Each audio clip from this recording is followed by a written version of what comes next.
The Happiness of Heaven, by a Father of the Society of Jesus. F. J. Boudreaux, Requiescat in pace. Come, ye blessed of my Father, possess the kingdom prepared for you. Matthew 25:34. Approbations. I, Ferdinand Gozemans, Provincial of the Society of Jesus in Missouri, in virtue of power granted to me by the Very Reverend P. Beck, Superior General of the same Society, hereby permit the publication of a book entitled, The Happiness of Heaven, by a Father of the Society of Jesus, the same having been approved by the censors appointed by me to revise it. Street, Louis, Mo, 1st of November, 1870. F. Gozemans, S.J. Liber Supradictos, cum censoribus nostris fuerit jam probatus, imprimatur, plus Martinus Joanne, Archip, Baltimore. Entered, according to an Act of Congress, in the year 1871, by John Murphy & Co., in the office of the Librarian of Congress at Washington, Baltimore, published by John Murphy & Company. New York, Catholic Publication Society.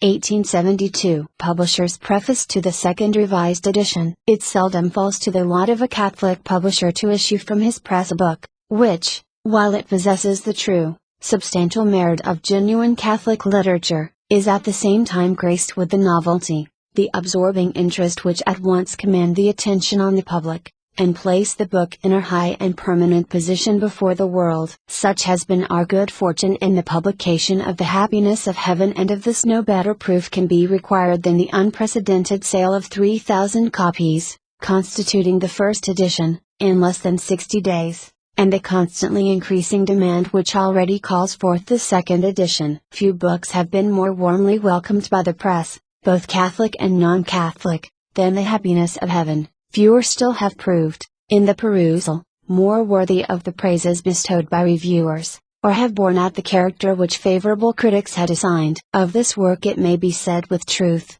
that the highest praise falls short of its merit. The most favorable critic has not said too much in its commendation, and this promises to be more than an ephemeral popularity. The book will live, it will be read with pleasure and profit, as long as genuine Catholic literature finds readers. It is a book which was long wanted, a thorough, systematic treatise on a subject of the most vital importance, a book which gives us all that Catholic theology teaches about heaven, and gives it in an authentic shape, with text, references and citations in all scholastic completeness, and yet in a form adapted to the humblest capacity. It is indeed, as one of its reviewers so happily calls it, the spiritual geography of heaven, giving us such a knowledge of that blessed country, as we can acquire at this distance, and showing forth its beauties, its loveliness, its thousandfold bliss in a manner so clear, so winning, so unconquerably attractive, that earth pales into insignificance before those dazzling splendors, and our hearts long to be where our real treasure is. When we have read this book and studied it,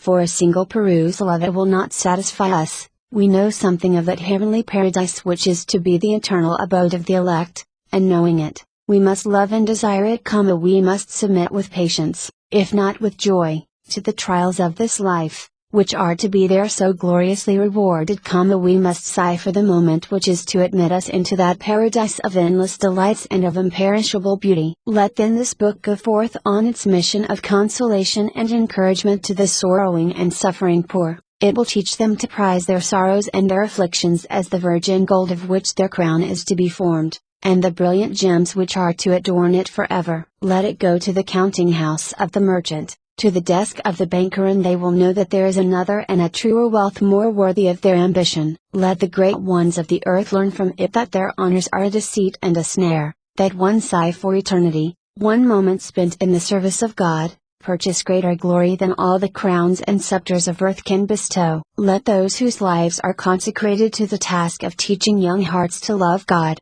of recalling the wanderer to the paths of his duty, of battling with the errors of worldly wisdom and the passions of the depraved human heart, let them gather from this book not only the motives which will be powerful over the souls of men, but also the strength and courage which they themselves need in their toils for the good of their neighbor. In a word, let all study this precious volume. Catholics and Protestants, the learned and the ignorant, the old and the young, the innocent youth still arrayed in the spotless garment of his baptismal purity, and the unhappy sinner who has grown old in wickedness and whose soul has lost almost all hope of peace. There is instruction for all, comfort and joy, encouragement and hope for all if they will but make a proper use of such means as God has given them, and live here without forgetting that they are destined for a glorious hereafter. We have but a word to add in regard to the present edition.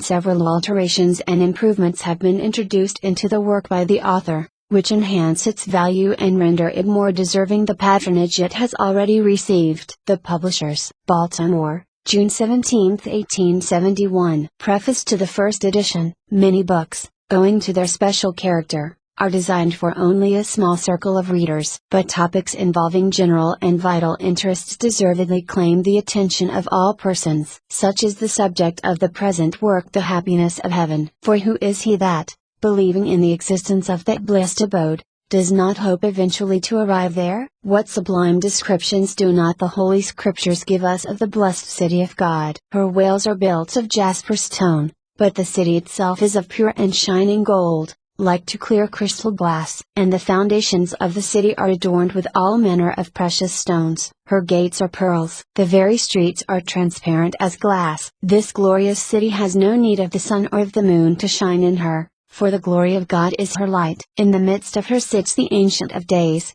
His garments are white as snow, his throne is like flames of fire. Thousands and thousands minister unto him, and 10,000 times 100,000 stand before him. A river of life-giving water, as clear as crystal, whose banks are adorned with the tree of life, issues from the throne of God. The blessed drink of the torrent of pleasure, and are inebriated with the plenty of the house of God. All tears are wiped away from their eyes, and death shall be no more, nor mourning, nor crying, nor sorrow shall be any more, for the former things are passed away. And, when we are assured that no mortal eye hath seen nor ear heard, nor heart of man conceived the happiness prepared for God's children, we must conclude that the magnificent language describing the heavenly Jerusalem is only symbolical, that the Holy Ghost speaks of the most precious and beautiful things we know, in order to raise our minds to the reality which they faintly represent. It has been the aim of the author of the following pages to discover the meaning concealed under those enticing figures. In his exposition of the happiness of heaven, he has endeavored to follow the teachings of the most approved theologians of the Church. Moreover, mindful that our divine model spoke of the kingdom of heaven in parables, he has laid aside, as far as possible, the technical language of the schools, and has replaced it by illustrations, which are better adapted to the capacity of all. Should the worshipper of Mammon, on perusing these pages, pause in his headlong course, to think of treasures which neither the moth nor rust consumes, should the votary of pleasure be induced to sigh after the joys that pass not away, should the poor and the afflicted of every description, cast a lingering, longing glance toward that blessed region where sorrow is unknown, should those who have consecrated themselves to God be incited to a greater perfection and to a desire of a higher degree of glory in heaven, the writer will deem himself amply rewarded for his labor. Contents. Chapter I. The Beatific Vision. 2. In the Beatific Vision, we shall be like him, because we shall see him as he is. 3. In the Beatific Vision, our intellect is glorified, and our thirst for knowledge completely gratified. 4. In the Beatific Vision, our will is also to be glorified, and then we shall be happy in loving and being loved. V. The beauty and glory of the risen body. By the spirituality of the risen body. 7. The impassibility and immortality of the risen body. 8. Several errors to be avoided in our meditations on heaven. 9. The life of the blessed in heaven. X. Pleasures of the glorified senses. 11. Social joys of heaven. 12. Will the knowledge that some of our own are lost mar our happiness in heaven? 13. The light of glory. 14. Degrees of happiness in heaven. 15. Degrees of enjoyment through the glorified senses. 16. The glory of Jesus and Mary. 17. The glory of the martyrs. 18. The glory of the doctors and confessors. 19. The glory of virgins and religious. 20. The glory of penitents and pious people. 21. The eternity of heaven's happiness. The happiness of heaven. Chapter 1. The Beatific Vision. Reason, revelation, and the experience of 6,000 years unite their voices in proclaiming that perfect happiness cannot be found in this world. It certainly cannot be found in creatures, for they were not clothed with the power to give it. It cannot be found even in the practice of virtue, for God has, in His wisdom, decreed that virtue should merit, but never enjoy perfect happiness in this world. He has solemnly pledged Himself to give eternal life to all who love and serve Him here on earth. He has promised a happiness so unspeakably great, that the Apostle, who was caught up into Paradise, and was favored with a glimpse thereof, tells us that mortal eye hath not seen, nor ear heard, neither hath it entered into the heart of man, what things God hath prepared for them that love Him. 1 Cor.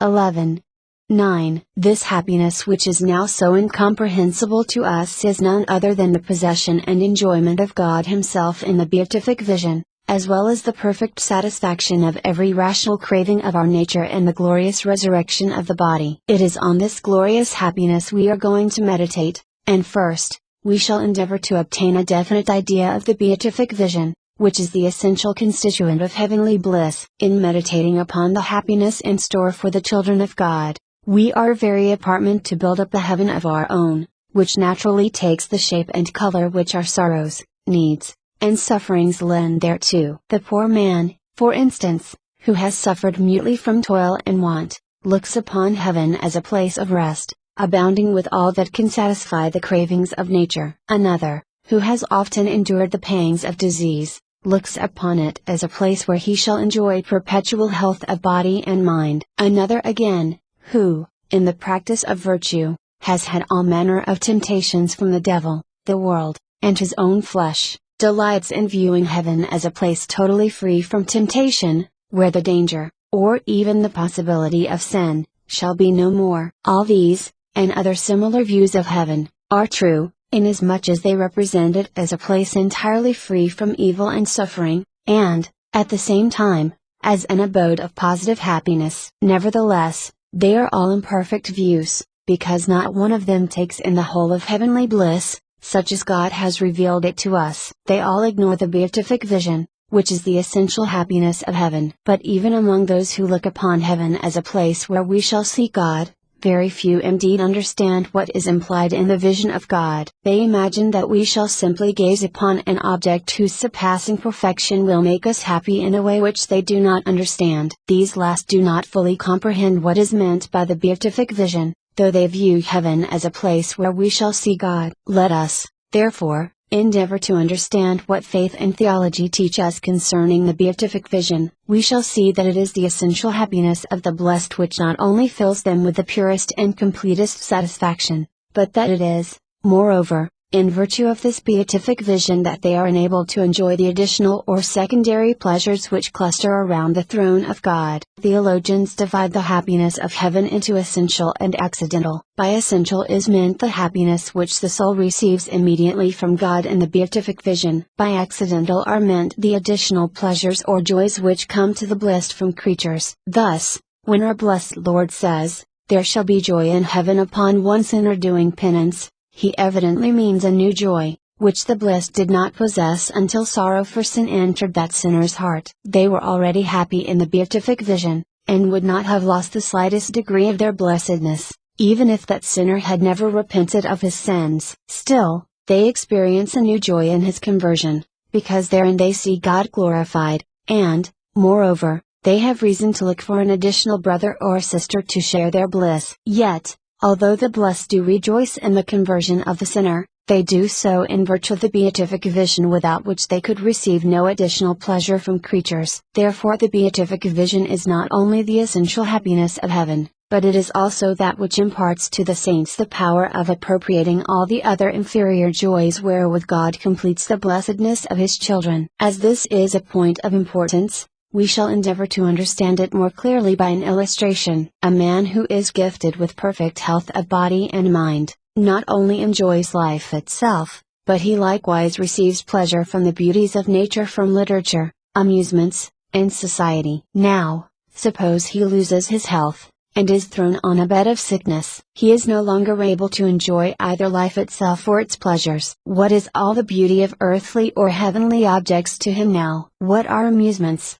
and all the joys of sense, which formerly delighted him so much? All these things are now unable to give him any pleasure, because he has lost his health, which afforded him the power of appropriating the pleasures of life. Therefore, we say that health is essentially necessary, not only to enjoy life itself, but also to relish its pleasures. So too in heaven. The beatific vision is necessary not only to enjoy the very life of heaven, but likewise to enjoy the accidental glory wherewith God perfects the happiness of His elect. What, then, is this beatific vision? Is it an eternal gazing upon God? Is it an uninterrupted awe of admiration? Or is it a sight of such overpowering grandeur as to deprive us of consciousness, and throw us into a state of dreamy inactivity? We shall see. Beatific vision is composed of three Latin words, _beatus happy, _fascio I make, and _visio a sight, all of which taken together make up and mean a happy making sight. Therefore,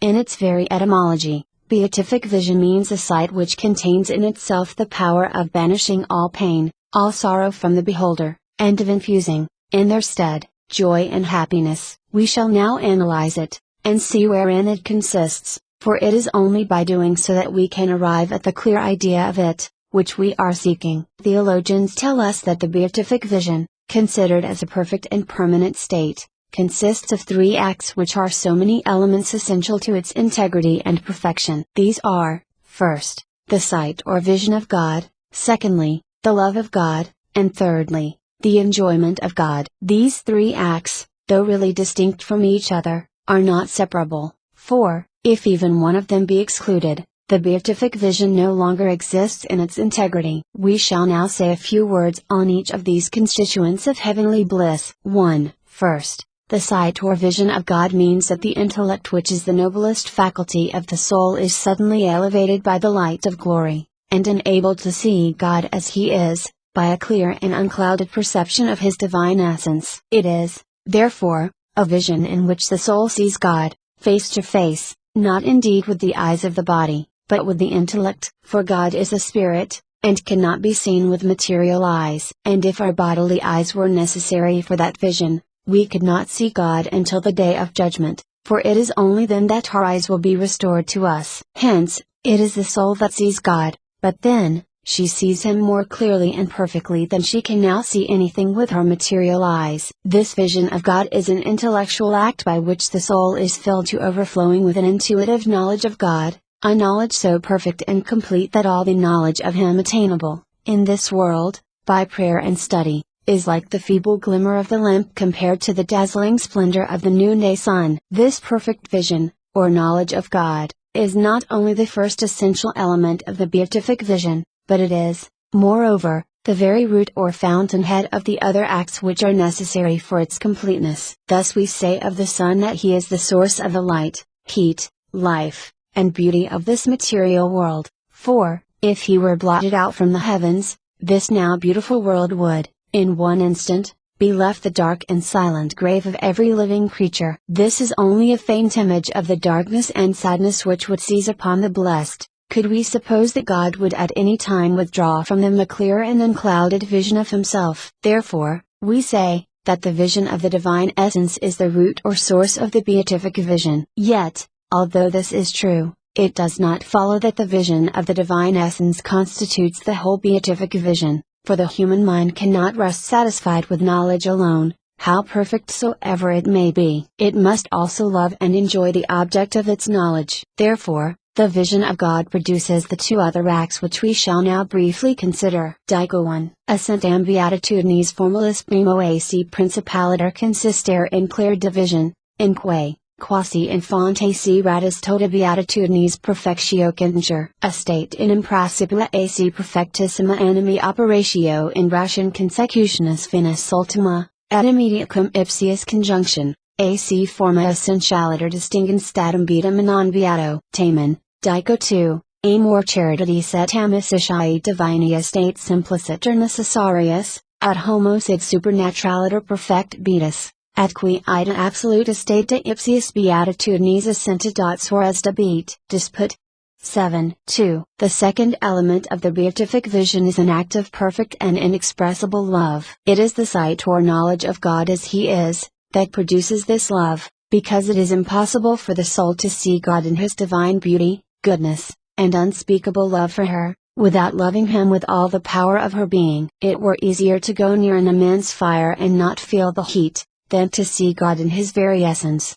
and yet not be set on fire with divine love. It is, therefore, a necessary act, that is, one which the blessed could not possibly withhold, as we now can do in this world. For, with our imperfect vision of God, as he is reflected from the mirror of creation, we can, and unfortunately do withhold our love from him even when the light of faith is superadded to the knowledge we may have of him from the teachings of nature. Not so in heaven. There, the blessed see God as he is, and therefore, they love him spontaneously, intensely, and supremely. 3. The third element of the beatific vision is an act of excessive joy, which proceeds spontaneously from both the vision and the love of God. It is an act by which the soul rejoices in the possession of God, who is the supreme good. He is her own God, her own possession, and in the enjoyment of him her cravings for happiness are completely gratified. Evidently, then, the beatific vision necessarily includes the possession of God, for without it, this last act could have no existence, and the happiness of the blessed would not be complete, could we suppose it to have existence at all. A moment's reflection will make this as evident as the light of day. A beggar, for instance, gazes upon a magnificent palace, filled with untold wealth, and all that can gratify sense. Does the mere sight of it make him happy? It certainly does not, because it is not, and never can be his. He may admire its grand architecture and exquisite workmanship, and thus receive some trifling pleasure, but, as he can never call that palace nor its wealth his own, the mere gazing upon it, and even loving its beauty, can never render him happy. For this, the possession of it is essential. Again, the starving beggar gazes upon the rich man's table loaded with every imaginable luxury. Does that mere sight relieve the pangs of hunger? It certainly does not. It rather adds to his wretchedness, by intensifying his hunger,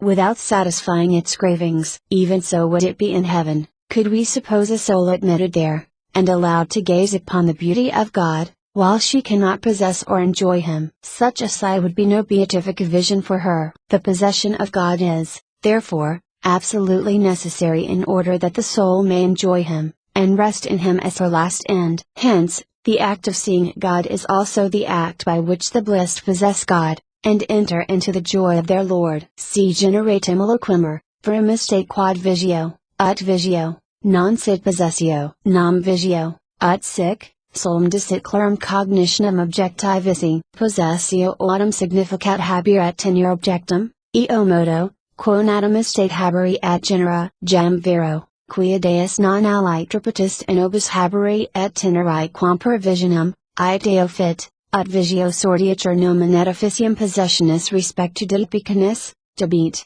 Quaest. 3. But this is not yet all. We have been considering the acts by which the soul appropriates God to herself. Meanwhile, we must not forget that the active concurrence of God is as essential in the beatific vision as the action of the creature. The beatific vision means, therefore, that God not only enables the soul to see him in all his surpassing beauty, but also that he takes her to his bosom as a beloved child, and bestows upon her the happiness which mortal eye cannot see. It means, furthermore, that God unites the soul to himself in so wonderful and intimate a manner, that, without losing her created nature or personal identity, she is transformed into God, according to the forcible expression of St. Peter, when he asserts that we are made partakers of the divine nature. This is the highest glory to which a rational nature can be elevated, if we accept the glory of the hypostatic union and the maternity of the Blessed Virgin Mary. 2 Pet. I.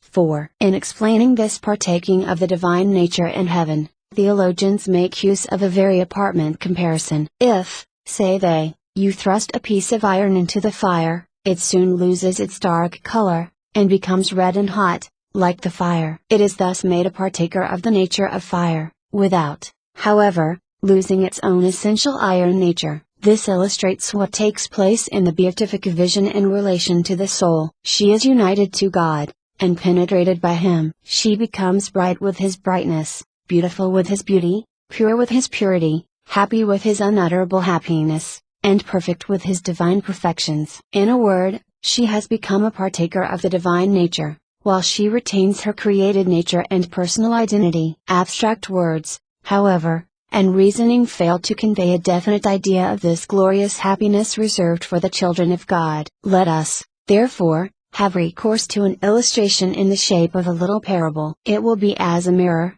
wherein we shall see faint but true reflections of the beatific vision. A kind-hearted king, while hunting in a forest, finds a blind orphan boy, totally destitute of all that can make life comfortable. The king, moved with compassion, takes him to his palace, adopts him as his own, and orders him to be cared for and educated in all that a blind person can learn. It is almost needless to say that the boy is unspeakably grateful, and does all he can to face the king. When he has reached his 20th year, a surgeon performs an operation upon his eyes by which his sight is restored. Then the king, surrounded by his nobles and amid all the pomp and magnificence of the court, proclaims him one of his sons, and commands all to honor and love him as such. And thus the once friendless orphan becomes a prince, and, therefore, a partaker of the royal dignity, of the happiness and glory which are to be found in the palaces of kings. I will not attempt to describe the joys that overwhelm the soul of this fortunate young man when he first sees that king, of whose manly beauty, goodness, power, and magnificence he had heard so much. Nor will I attempt to describe those other joys which fill his soul when he beholds himself, his own personal beauty, and the magnificence of his princely garments, whereof he had also heard so much heretofore. Much less will I attempt to picture his exquisite unspeakable happiness when he sees himself adopted into the royal family, honored and loved by all, together with all the pleasures of life within his reach. Each one may endeavor to imagine his feelings, joy, and happiness. We can only say that all this taken together is a beatific vision for him in the natural order. Here we find the three acts already explained. The first is the sight of the good king in all his glory and magnificence, the second is the intense love which this sight produces, and the third is the enjoyment of the king's society, and all the happiness wherewith his adoption has surrounded him. The application of the parable is obvious. God is the great and mighty King who finds your soul in the wilderness of this world. To use the forcible words of Scripture, He found you wretched, and miserable, and poor, and blind, and naked. Moved with compassion, He brought you into His holy church. There, He washed you with His own precious blood, clothed you with the spotless robe of innocence, adorned you with the gifts of grace, and adopted you as His own child. Then He commanded His ministers and others to educate you for heaven. By His grace, and your own cooperation, your soul is being gradually developed into a more perfect resemblance to Jesus Christ, who, in His human nature, is the standard of all created perfection. But you are blind yet, and must remain so until your Heavenly Father calls you home. When that happy day dawns, you will leave this world, your eyes will be opened by the light of glory, and you will see God as He is, in all His glory and magnificence. You will also see yourself as you are, adorned with the jewels of the many graces He has bestowed upon you. You will also see the beautiful angels and saints,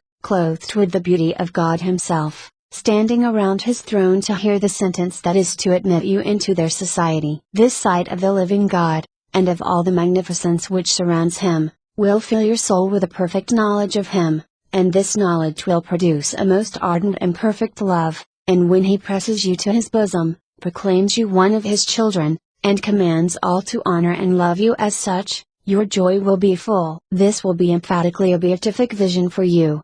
You will then enter into the possession and enjoyment of God, who alone can fill the soul with pure and permanent happiness. Epoch 3:17. We shall now close this chapter with a beautiful extract from the great theologian Lessees. Speaking of the three acts which constitute the beatific vision, he says, in these three acts resides God's chiefest glory, which He Himself intended in all His works, and so, likewise, in these same acts reside the highest good and formal beatitude of men and angels. By these acts the blessed spirits are vastly elevated above themselves, and, in their union with God, become godlike, by a most lofty and supereminent similitude with God, so that the mind can conceive no greater. Thus, like very gods, they shine to all eternity in the divine brightness. By these same acts they expand themselves into immensity, so as to be co-equal and co-extensive, as far as may be, to so great a good,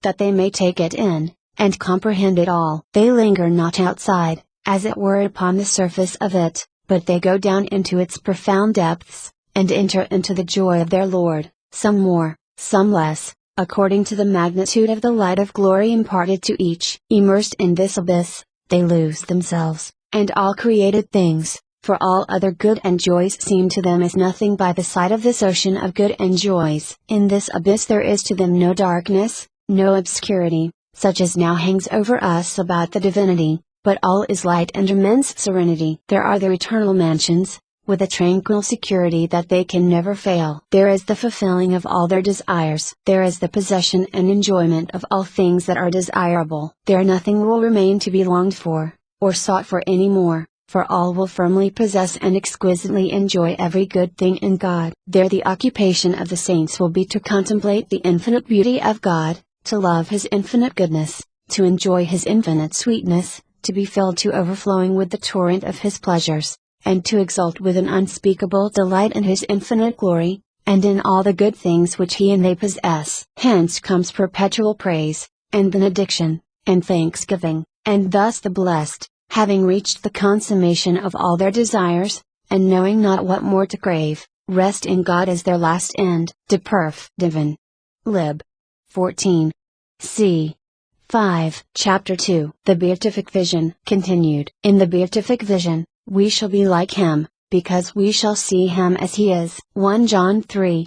2. In the preceding chapter, we have endeavored to understand the meaning of the Beatific Vision. We have seen that it is not a mere gazing upon God, but a true possession and enjoyment of Him. We have seen, moreover, that the Beatific Vision implies a most intimate union with God, in which the soul is made a partaker of the divine nature, in a far higher degree than is attainable in this world. But we must be careful not to confound this union of the soul with God, which is a moral union, with a personal union, such as exists between the humanity and the divinity in Jesus Christ. For, in Him, though these two natures are distinct, they are not separable. The human nature is so intimately united to the divine, that it receives its personality from the eternal Son of God. Hence, we cannot say that Jesus Christ is one person as man, and another person as God, thus asserting two distinct persons in Christ. This would be a heresy, long since condemned by the Church. In Him, therefore, there is but one person, and that person is the eternal Son of God, in whom the human nature has not a distinct personality of its own. This is called a personal or hypostatic union, which belongs to Jesus Christ alone, and constitutes Him the Lord of lords, the King of kings, and the Judge of the living and the dead. No other creature, not even the Blessed Virgin, can ever aspire to such a union with God. When, therefore, we speak of our intimate union with God in the Beatific Vision, we understand a moral union, and not a physical or a personal one. Hence, however intimate our union with God may be, we shall always retain our personality, and never be merged into God. In this world, how intimate soever may be the union which exists between friend and friend, parent and child, husband and wife, these persons all retain their respective personalities. So shall it be in heaven. We shall see and possess God, we shall be united to Him in an intimate manner, but we shall ever retain our distinct personality and individuality. When a drop of water falls into the ocean, it is absorbed and completely lost in that immense volume of water. This is no type of our union with God. But the drop of oil is such a type, for while it floats on the bosom of the deep, it does not mingle with the water, nor lose its individuality. It remains a drop of oil. Not only shall we thus retain our personality, when united to God in the Beatific Vision, but we shall, moreover, retain all that belongs to the reality of human nature. For, as St. Thomas teaches, the glory of heaven does not destroy nature, but perfects it. Therefore, when Scripture tells us that we shall be changed, we must not imagine that we shall be changed into angels, or into some other nature different from the human. The change means a supernatural elevation and perfection of our whole nature, and not its destruction. The transition or change of the child into the man neither changes nor destroys the faculties of his mind nor the senses of his body, neither does it create new powers or faculties which he had not before. His gradual growth into manhood only develops and perfects what the hand of God had placed in his nature on the day of his creation. Quamdi umane natura alica, mane operatio ius, st beatitudo non telit naturam, cum sit perfectio ius, ergo non tollit naturalem cognitionem et lectionem, semper autem et portet salvare primus in secunda, unda portet quod natura salvatur in beatitudine, et similiter quod in actu beatitudinis salvatur actus naturi. S. Thomas, p. 1, q. 62, art. 7. This gradual development of our nature to its perfection, in the natural order, illustrates the wonderful supernatural perfection which the power of God will work in us both in the beatific vision and in the glorious resurrection of the body. For, however great and elevated we may then be, our now existing natural powers will neither be changed nor destroyed. I have been thus careful in explaining these things, because we are now to study the transforming power of the beatific vision upon the soul, as well as the glory of the spiritualized body in which we shall again be clothed on the resurrection day. According to the angelic doctor, the human soul bears a threefold resemblance to God. She is like God by nature, by grace, and by glory. The likeness to God by nature is found in all men, but is imperfect. The likeness by grace is far more perfect, and is found in the just only, while it is seen in its full perfection in the blessed. We shall, therefore, endeavor to fathom the meaning of St. John, when he says, "We shall be like him, because we shall see him as he is," as well as the saying of St. Peter, who asserts that we shall be made partakers of the divine nature. Let us begin by a little illustration. Imago de tripliciter pitist considerari in homine. Uno quaedam modo secundum quod homo habet aptitudinem naturalem ad intelligendum et amandum dum, et haec aptitudo consistit, in ipsa natura mentis, qua state communis omnibus hominibus, alio modo secundum quod actival habitudum cognoscit et amat, stamen imperfect, et haec estatem ego per conformitatem gratiae. Tertio modo secundum quod homo dum acta cognoscit et amat perfect, et attendatrem ego secundum similitudinem gloriae. Prima ergo in nature in omnibus hominibus, secunda vero in justa stantem. Tertia vero solum in beatus. S. Thomas, p. 1, q. 93, art. 4. Suppose you enter an artist's studio, just as he has drawn the outlines of a portrait. All the essential features are there: the shape of the head, the eyes, ears, mouth, and whatever else is necessary to constitute the human face. And it already bears a striking resemblance to the man who is sitting for his portrait. You return in a few days, and, though it is yet far from being finished, the coloring has added so much that it is far more beautiful and perfect than when you first saw it. Again, you see it when it is completely finished, framed, and exposed to public view. How perfect, how lifelike it is! It actually seems to live and breathe. How vast a difference between this exquisitely finished painting and the mere outlines you first saw. This illustration teaches us, better than abstract words could do, how the human soul is like God from the very first, and how that likeness gradually increases by grace and the practice of virtue, until it receives the last touch and finish in the beatific vision. From the very first moment of her existence,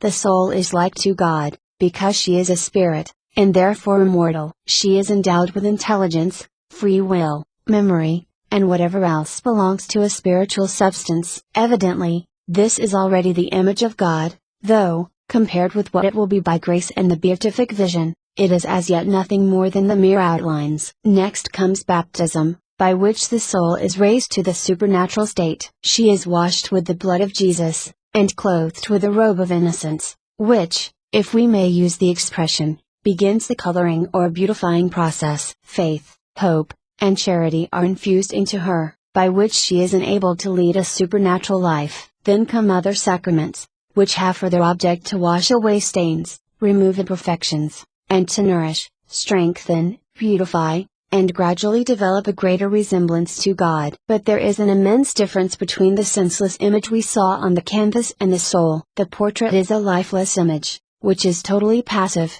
and has, therefore, nothing whatever to do with its gradual growth and its resemblance to the original. Not so with the soul. She is a living and rational image of the eternal God, and has the power to aid very materially in her gradual development, and in her greater resemblance to the original, which is God. Not only has she the power, but also the strict obligation of cooperating with God, in perfecting what He began without her cooperation. Hence, while of herself she is incapable of having even a good thought, aided by the grace of God she not only has good thoughts and desires, but also the strength to carry them into effect. With God's assistance, she can and does reproduce in herself the virtues which Jesus taught and practiced: His humility, purity, meekness, obedience, patience, and resignation to God's will. Especially does she reproduce His life of love for God and love for man. As soon as this divine charity becomes the mainspring of her actions, everything she does develops in her a greater resemblance to God. Then,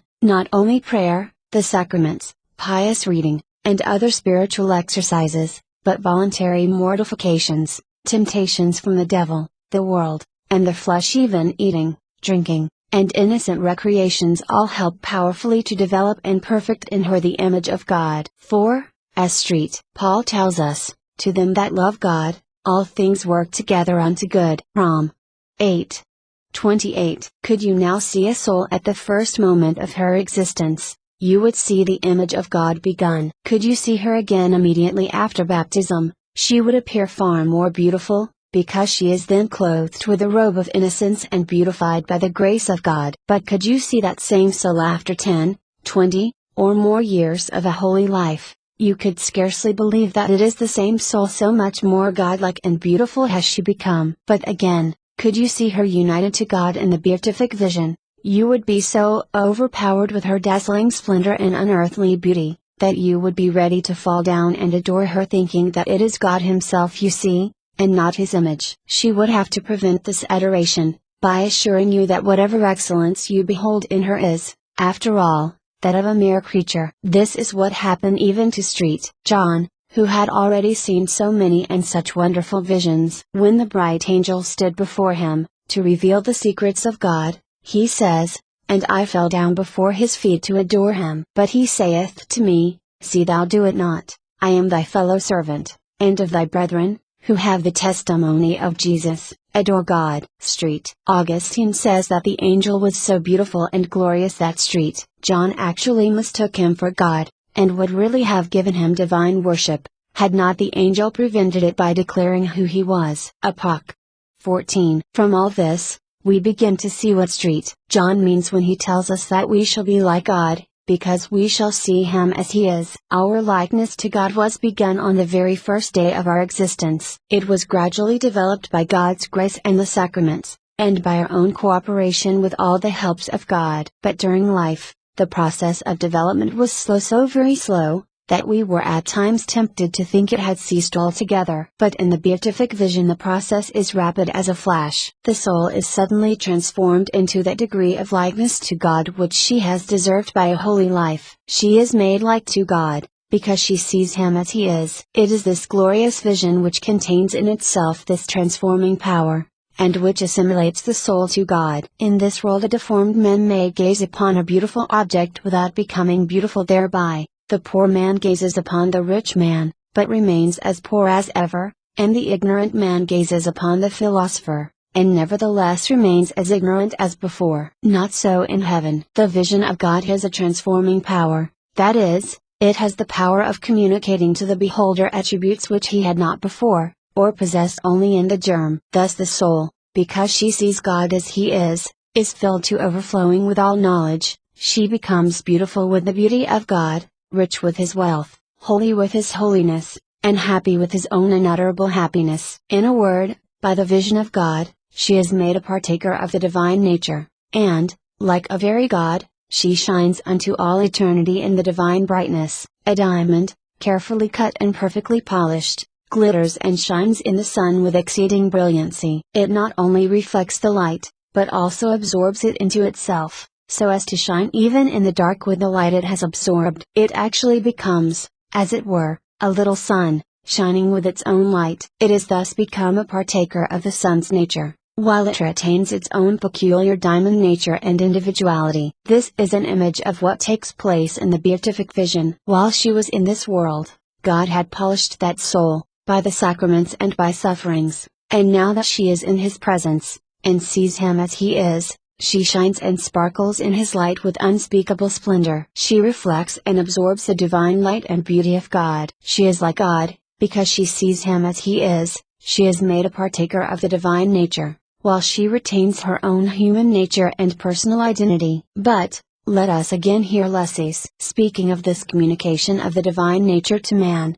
he says this communication begins in this life, by the gifts of grace, especially faith, hope, and charity. By these virtues we are not only made like to God, but God is also united to us. It is perfected, however, in the next life by the gifts of glory, namely, the light of glory, the vision of the divinity, beatific love, and beatific joy. For, by these, we attain our highest similitude to God, and become perfectly sons of God, shining like the divinity, and exhibiting in ourselves the most excellent image of the most holy Trinity. For by the light of glory we are made like the Father, by the vision of the divine essence and the divine persons, we become like the Son, by beatific love we are made like the Holy Ghost, by joy we become like the Godhead and Beatitude, and thus the participation of the divine beatitude is completed in us. De Perf. Divin. Lib.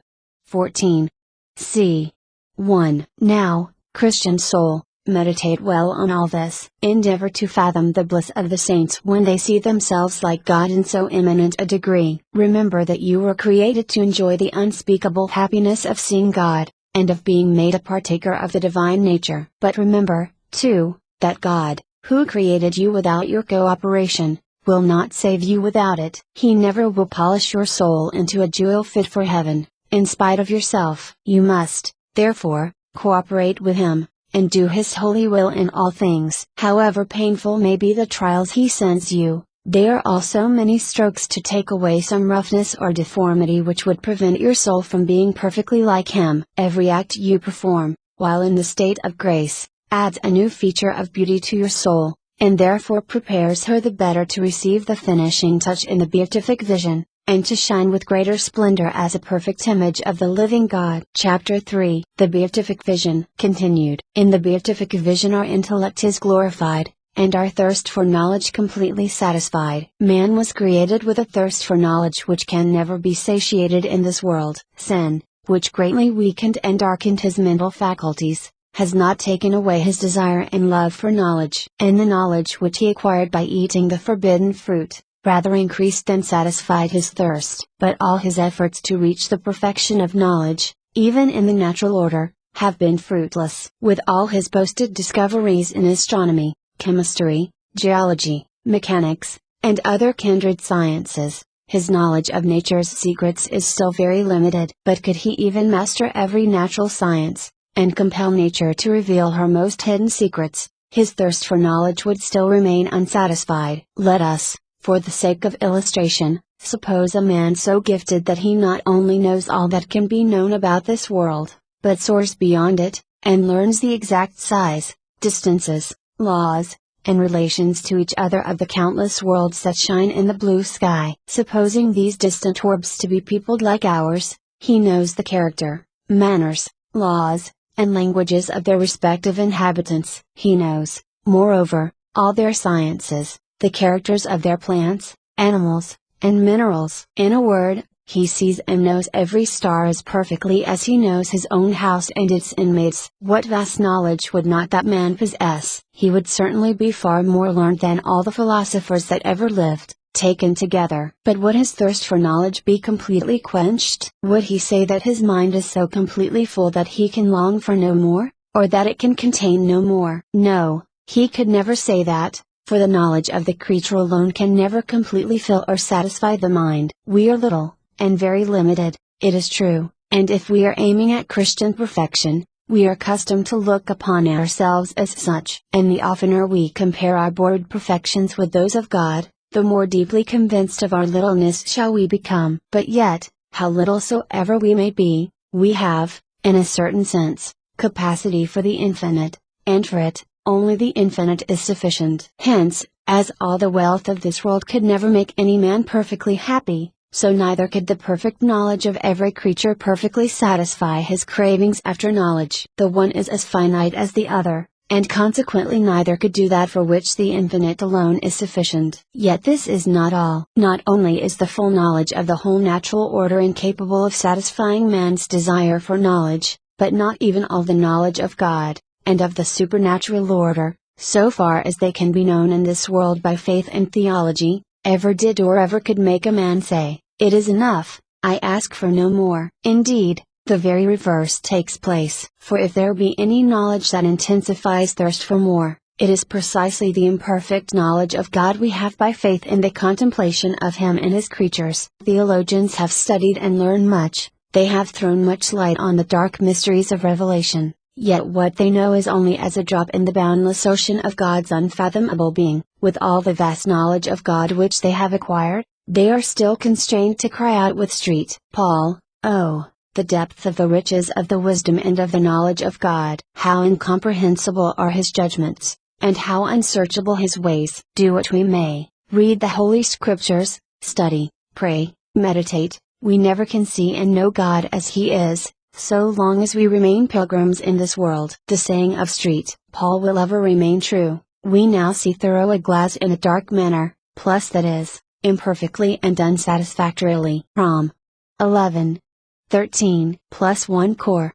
13:12. In the original Greek, St. Paul uses the word mirror, which is also the word used in the Latin Vulgate, per speculum, that is, by means of a mirror. The meaning, therefore, of St. Paul is not that we see through a glass by transmitted light, as when we look through a telescope, but as when we see an image reflected in a mirror. Let us suppose a man so circumstanced in this world that he has never seen the sun, nor his light, except as reflected in the moon. He has heard of His immense size, and His bewildering distance from us, of His dazzling splendor, and keen, life-imparting power, whereby He gives life, growth, and beauty to every living thing. To this man, the moon is a mirror wherein the sun is imperfectly reflected, and, though he is unable to see the sun himself, he judges from the splendor and beauty of the moon that he must be grand, glorious, and magnificent beyond the power of words to express. This illustrates the meaning of St. Paul when he says that we now see God by means of a mirror. All creatures,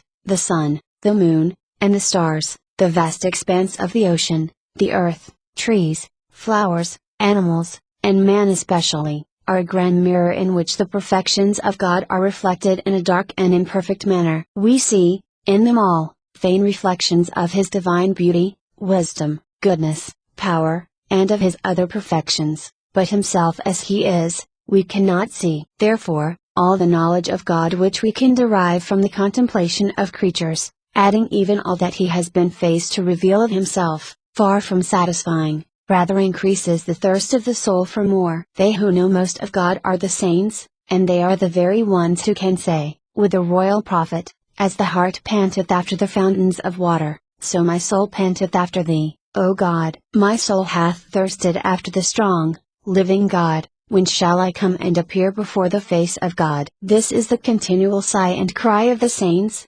because the knowledge which they have of God in creatures, and even in their visions, does not satisfy their longings. But listen to St. Paul: "We now see through a glass in a dark manner, but then face to face. Now I know in part, but then I shall know even as I am known."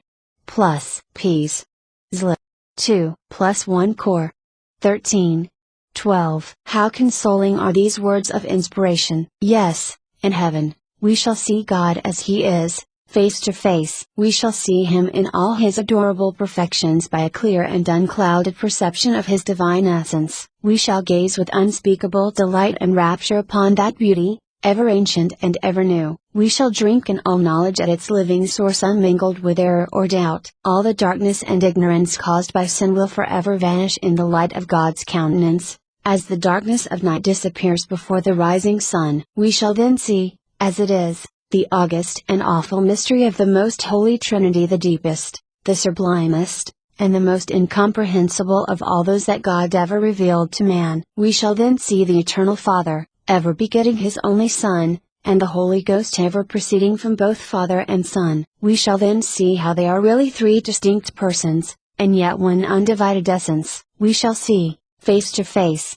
and as He is, this great, eternal God, in the eternity of His duration, in the abysses of His unsearchable judgments, in the sweetness of His goodness, in the tenderness of His mercies, in the spotlessness of His sanctity, in the severity of His justice, in the might of his irresistible power, in the charms of his captivating beauty, and in the splendor of his majesty and glory. In a word, we shall no longer see God as he is rejected in the mirror of creation, but as he is in himself. This is the vision which no mortal has seen, or can see in this world. This is the vision which pours torrents of knowledge into our souls, and fills them to overflowing. No more searching of books, no more wasting away of health and strength in the pursuit of knowledge, no more going to learned men, as the beggar goes to the rich for bread. No more perplexing and torturing doubts that perhaps we have not the truth. The light of glory has opened our eyes, and we see all truth as it is, and become like God in knowledge,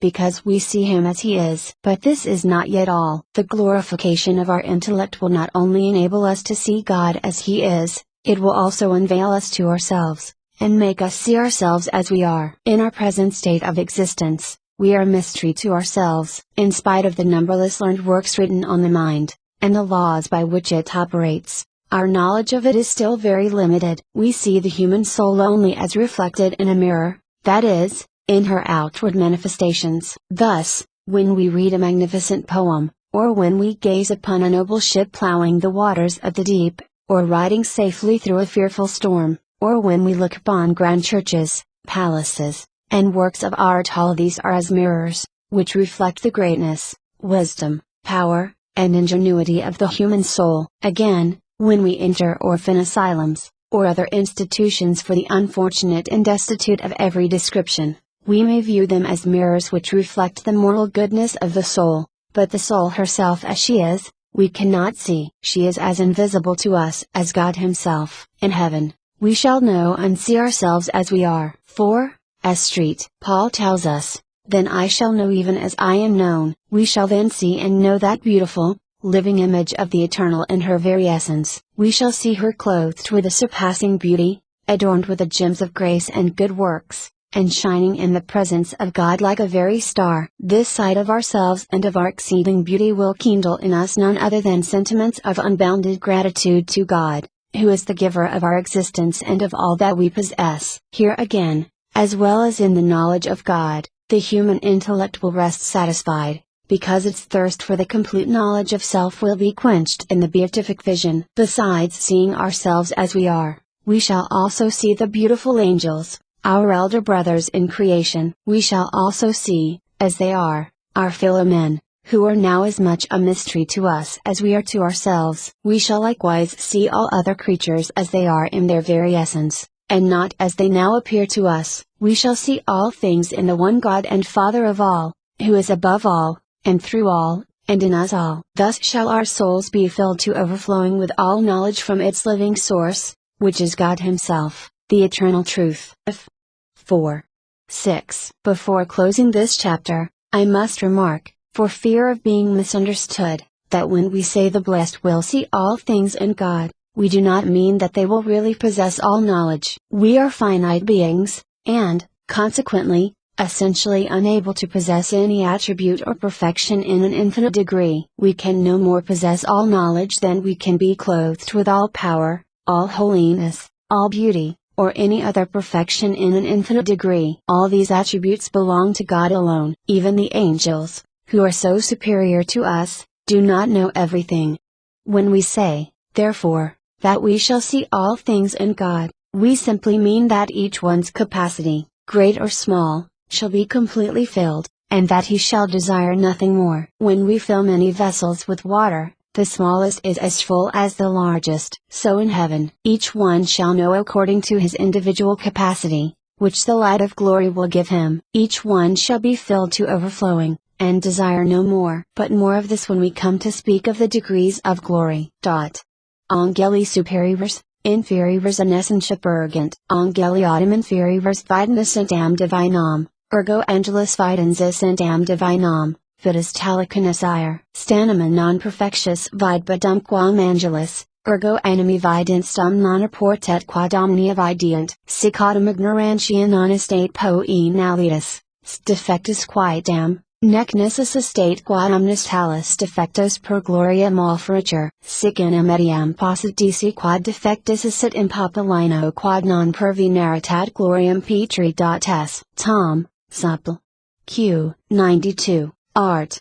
3, Chapter 4. The Beatific Vision. Continued. In the Beatific Vision our will is also to be glorified, and then we shall be happy in loving and being loved. We have seen in the foregoing chapter that our intellectual faculties are glorified, and that our natural thirst for knowledge is forever quenched. But we have another faculty, called the will, or the loving power of the soul. This faculty is also to be glorified in the Beatific Vision. Then our continual desire for happiness, which we vainly sought in creatures, will be completely gratified. We shall now see that, in the Beatific Vision, our will or moral nature is elevated, ennobled, and made like God by a participation of His sanctity, beatitude, and love. But let us first cast a glance at ourselves, as we now are in our fallen state. When our first parents revolted against God, they abandoned the eternal rule of rectitude, which is God's will. Their passions, which heretofore had been under the control of reason,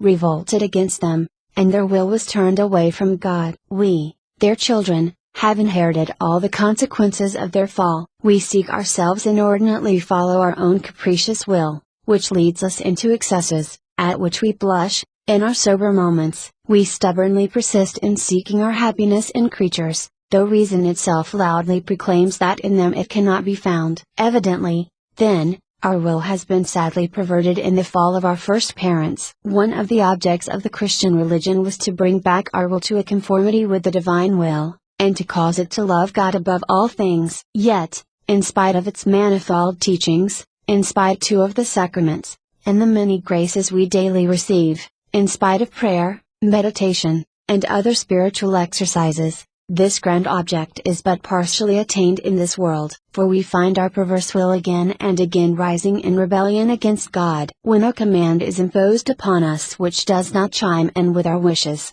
private interests, views, or natural inclination, we not unfrequently must drag ourselves by main force to perform what is commanded. And if we do obey, it is often only after doing all in our power, by excuse or pretext, to escape the obligation of obeying. Indeed, we all can say with the Apostle, I am delighted with the law of God, according to the inward man, but I see another law in my members, fighting against the law of my mind, and captivating me under the law of sin that is in my members. Rom.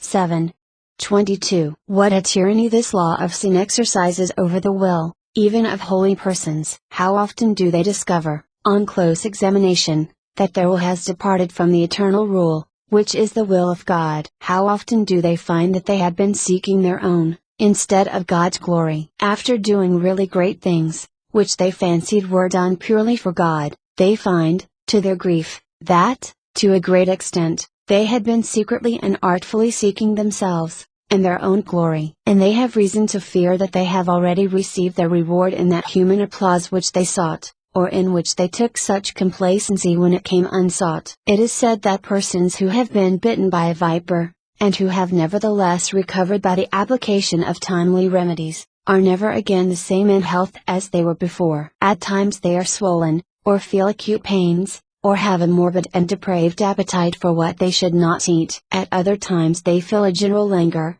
which takes away all their energy, so that whatever they do requires the most painful effort. Evidently, some of the poison is still lurking in their system, and so long as it remains there these infirmities will never be entirely healed. So it is with us, in a moral point of view. Our human nature was bitten and poisoned by the infernal serpent, in the earthly paradise, and although a powerful antidote was given us in the redemption, some of the venom remained in us, and as long as we live here below, we shall feel its effects. We shall always feel the sting of concupiscence, and retain an inclination to evil, to seek ourselves inordinately, and to follow our own will. We shall always experience a certain languor in the practice of virtue, which involves a continual effort and struggle. What an exquisite consolation it is to us to be assured that none of this poison will follow us into heaven. Yes, the day will come, blessed and glorious day! When all that perversity of will, all that inclination to evil,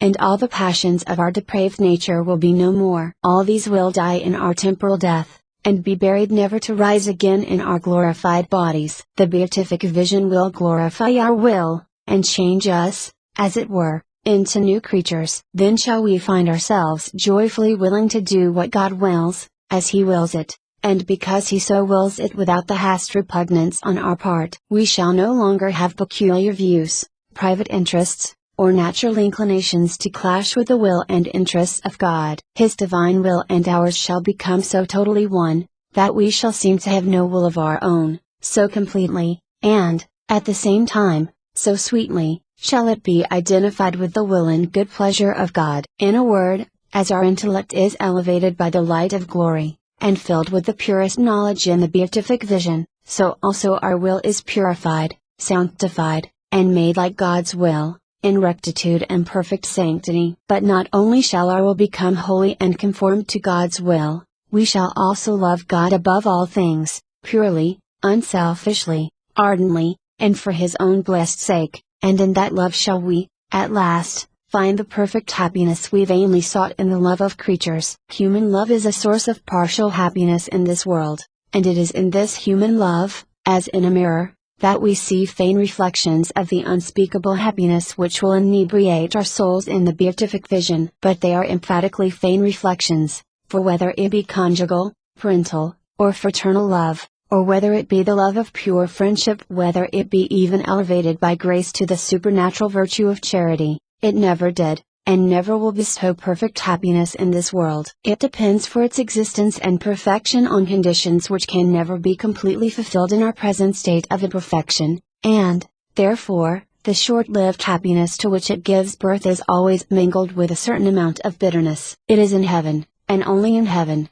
that all the conditions of love can be fulfilled, and, hence, it is there only that love will produce pure and perfect happiness, unmingled with the disappointments, cruel misunderstandings, and insufficiency of human love. First of all, the love of heaven is essentially mutual. The vision of God not only reveals to the soul His divine beauty, goodness, wisdom, and numberless other perfections, which captivate her, and set her on fire with a seraphic love, but it also reveals the intense and mysterious love of God for her. The sight of that divine love produces in her the happiness which the heart of man cannot conceive. If a great king should speak kindly to a poor peasant, smile upon him, and even show him a real affection, a happiness which he never experienced before would take possession of his heart. A thrill of joy would run through every fiber of his frame. He would be a new man, and live a new life, simply because a great one of this world had smiled upon him and condescended to love him. This is a faint reflection of that undying thrill of joy, of that unspeakable happiness which the loving smile of God will produce upon the soul. For, in the beatific vision, she sees clearly that, in spite of her littleness and insignificance, which she never saw as she now does in spite, too, of the sins and imperfections which had stained her beauty while in the flesh, the great and thrice holy God loves her infinitely more tenderly and sincerely than either father or mother, or any other creature ever did. Not only does she see the intense love of God beaming upon her now, but she sees, moreover, that He loved her from eternity, when she existed as yet only in the divine mind. Yes, she sees herself lying in the bosom of the Eternal, with His mysterious love brooding over her, and giving her existence in the fullness of time. This is truly and emphatically, for her, a beatific vision. It is vain for us to endeavor to fathom the exquisite happiness which this vision of God's love produces in the soul. For, if the mere smile of a king has the power of infusing joy into the heart of a poor and insignificant person, what shall we say of the smile of God, who is the King of kings? What shall we say of this affectionate, paternal embrace? What shall we say of the joy, the happiness that flow into the soul, when He presses her to His bosom, gives her the kiss of peace, and calls her His own beloved child? What shall we say of her exceeding happiness, when He makes her a partaker of His divine nature, and unites her to Himself more intimately than two creatures ever could be united in this world? These are all secrets of heaven. They are simply unspeakable, because they are beyond our present powers of comprehension. Eye hath not seen them, ear hath not heard them, nor hath it entered into the heart of man to conceive them. We shall, therefore, make no further attempt to express what no human tongue can utter. But we may say that, as a pure and mutual love produces the greatest happiness we know of in this world, so also the mutual love which exists between the soul and God in the beatific vision, is the source of the most perfect happiness possible. But there is another feature of that unspeakable happiness,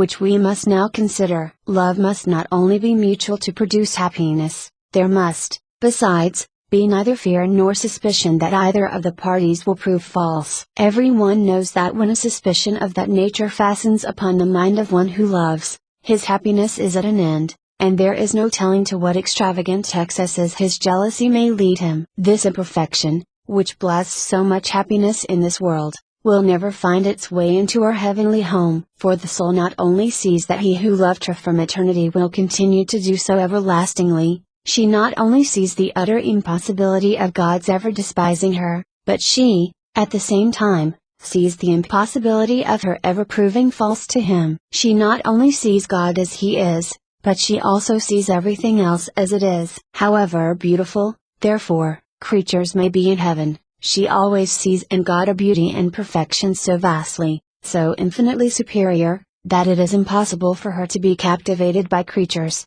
as she was in this world. She loves all the companions of her bliss, it is true, but she loves them all in God, and for God. She loves them because they are His, and because He loves them. She loves them too, because they are so holy, so beautiful, and so much like God, and, therefore, deserving of her love. But her chiefest, her absorbing love is centered in God, and remains centered there forever. Never can there come a day when she will see a growing coldness in God for her. Never shall there dawn a day when she will discover in herself a growing coldness for God, and, consequently, there never shall be a day when her exceeding happiness will fade away or be lessened. Rather, she sees the dawn of a glorious day when her happiness will be increased, perfected, and completed in the resurrection of the body, a day when other joys and pleasures will be added to those she now enjoys in the beatific vision. Chapter 5. The Beauty and Glory of the Risen Body. We have seen in the foregoing chapters that,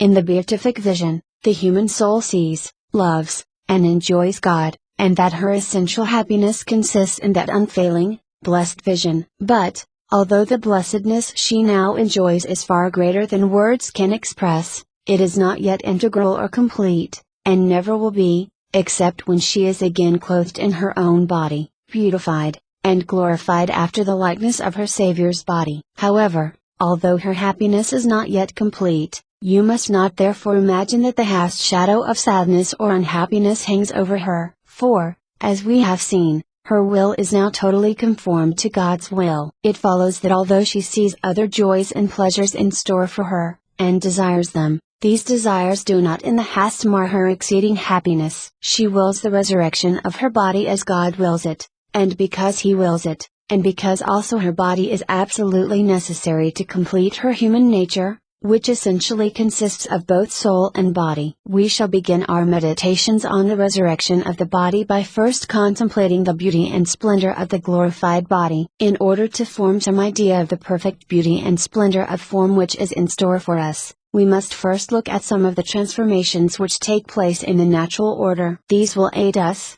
very materially, in arriving at a conception, more or less perfect, of the glorious transformation which the power of God will work in us at the resurrection. When we examine the kingdoms of nature, we discover that the gross matter which surrounds us in shapeless masses, is susceptible of forms and organizations so perfect, refined, and beautiful, that we may, in some sense, call these forms glorified matter. It is, certainly, matter glorified far above inferior forms in the natural order. Let us take a few examples. What is the diamond? It is nothing more than crystallized carbon, or charcoal. There is nothing in the whole range of science which can be so easily and so positively proved as this. The famous diamond Koh-i-Noor, or Mountain of Light, which now sparkles in the British Crown, and which is worth more than $500,000, could, in a few moments, be reduced to a thimbleful of worthless coal dust. Yet, how great a difference, in appearance and value,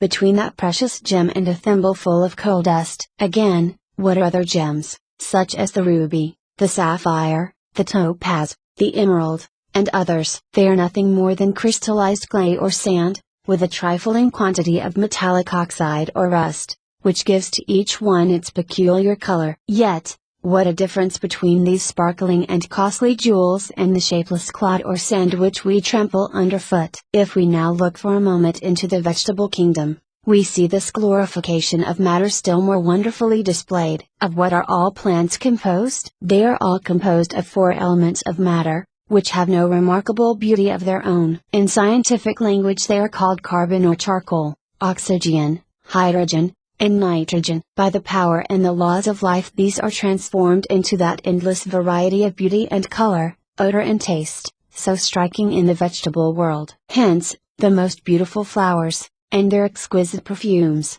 as well as the delicious fruits to which they give birth, are all made of the very same elements of matter as the bark, the wood, and the root of the tree that bears them. Yet, what a difference between the coarse tree and the delicate flower! What a difference, too, between the tasteless bark or the wood of the tree, and the luscious fruit that hangs in clusters from its branches. Now if, in the natural order, God can and does transform coarse and shapeless matter into forms so beautiful and so glorious, what shall we say of the beauty and perfection into which He will change our vile bodies? For all these transformations which we now witness belong to the natural order, and are the result of the laws which govern matter in this world of imperfection, whereas our transformation in the resurrection depends on the immediate act of God's almighty power. The difference, therefore, between our present corruptible body and the glorified body, will be greater by far than the difference we now see between charcoal and the diamond, or between the exquisitely shaped flower and the coarse shrub that bears it. Having said this much to aid us in forming some idea of the glorified body,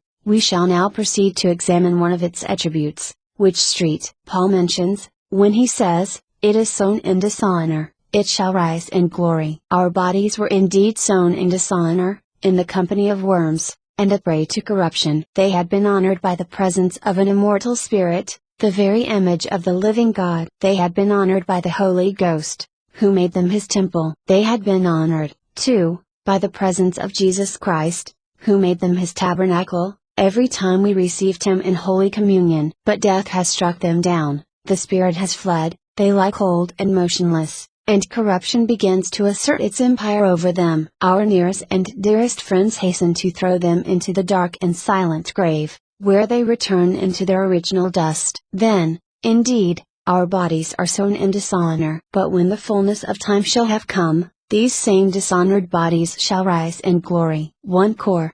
15:43. This word _glory is one of great and manifold meanings in Holy Scripture. In this particular place and connection it means excellence and beauty, accompanied with a shining splendor. Wherefore, our bodies rising in glory, means, first, that they shall rise perfect in beauty and symmetry of form, and totally free from the defects and blemishes entailed by sin. This perfect beauty of form is evidently involved in the promise of rising conformable to the glorious body of our blessed Savior, who will reform the body of our lowness, made like the body of His glory, according to the operation whereby He is also able to subdue all things unto Himself. Phil.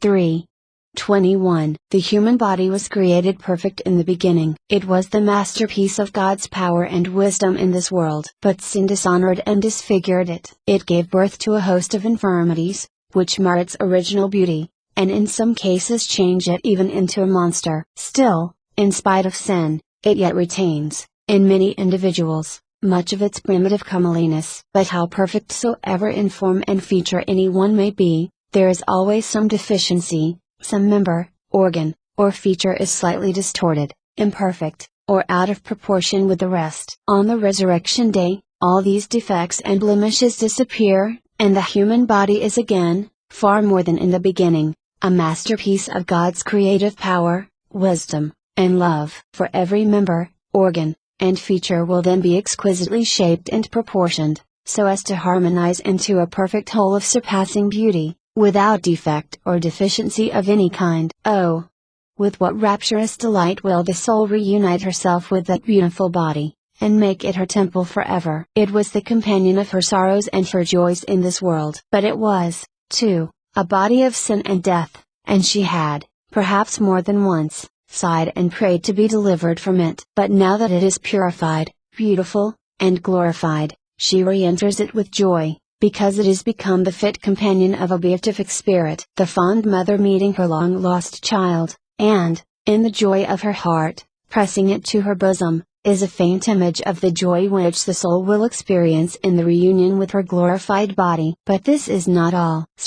Thomas maintains that, besides rising in perfect beauty of form, all the just must rise in the bloom and vigor of youth, otherwise our bodies would not, according to promise, rise conformable to the glorious body of Jesus Christ. From this doctrine it follows that all defect, or appearance of old age, as well as the infirmities and deficiencies of infancy, will be completely removed, and all of the saints will enjoy the full perfection of human nature. What consolation there is in all these glorious promises! To be forever young and vigorous, forever blessed with perfect health of mind and body, to be forever beyond the reach of time, which destroys all beauty here below, to be clothed with a body that shall forever be a stranger to suffering. These are some of the joys in store for the children of God in the resurrection of the body. Respondio discentum, quod homo resurget ipsum ni defecti humani naturae, quia sicut Deus humanum naturam ipsc defectu instituit, ita sine defectu reprobit. Deficit autem humana natura duplicitur. Uno modo quia nondum perfectiona multimum estate consecuta. Alio modo, quia jam ab ultima perfectionis recessit. Et primo modo deficit in pueris,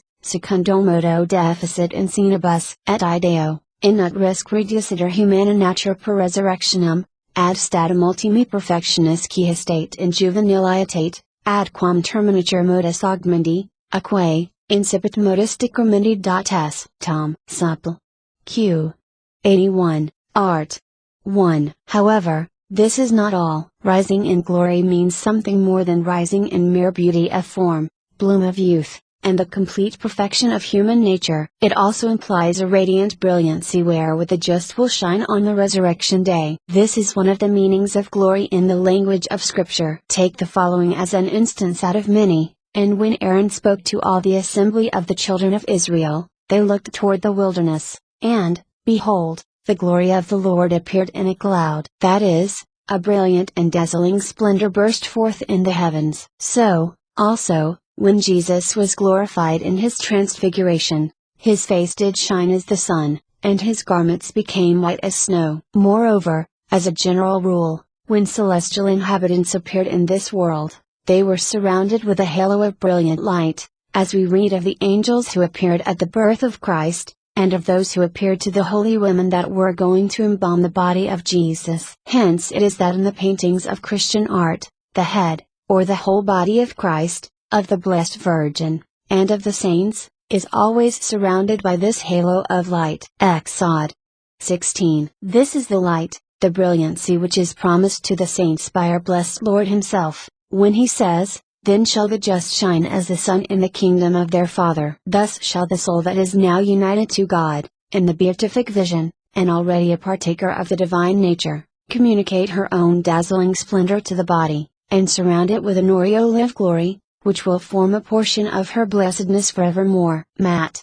13. But, although all the just must rise in glory and in the perfection of human nature, you must not, therefore, infer that all shall rise in the same degree of beauty and splendor of form. For, as the resurrection is a reward to the just, it follows that each one shall have a body glorified in proportion to his own individual merits. Any contrary doctrine would sound like heresy. If you were told, for instance, that the murderer who dies on the scaffold, after making an act of perfect contrition, will rise on the last day with a body as beautiful and glorious as that of the Blessed Virgin, or of the apostles, martyrs, and holy virgins, your whole soul would revolt at such a doctrine. You would maintain, that if the resurrection is a reward to the just, the beauty of their bodies should bear some proportion to their merits. You would certainly be right in maintaining this, for it is the very doctrine taught by St. Paul, when he says, "One is the glory of the sun, another the glory of the moon, and another the glory of the stars, for star differeth from star in glory. So also in the resurrection of the dead. Each one, therefore, shall rise in that particular degree of glory which he has deserved by the more or less holy life he has led in this world." 1 Cor. 15. 41. It will no longer be as it is in this world, where personal beauty is a free gift of God, but no reward. Hence we see personal beauty in pagans and infidels, as well as in Christians. Its possession does not, in the hast, denote sanctity, nor does its absence denote moral depravity, and, therefore, beautiful persons may be very wicked, while deformed ones may be very holy. Not so after the resurrection. Perfect personal beauty, accompanied with a heavenly splendor, being one of the rewards in store for the children of God, will then denote sanctity in the just. The more holy they have been in this life, the more beautiful and conformable to the glorious body of Jesus they shall be. Now, Christian reader, do you wish to possess faultless personal beauty in your heavenly home? Do you desire, not only to increase your own blessedness, but to be even an ornament in the kingdom of your Father? No doubt you do. Well, you have the means in your hands. Lead a holy life, a life of purity and perfect charity. Endeavor to reproduce in yourself the virtues which Jesus taught and practiced, and when the angel's trumpet calls the dead to life, your body, which must first be sown in dishonor, shall rise in that degree of beauty which you have deserved by the holiness of your life. Chapter 6. The spirituality of the risen body. Having seen the personal beauty and splendor in which the just will rise on the last day, we shall now examine some other attributes of the glorified body. Street. Paul tells us, it is sown an animal body, it shall rise a spiritual body. 1 Cor. 15:44. Rising a spiritual body does not mean that the bodies of the just shall be changed into spirits. Our bodies, which are material by nature, must remain so forever. They must rise in conformity to the glorious body of Jesus Christ, who will reform the body of our lowness made like to the body of His glory. And what kind of a body had Jesus Christ, when He arose triumphant over death and hell? It was certainly His own material body of real flesh and blood, and not a spirit. When He appeared to His apostles, as Street. Luke tells us, they, being troubled and affrighted, supposed that they saw a spirit. And He said to them, why are you troubled, and why do these thoughts arise in your hearts? See my hands and feet, that it is I myself. Handle and see, for a spirit hath not flesh and bones as you see me have. Assuredly, here is a true body of flesh and blood and bone, and not a spiritual one in the sense that matter does or can become a spirit. It is the very same body in which He suffered such terrible tortures and agonies during His bitter passion. Luke 24. So shall we rise on the last day, in our own material body of flesh and blood, with every organ and member glorified and made conformable to the body of Jesus Christ. According to the teachings of St. Thomas, our bodies shall rise of the same nature as they now are. For glory does not change or destroy nature, but perfects it. Evidently, then, rising a spiritual body does not mean that our bodies are to be changed into spirits. What then does it mean? It means that, while retaining their essential material nature, they will be clothed with properties which naturally belong only to spirits, and not to bodies. These we shall now examine. Ponere inum corpus transire in spiritum estate omnino impossible. Non enim transcending visum nisi qua in materia communicant. Spiritualium autem et corporealium non potestassi communicatio in materia, cum substantiae spirituals sint omnino immaterialia. Impossible estate jitur quod corpus humanum transit in substantiam spiritualem. Similiteratiam impossible estate quod corpus hominis resurgentis sit quasi irum et vintus simili.s. Tom, Cond. Gent. Lib. 4, c.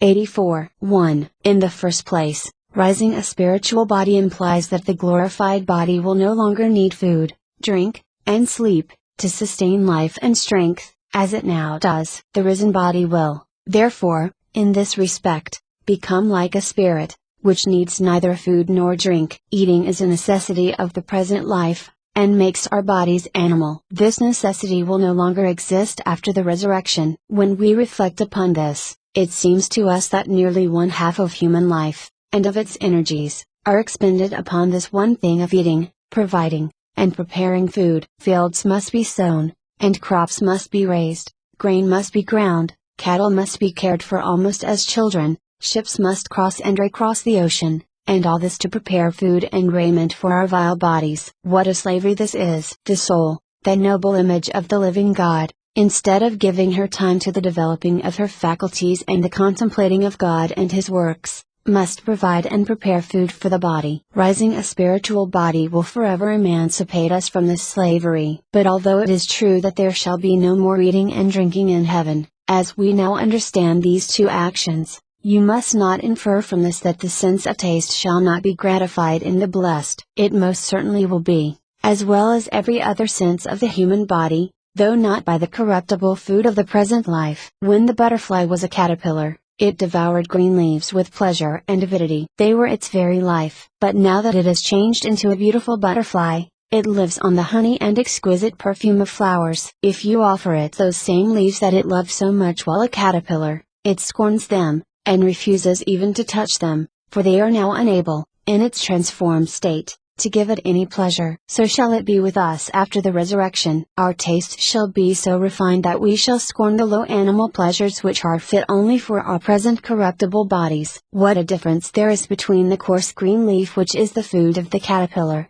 and the exquisite honey of the blushing rose, which is the food of the butterfly. There is a still greater difference between the creatures that now gratify our senses, and those that are reserved in heaven to gratify our glorified senses after the resurrection. But there is still another slavery besides that of eating and drinking, from which we shall be delivered by rising a spiritual body. It is the slavery of sleep, which takes up nearly 1/3 of our lives. We all know by experience, that it takes only a few hours of heavy physical labor or assiduous mental application to exhaust all our mental energies and bodily strength. And, whether we like it or not, we must sleep 6 or 7 hours, in order to regain our lost strength, and to be ourselves again. How many saints have grieved over this necessity of our nature? Often have they desired to spend the nights in the contemplation of God, but in spite of their endeavors, they were overpowered by sleep. The spirit, indeed, was willing, but the flesh was weak. This imperative necessity of our animal bodies will be totally removed by rising a spiritual body. Spirits have no need of sleep,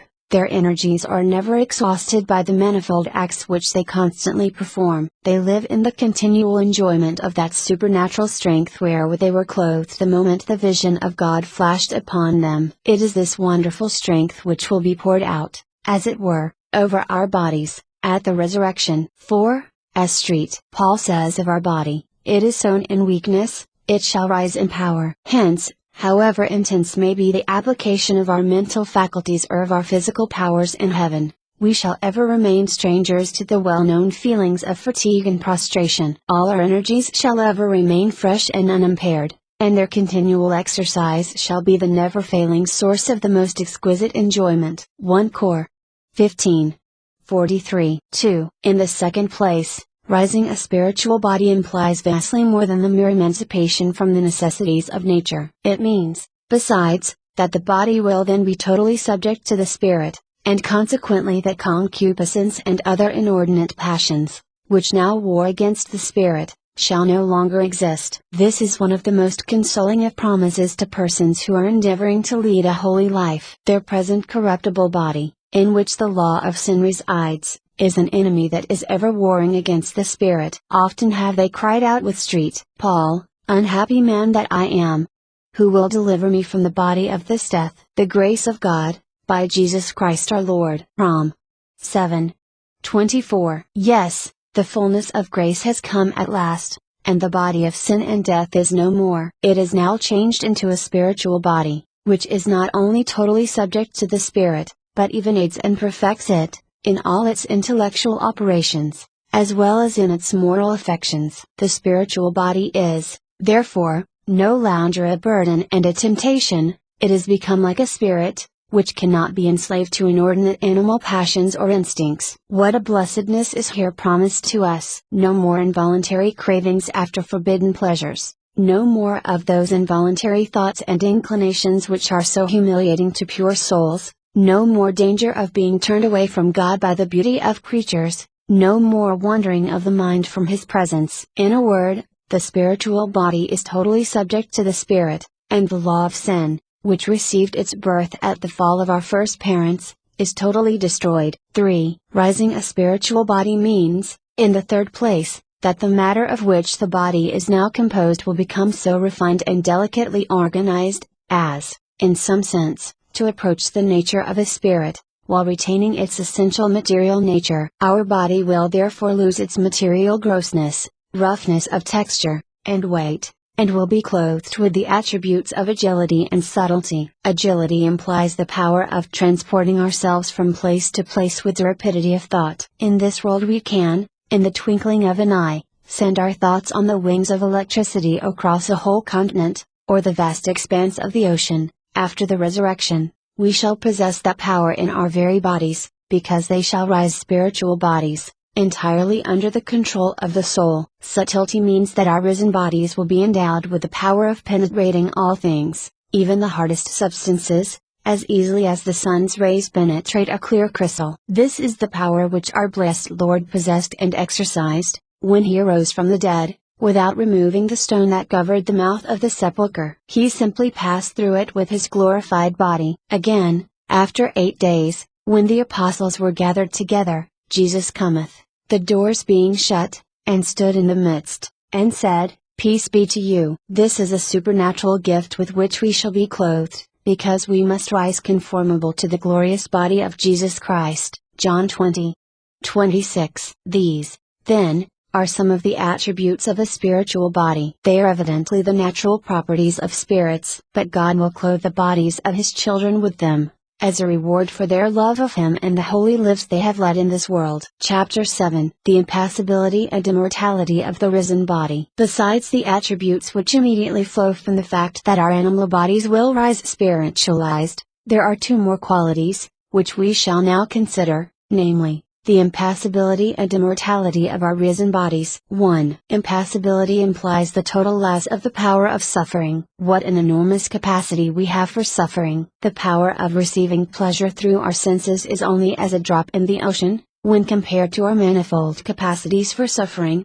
in every faculty of the soul, in every organ, member, and nerve of our frame. Every one of them is susceptible of tortures, which, while endured, make the enjoyment of life and its pleasures impossible. A violent headache or a burning fever drives a man almost to distraction, and destroys any pleasure he might otherwise experience. What consolation, therefore, to think that this body of suffering shall rise impassible. No more disease, no more pain nor pang, no more suffering either of mind or body, for we shall enter a new world from which suffering is forever banished. Street. John had a glimpse of this new world, when he said, And I saw a new heaven and a new earth. For the first heaven and the first earth were gone, and I heard a great voice from the throne, saying, Behold the tabernacle of God with men, and He shall dwell with them, and God shall wipe away all the tears from their eyes, and death shall be no more, nor mourning, nor crying, nor sorrow shall be any more, for the former things are passed away. Epoch 21. It was the thought of rising in glory, with a body free from suffering, that gave comfort to the holy man Job when the storm of adversity had burst upon him. Listen to his beautiful words, I know that my Redeemer liveth, and in the last day, I shall rise out of the earth, and I shall be clothed again with my skin, and in my flesh I shall see my God, whom I myself shall see, and not another. This my hope is laid up in my bosom. Lay up that hope in your bosom as he did, and when the storm of adversity bursts upon you, the thought of rising in a glorified, impassible body, and in a new world, will give you patience and resignation. Job 19. But rising with the gift of impassibility does not mean that our bodies will be unfeeling as marble statues. It only means that they shall be free from the power of suffering, but that does not exclude the power of receiving pleasure. Glory does not destroy nature, but perfects it. The bodies of the blessed will remain sensible to impressions from suitable objects, and, according to St. Thomas, the blessed will use their senses for enjoyment in all that is not repugnant to a state of incorruption. Et corpus igitur perfectum perennium proportionabiliter animi, immunerit ab omni malo, et quantum ad actum potentium, quantum ad actum quaedam, quia nulla erit in is corruptio, nulla deformitas, nullus defectos, quantum ad potentium vero quia non potrant aliquid petiquat sit is molestum, et propter hoc impassibilia erunt, qua itamen impassibilitas non excludet ab is passionum qua estates ration sensus, ut interinum sensibus ad electationem secundum illa qua statui incorruptionis non repugnant. S. Tom, Cond. Gent. Lib. 4, c. 86. 2. We now come to consider the crowning glory of all the glorious supernatural attributes wherewith God will clothe our bodies on the last day. I say it is the crowning glory, for the splendor of form, the vigor of youth, and the complete perfection of our human nature, which are all included in the promise of rising conformable to the glorified body of Jesus Christ, would scarcely be worth working for or possessing, unless they were accompanied with the promise of incorruptibility. Indeed, of what use would be the rising with the bloom of youth and health on our cheek, and in perfect beauty of form, if time could again destroy them as in this world? But there is no danger that the destroyer will ever enter our heavenly home. Listen to St. Paul. Speaking again of the body, he says, "It is sown in corruption, it shall rise in incorruption." 1 Cor. 15:42. Our bodies, as now constituted, are corruptible by their very nature. The elements of matter which compose them are held together by the laws of life, and not by their natural affinities. Hence, from the very first moment of our existence to our death, there is a continual struggle between the laws of life and those that govern inorganic matter. For a time, vigorous young life claims the supremacy, and the body grows to its degree of beauty and strength attainable in this world. But full soon the laws of decay and corruption begin to assert their empire. Beauty of feature and form gradually fade away, elasticity of limb gives way to the decrepitude of old age, and finally the whole frame becomes a burden under which nature groans and totters, until it falls into the gloomy grave, where corruption destroys every remaining vestige of beauty, and even of the human form. On the resurrection day, we not only shall rise in splendor and perfection of form, but we shall also be transferred to another world,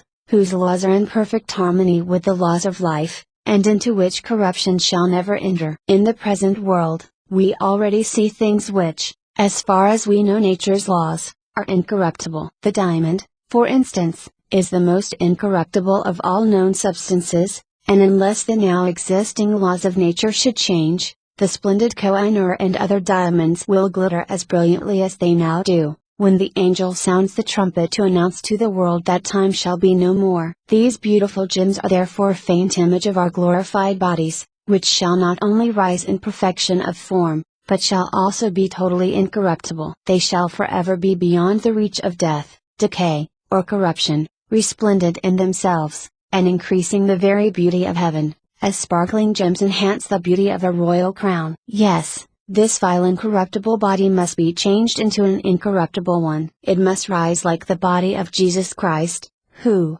rising again from the dead, dies no more. Death shall no more have dominion over him. According to the beautiful and forcible words of the Apostle, this corruptible must put on incorruption, and this mortal must put on immortality. And when this mortal hath put on immortality, then shall come to pass the saying that is written, "Death is swallowed up in victory." O death, where is thy victory? O death, where is thy sting?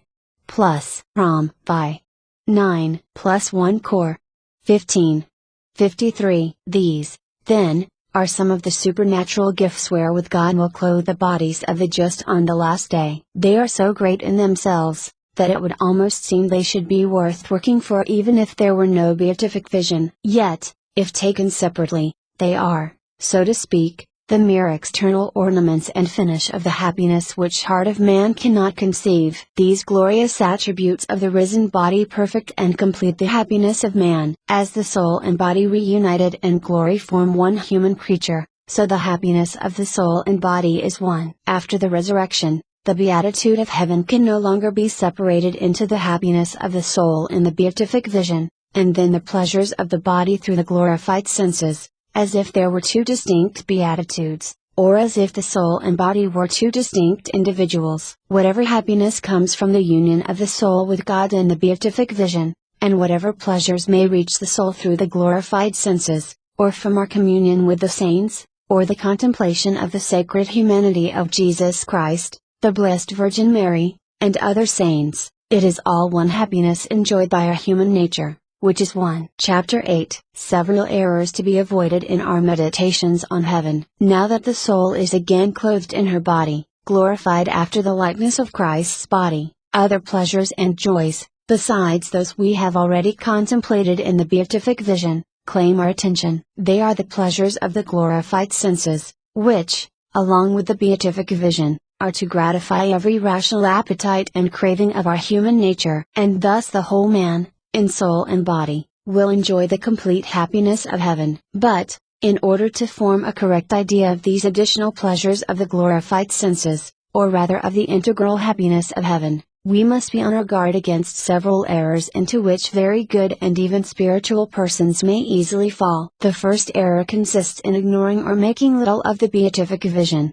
after the resurrection, and letting our mind pass from creature to creature, gathering exquisite pleasures from each, until practically we make man's happiness in heaven come almost exclusively from creatures. This is, substantially, the view which Protestants take of heaven. They have written books on the subject, in which they speak eloquently and even learnedly on the joys involved in the mutual recognition of friends and kindred, on the delights we shall enjoy in our social intercourse with the saints and angels, in the music that shall ravish our very souls, and other things of that nature. In a word, they maintain, as well as we do, that, in heaven, men will enjoy every possible intellectual, moral, and sensible pleasure, and that nothing will be wanting to make him perfectly happy in his whole being. Here is the Protestant view of heaven. It is certainly far from being gross or carnal. It may even, at first sight, appear not to differ from that which is taught by the Catholic Church. But,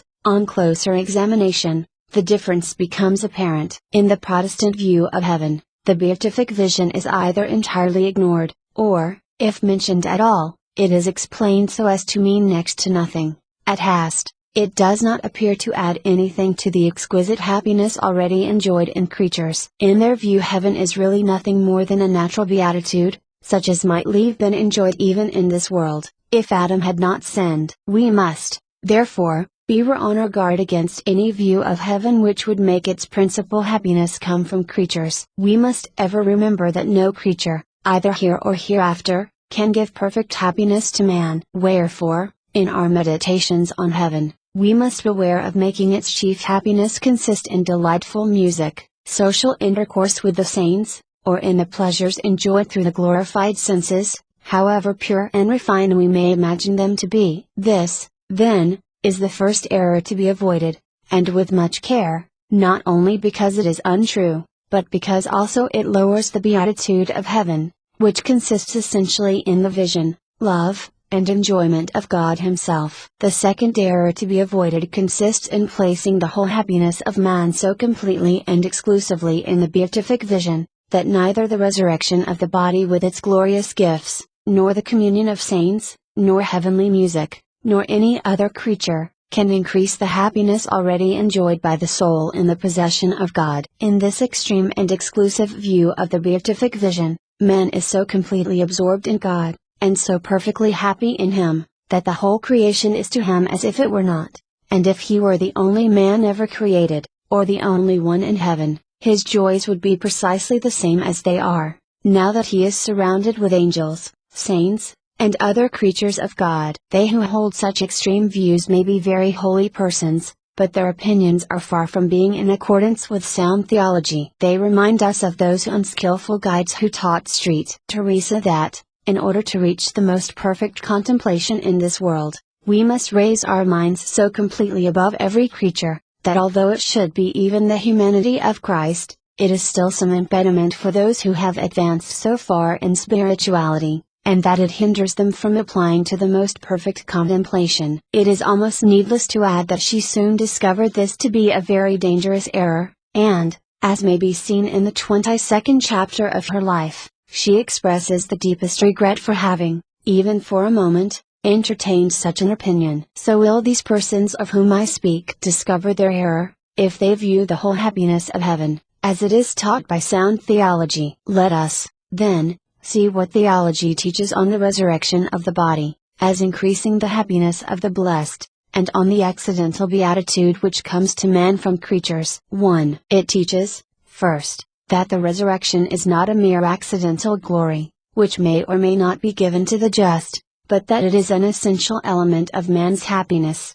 The soul of Abraham, for instance, that is now united to God in the beatific vision, is not, properly speaking, Abraham himself, but only a part of him. In order, therefore, to be perfect according to her nature, that soul must again be clothed with her own body of real flesh and blood, so that Abraham may again be a living man, and that God may be called, in the fullest sense of the word, the God of the living. Evidently the same must be said of every other soul now basking in the light of God's countenance. Anima corpori naturaliter unitur, a state inum secundum swamascentam corporis forma, a state higitur contra naturam anima ipse corpori esse, nihil autem quod a state contra naturam protestasi perpetuum. Apportetim, animam, corpori iterato conjungi, quod a state resurgir, sum, contra. Gent. Lib. 4, cap. 79. Ad secundum, descendum quod anima Abrahi non estate per preliquendo ipso Abraham, sparsius, et sic de alias. Unvita animi Abrahi non suffistrat ad hoc quod Abraham sid vivens, quod Deus Abraham sid Deus viventus, stexigitur vita totius conjuncti, solicit animi et corporis, quod equidum vita quam vis non esit in actu, quando verba propone bancher, erat tamen in ordinatri usque partus ad resurrectionem, undominus per verba illa subtilis imet efficaciter resurrectionem prophet.s. Tom, Supple, Q. 75, Art. 1. We are not angels, but men. An angel is a superior being, and of a different order from us. He is a spirit, and complete as such without a body. But the human soul, although a spirit too, is not perfect without a body, for, as such, she is only a part of the being called man. Besides, it is not the soul alone that is to enjoy the happiness of heaven, it is man. And as he is composed of both soul and body, it is necessary that the soul should again be clothed with her body, so that man may be placed in the enjoyment of heaven's happiness in his whole being. 2. Theology teaches, in the second place, that the happiness of the blessed is increased by the resurrection, because the soul is enabled to receive new pleasures by her reunion with a glorified body. And, first, the human soul, which is not only intellectual, but also sensitive, receives those organs by which she is again enabled to exercise her imagination, and other faculties of her emotional or sensitive nature, all of which are sources of great enjoyment. Secondly, by her reunion with the body, she is again empowered to receive pleasure through the glorified senses. Thirdly, the soul is made more perfect in all her operations by her reunion with the glorified body. The human body as now constituted, or rather as injured by sin, does not, it is true, always perfect the soul in her operations, it rather impedes her, at hast in many of them. Hence, the wise man tells us that the corruptible body is a load upon the soul, and the earthly habitation presseth down the mind that museth many things. Plus, if therefore, a glorified soul were reunited to such a body, undoubtedly her operations would not be made more perfect than they are in her separate state. But it is not to be so. The soul is to be reunited to a glorified body, that will be entirely subject to the spirit, and will, in consequence, perfect all its intellectual operations, its moral affections, and every other act which, according to its nature, it can perform.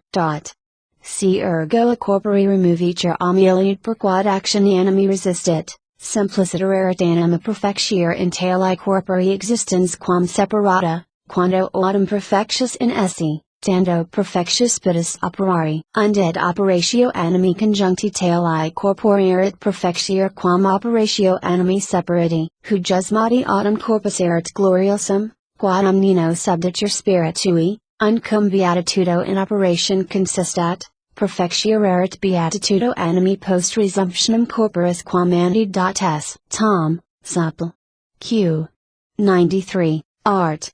1 plus wis. 9.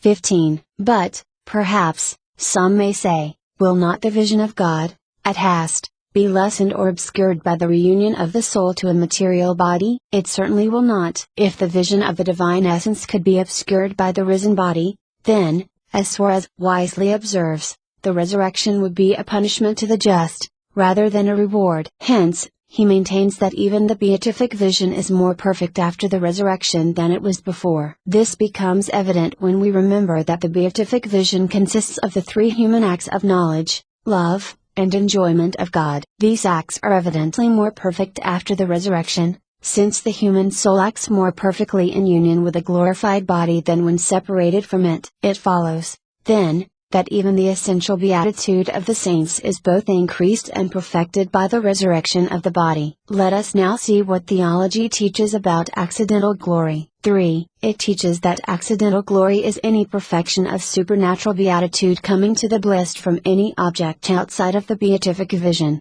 that is, from creatures. Thus, when our blessed Lord tells us that there shall be joy in heaven upon one sinner doing penance, He manifestly speaks of a new joy which comes to the blessed from an object outside of the beatific vision. So then, evidently, some of heaven's joys do come from creatures, though, ultimately, we may say, they all come from God. Luke 15:2. In this world, we receive a portion of our light from the moon, but that light is still from the sun, because the moon has no light of her own. She is a mere reflector, or instrument by which, during the night, the sun conveys to us a portion of his light. So in heaven, God is the only source of happiness and joy, and no creature is or can be a source of happiness independently of Him. But He can and does make use of creatures to adorn, perfect, and complete the happiness of the whole man. Beatitudo accidentalis, propriet generatum laquendo, a state qualibet beati perfectio supernaturalis qua versatur circa aliquid quod estate extrajectum beatificum, proud beatificum estate, qui nullo state assinta creta qua non egit alico accidenti ad consummationem suae perfectionis, essentialis autem beatitudo estate quid cretum, ergo per natura accidentibus, et sic et essentialis beatitudo consistet in operation, ida et haec accidentalis. Gem vero, iscius accidentalis beatitudinis causa, supramiae accidentalis meritum provenit ex bonus operibus, qua idem meringer premium subeatitudinem essentialem, etiam simul meringer accidentalem tamquam proprietatem in essentiali radicaliter contentem. Idoque meritur beatitudinem essentialem, simul meritur accidentalem, et utrend promodum unis premiae. Suarez. Debate. Dispute. 11. Nevertheless, though this accidental glory comes to the blessed from creatures, it is radically contained in the essential, and is given with the essential as one reward, and not as two. For there are not two beatitudes in heaven. There is only one, which comprises both the essential and the accidental. It is true, we make a distinction between them, because the one comes immediately from God, while the other comes from creatures. But it does not, in the hast, follow that this last is of little use or to be despised. Considering the needs of our nature, which is not destroyed, but perfected in heaven, accidental glory is necessary to perfect and complete the blessedness of God's children, and to gratify every rational craving of human nature. Thus the crown of the virgins who sing a canticle that no one else can sing, and who follow the Lamb whithersoever He goeth, is a mere accidental glory, and yet it is one so much prized that many have given life itself, amidst the most cruel torments, in order to enjoy it. Thus again, our social intercourse with the saints, and the pure joys resulting therefrom, the meeting of our kindred and friends in heaven, the ravishing music which resounds through the vaults of heaven, the pleasures of the glorified senses, these and 1,000 other joys are the accidental beatitude with which God perfects and completes the happiness of the whole man. The third error which we shall now examine flows naturally from the mistaken and exclusive views which some persons take of the beatific vision. They imagine that the vision of God will so completely absorb and monopolize every faculty of man, that, practically, he will become motionless and inactive as a statue. There can be no greater mistake. It is true that our union with God, in the beatific vision, is happiness and joy, greater than mortal man can conceive, but it by no means follows that it will hinder the free exercise of our mental faculties, or the activities of our glorified bodies. Indeed, the very reverse will take place, for glory does not destroy nature, but perfects it. We are active by nature. Action, therefore, both of mind and body, is a law of our being, which cannot be changed, without radically changing, or rather destroying our whole nature. As glory perfects our whole nature, instead of destroying it, it follows that in heaven we shall be far more active than we can possibly be here below, for there all our powers will exist in their highest perfection. Therefore, the intellect, elevated and strengthened by the light of glory, will continue to think and to contemplate the truth, for such is the natural action of the human intellect. Thus, also, the will, which is the loving power of the soul, shall continue forever to love, for its natural action is to love the good, the beautiful, and the perfect. The memory, also, will forever continue to recall the many graces received from God, thus keeping alive a deep sense of gratitude for His benefits, while the imagination will still continue to make to itself new and captivating pictures of beauty. Thus,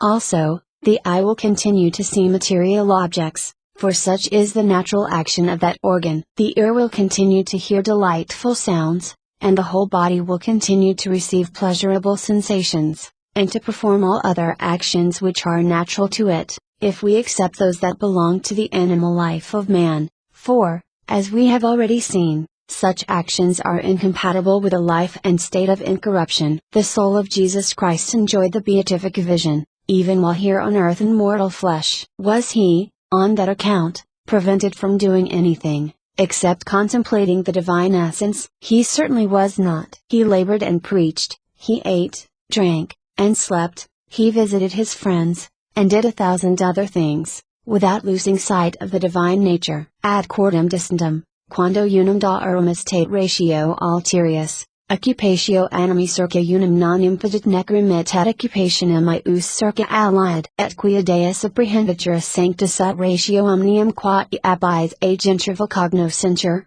I Deo occupatio circa sensibilia et sentienta, qua cum calia contemplanta aut agenda, in nulum pedit divinam contemplationem, nec e converso. Vel descendum quad Deo unipotentia impeditur in actus ua quando alia vehemender operatur, quia unipotentia de se non sufficit ad tam intensum operationem, nisi subventur perid quad erit alias potentias vel membrantiturendum et principia vitae, et quia erunt in sanctus omnes potentiae perfectissimi, unipoter tita intens operari, quad ex hoc nullum impedimentum praestabitur actioni alterius potentiae, sicut in Christos fuit. S. Tom, Supl. Q.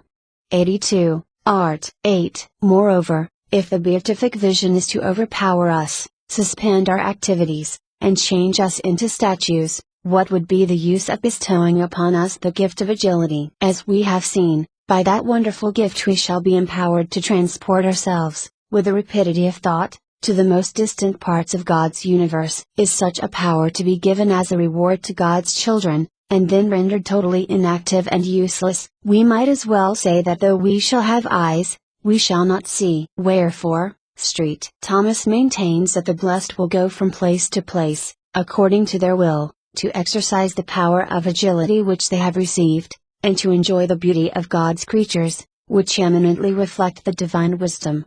Nor shall they, on this account, lose anything of their essential happiness, which consists in the vision of God, for they will find Him everywhere present. Respondio distendum, quad corpora gloriosa aliquando moverenus estate ponere. Verisimile estate quad aliquando move buncher prosua libitu voluntatis, udilid quad habent virtute actu exercens, divinam sapientiam commendabilum ostendent. Et ut etiam visusorum reficiatar pulchertutine creaturem diversarum, in quibus de sapientia eminender reluspent. Since es autem non pedis tessi nisi prasendium, quam vis magas along inquis entire passint corpora gloriosa, quam non gloriosa, nec tamen primatum aliquid depribit arm beatitudini qua e consistit in division, cemud bic prasentum habent. S. Tom, Supl. Q. 84. Art. 2. From all this sound theology it is evident that our union with God in the beatific vision, far from suspending or destroying the activities of our nature, will rather increase and perfect them. It will do so, first, by taking away from soul and body whatever now makes us sluggish, and, secondly, by adding to our now existing faculties supernatural powers, which will give to our nature its highest degree of perfection and similitude to God, who is all activity. We must be careful to remember all this, otherwise it will be impossible for us ever to understand how the saints can possibly enjoy each other's society, rejoice at the conversion of sinners, listen to delightful music, enjoy the pleasures of the glorified senses, and otherwise exercise all the faculties and powers of their nature. The little glimpse of heaven given in the Apocalypse, certainly does not represent the saints and angels as inactive statues. On the contrary, all is life and a wonderful activity. We are now prepared to meditate upon the integral happiness of heaven,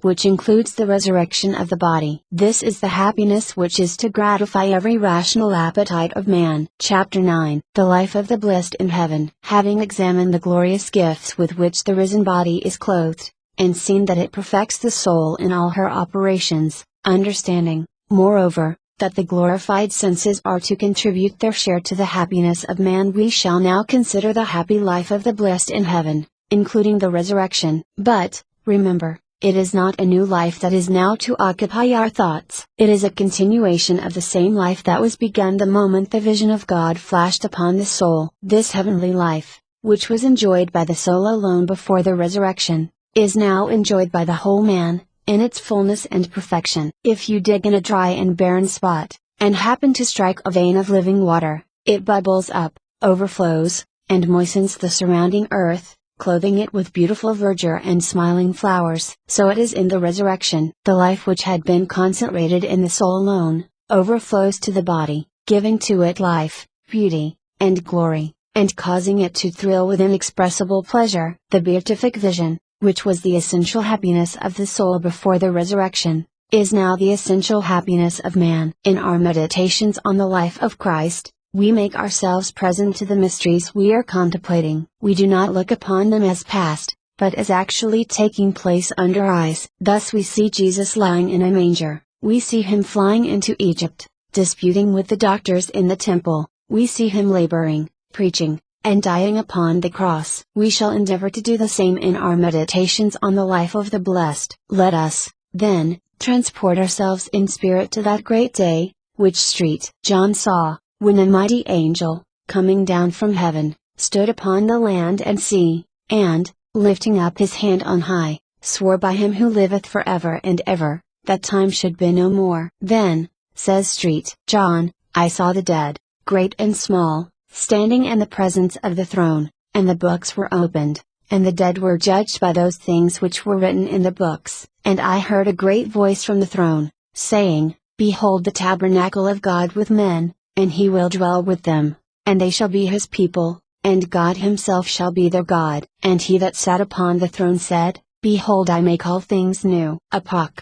20. Here is a new order of things, in a new world, a world of beauty and perfection inconceivably greater than the one wherein we now live. This is the world in which we are to live the life of the blessed. In this chapter, we shall examine 5 of its most prominent attributes. 1. First, it is a life of peace. When Jesus was born, the angels sang, Glory to God in the highest, and on earth, peace to men of good will. And when he arose from the dead, his first words to the apostles were, Peace be to you. But, though the peace he wished and gave was great, it was not, and, in the existing order of things, could not be perfect. For they still had to battle against the world, the devil, and the flesh. But in heaven that peace is perfect, because it flows immediately from the bosom of God himself. Besides, none of those things which in this world disturb our peace, can never enter the kingdom of peace. We now have perfect peace with God, of whose love for us we no longer doubt,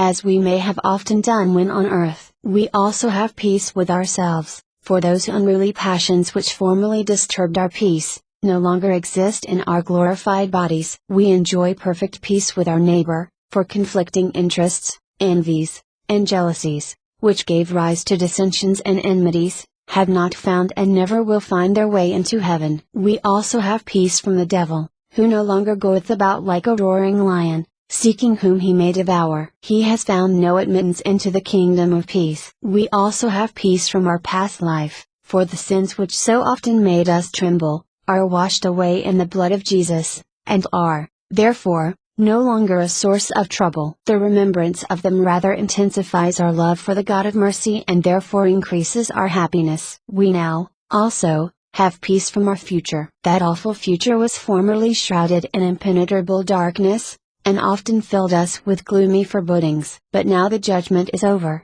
we have heard the consoling sentence, Come ye, blessed of my Father, possess the kingdom prepared for you, from the foundation of the world. We now gaze undismayed into that bright outspread eternity, wherein we see nothing that can ever disturb our peace. The wish and prayer of St. Paul, expressed to the first Christians, is now completely fulfilled in us, and the peace of God which surpasseth all understanding, keep your hearts and minds in Christ Jesus. Phil.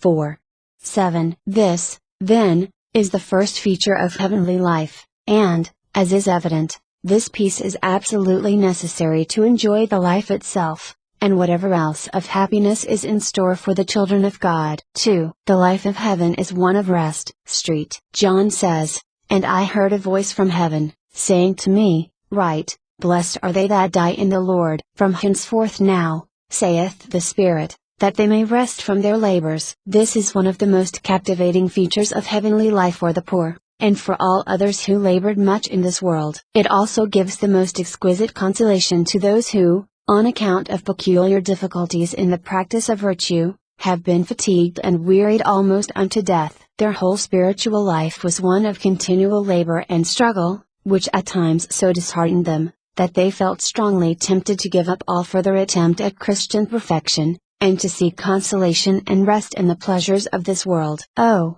how happy they now are! How grateful to God, who gave them the grace of final perseverance! They now enter into the rest, which shall never more be disturbed by toil or struggle. They now live a life of everlasting rest, though not one of inactivity. For, as we have already seen, the life of heaven is not one of inactivity, but one in which every energy of mind and body has its full and free action. As our life in heaven is a participation of the life of God Himself, it must resemble that divine life, which, while it is ineffable rest, is ever active and operative in the creation, conservation, and government, not only of our own world, but of those millions of other worlds that shine above our heads. Nevertheless, this continual exercise of our manifold faculties in heaven, does not, as in this world, generate fatigue, weariness, or disgust, but is the never-failing source of the highest and most rational pleasure. Epoch.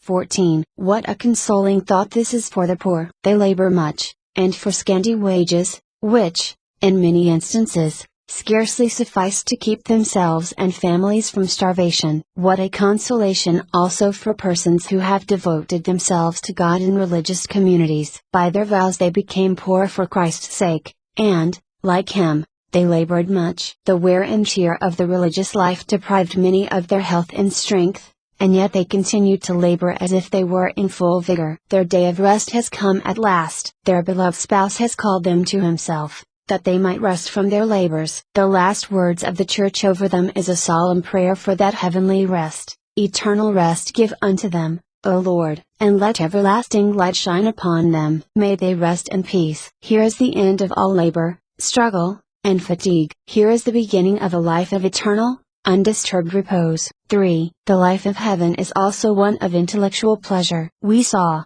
in a former chapter, that man's intellect is filled to overflowing with all knowledge in the vision of God. We must now say a few words on the exquisite and pure pleasures which this knowledge produces. Intellectual pleasures are, perhaps, the highest generally known of all those which our nature can enjoy. For the great majority of the human race is made up of the poor, who are compelled to spend their lives in toiling for food and raiment. They are, in consequence, unable to develop their mental faculties and to enjoy high intellectual pleasures. And yet these pleasures are the highest, the most rational and satisfying which man can enjoy, because they are produced by the exercise of the intellect, which is the noblest faculty of the soul. Men of highly cultivated minds, such as theologians, philosophers, astronomers, mathematicians, and literary men, separate themselves from the world and its pleasures. They spend the day, and a great part of the night, in study, in the contemplation of the truth. They even forget to eat and drink, and must be compelled by their friends to attend to the necessities of nature. Many of them have completely ruined their health by study, and some of them, as Democritus the philosopher, are reported to have even plucked out their eyes, that they might have less distraction, and thereby be enabled to meditate more profoundly upon the truths of their respective sciences. Now, I ask, is it in our nature to go through such terrible self-denials without compensation? Surely it is not. Therefore, the natural inference is that knowledge is a source of the most exquisite pleasures. If it is so, in this world, where the curse of sin has darkened the mind, and where knowledge is so limited, and so mingled with error and doubt, what shall we say of those pleasures in heaven? There the intellect of man receives a supernatural light, it is elevated far above itself by the light of glory, it is purified, strengthened, enlarged, and enabled to see God as He is in His very essence. It is enabled to contemplate, face to face, Him who is the first essential truth. It gazes undazzled upon the first infinite beauty, wisdom, and goodness, from whom flow all limited wisdom, beauty, and goodness found in creatures. Who can fathom the exquisite pleasures of the human intellect when it thus sees all truth as it is in itself? This is one of heaven's secrets which we shall never fully understand, except when united to God in the beatific vision. Nevertheless, if never we have enjoyed the pleasures produced by the perusal of a highly intellectual work, or felt the irresistible fascinations of some favorite science, we can, it seems, form some distant conception of intellectual pleasures in heaven. For the life of heaven is also one of love. As we have seen before, man cannot rest satisfied with the mere contemplation of truth and beauty, however pleasurable and satisfying such a contemplation may be. His will immediately seizes upon the truth and beauty presented by the intellect, and loves with an intensity proportioned to the perfection of the object presented. Now, as God Himself, in this unveiled majesty, is the object presented to the will, and as He is the most perfect of all beings, it follows that the will loves, in heaven, with an ardor, an intensity whereof we can form but a faint conception in our present state of trial. There, at last, do the blessed fulfill to perfection the law which commands us to love God with our whole heart, with our whole soul, with all our strength, with all our mind, and our neighbor as ourselves. Not only does each one of the blessed love, but he sees himself loved in return both by the Almighty and by every one of the saints. This makes heaven a life of love, and consequently one of perfect happiness. Think of this, ye mortals, who crave after human love. You desire to love and to be loved. Love is the sunshine of your lives. But, do what you will, it can never give you perfect happiness here below, for when you have, at last, succeeded in possessing the object after which you so ardently sighed, you discover in it imperfections which you had not suspected before, and these lessen your happiness. But suppose, even, that you are of the few who are as happy as they expected to be, how long will your blessedness last? A few years, at most. Then, death, with a merciless hand, tears away from you the objects of your love. Is not this the end of all earthly happiness? Look up to heaven, and there see the blessed in the presence of God. They are as happy today in their love as they were hundreds of years ago, and when millions of ages have rolled by, they shall still possess the object of their love, which is the eternal God. Thus the blessed live a life of love, and, consequently, one of perfect happiness. 5. The life of heaven is, moreover, one of perfect enjoyment. In this world, there can be no perfect and lasting enjoyment, and this not only because creatures have not the power of giving perfect happiness, but also because our powers of enjoyment are imperfect in themselves, and because also our bosom swarms with ungoverned passions, which spread the gall of bitterness over our joys. How many thousands are there not, for whom fortune smiles in vain? How many are there not, who, though surrounded with untold wealth, are nevertheless more wretched than the tattered beggar? One, for instance, is always suffering from bad health, and hence he cannot enjoy the pleasures which fortune has placed within his reach. Another is not only wealthy, but is, moreover, elevated to some honorable position, and one would think he must enjoy the honors with which he is surrounded, but there is in his bosom an ungoverned passion, which, like a cankerworm, eats away his joys one by one. Holy Scripture gives us a striking instance of this in the person of Haman. He had been highly exalted by King Ahasuerus, and the servants of the king bent the knee before him, and worshipped him, only Mardochai did not bend the knee nor worship him. This apparent slight so wounded the pride of Haman, that he could enjoy neither peace nor happiness so long as Mardochai, the Jew, sat at the king's gate. Listen to his own confession. He called together his friends and Zeresh his wife, and he declared to them the greatness of his riches, and the multitude of his children, and with how great glory the king had advanced him above all his princes and servants. And after this he said, Queen Esther also hath invited no other to the banquet with the king, but me, and with her I am also to dine tomorrow with the king. And whereas I have all these things, I think I have nothing, so long as I see Mardochai, the Jew, sitting at the king's gate. What a revelation this is! How little it takes to destroy our powers of enjoyment. It is only a small worm that eats away the very core of the most delicious fruit, leaving it tasteless and rotten. Esther v. In heaven only shall we live a life of perfect enjoyment, not merely because all the objects of happiness exist there in their highest perfection, but because we shall also be made perfect by our union with God. We shall be like Him, because we shall see Him as He is. Wherefore, no inordinate passion will ever lurk in our bosom, and spread bitterness over our joys. No torturing disease ever will enervate or prostrate the energies of our glorified bodies, and render them incapable of enjoyment. All the powers of enjoyment which belong to the glorified state will ever remain fresh and unimpaired. It follows from this, that our life in heaven will be one of continued, undisturbed enjoyment of God Himself, of the society of the saints, and of all other creatures that He has prepared to perfect and complete the beatitude of man. Chapter 10. Pleasures of the glorified senses. The life of heaven is also one of pleasure through the glorified senses. These pleasures, as well as those of the beatific vision, are certainly beyond our comprehension. Still, we may form some idea of them by reflecting on the exquisite delights which reach our soul through our senses, in our present state of imperfection. They are so fascinating that the world runs wild with their intoxication. What, then, must they be in heaven, where everything is perfect? For,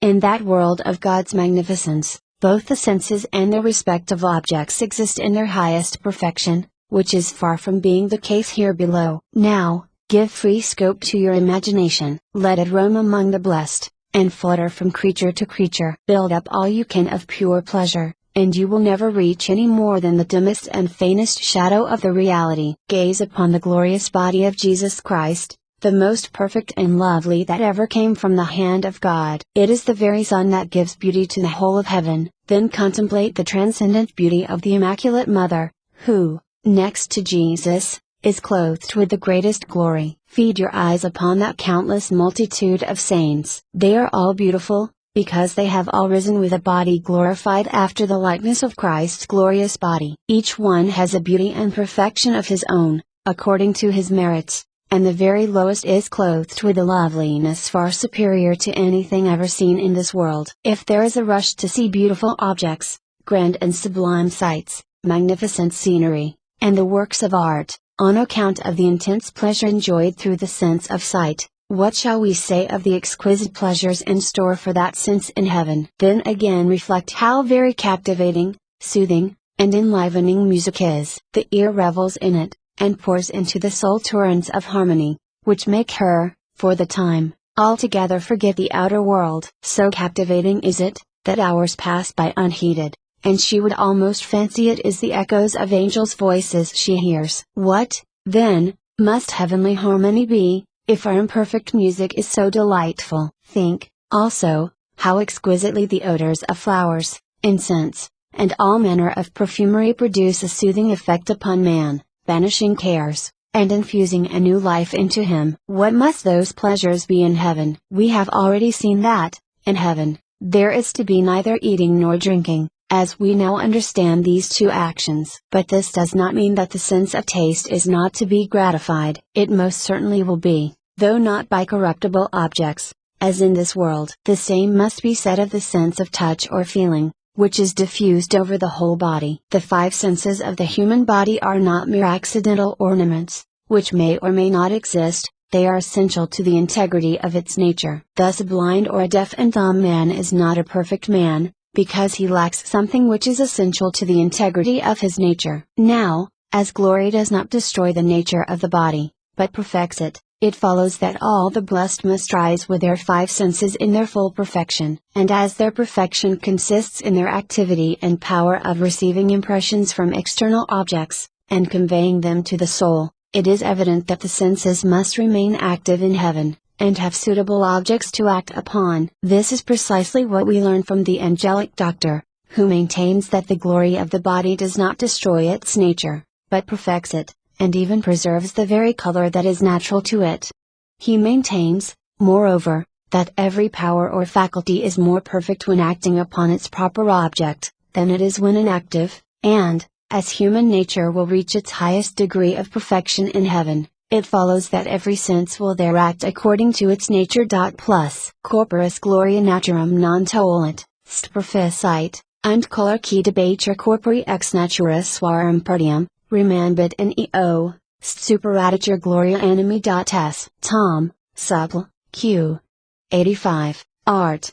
1. Plus potentia conjuncta actuis sua perfectura state quam non conjuncta, st humana natura erit in beatus in maxima perfection, ergo erunti omnes sensus in suo actu, prateri, vicinius se habent ad animam potentiae sensitivi, quam corpus, st corpus primi abitur vulpuniatur propter merita demerita animi, ergo et omnes sensus primi abuntur in beatus, et punintur in moles, secundum delectationem et dolorem vulcistitam, qua in operation sensus consistunt. S. Tom, Supl. Q. 82, Art. 4. According to this doctrine, not one sense of the human body is either dead, inactive, or excluded from enjoyment, in heaven. And why should any one of them be excluded? Why should the sight, or the hearing, or even the sense of smell, be rewarded, rather than the taste, or the sense of touch? Certainly no valid reason can be given. Theologians teach that in hell every sense of the human body shall have its own peculiar punishment, and that the sense of feeling, especially, shall be tortured, because, in most cases, it is principally in that sense that the reprobate have most offended God. Surely we must not imagine that God is more severe in punishing the wicked, than He is good and liberal in rewarding the just. Now, is it not precisely in the senses of taste and feeling that the saints have suffered most for God? Look at that countless multitude of martyrs. Many were starved to death, others were scourged until they died under the torture, others were torn by the wild beasts, others were crucified, others were burnt with a slow fire, while others were tortured for days together in every limb and sense, and that, too, with all the ingenuity and appliances that the most refined cruelty could devise. Then again, look at that countless multitude of confessors, virgins, and others, who, in the practice of virtue, became their own executioners. They suffered inconceivably by frequent and long fastings, by coarseness of diet, by wearing haircloths, and by otherwise torturing their flesh. And now, shall these senses go unrewarded in the blessed, while they are so terribly punished in the reprobate? Certainly not. All that we can say is that, at present, we do not know how all this is to be realized, but as the whole man in all his senses has served God, and suffered for Him, it is but just that he should be rewarded in his whole being, which includes every sense of the body, as well as every faculty of the soul. Hence, in our meditations on heaven, we must let the pleasures of the glorified senses enter as an integral element of man's happiness. We must contemplate these pleasures as seriously as we do the pain of sense in the reprobate, only avoiding the introduction of anything gross or carnal, and, therefore, repugnant to a state of incorruption. Hence we must, as already shown, avoid introducing eating, drinking, sleep, or anything else which, by its very nature, belongs to the animal life of man. We must also banish from our ideas of heaven all the carnal pleasures of this world, as they are now understood. Our blessed Lord Himself told the Jews, who believed such pleasures to exist in heaven, "You err, not knowing the Scriptures, nor the power of God. For, in the resurrection, they shall neither marry nor be married, but shall be as the angels of God in heaven." All such pleasures, which were intended only for this world of imperfection, will be replaced by others of a superior order, and suited to our spiritualized bodies. Matt. 22.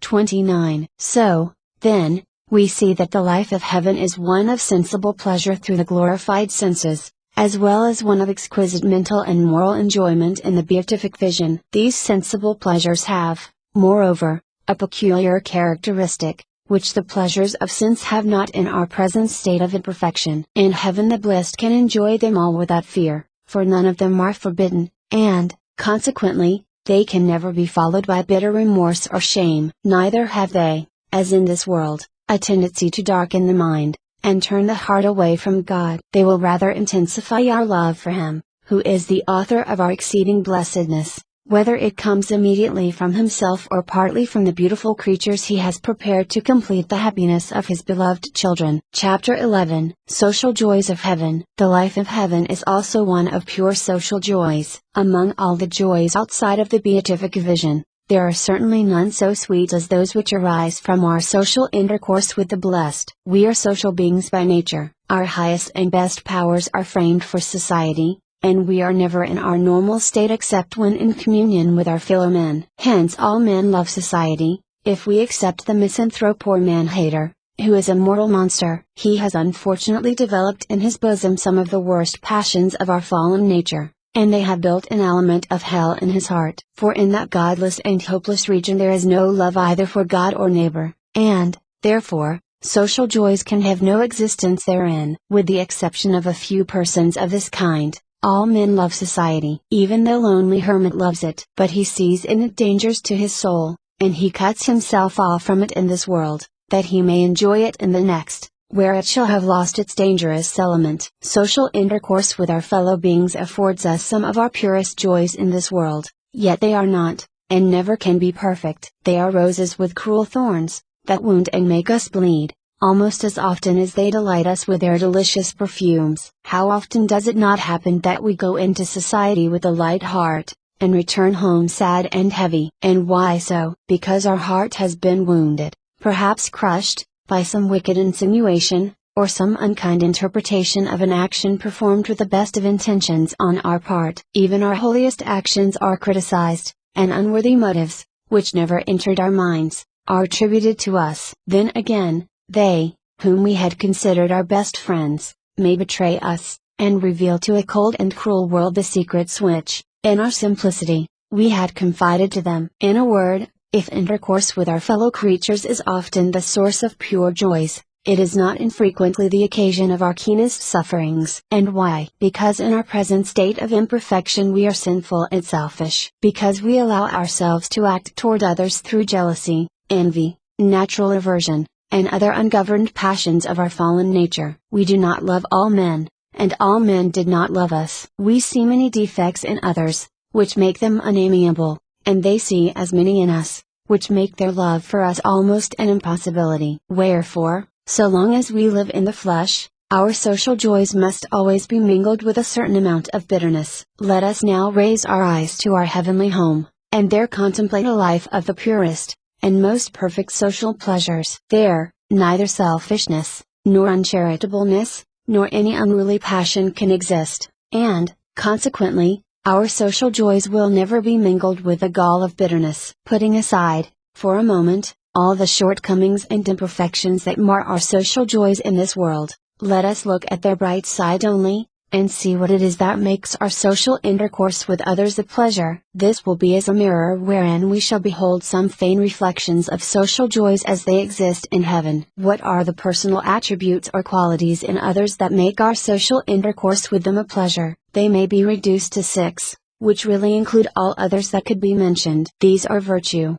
learning, beauty, refinement, mutual love, and the ties of kindred. We shall say a few words on each of these. 1. Virtue is the attribute which gives us our highest similitude to God, and it is this also which imparts to us some of the purest social pleasures we enjoy on earth. Purity of life, or it has the absence of gross vices, is a condition without which we can enjoy no one's society, unless we ourselves are depraved. Neither beauty, nor learning, nor any other endowment, can replace virtue, while it alone can, to a great extent, supply all other deficiencies. Hence it is, that when depraved persons are in the society of the good, they feel compelled to be guarded in their words and actions. They must put on an exterior appearance, at hast, of virtue, well knowing that otherwise their presence would be extremely offensive, and calculated to mar the pleasures of others. When we meet with one who is evidently a man of God, one whose every word is instinct with the Spirit of God,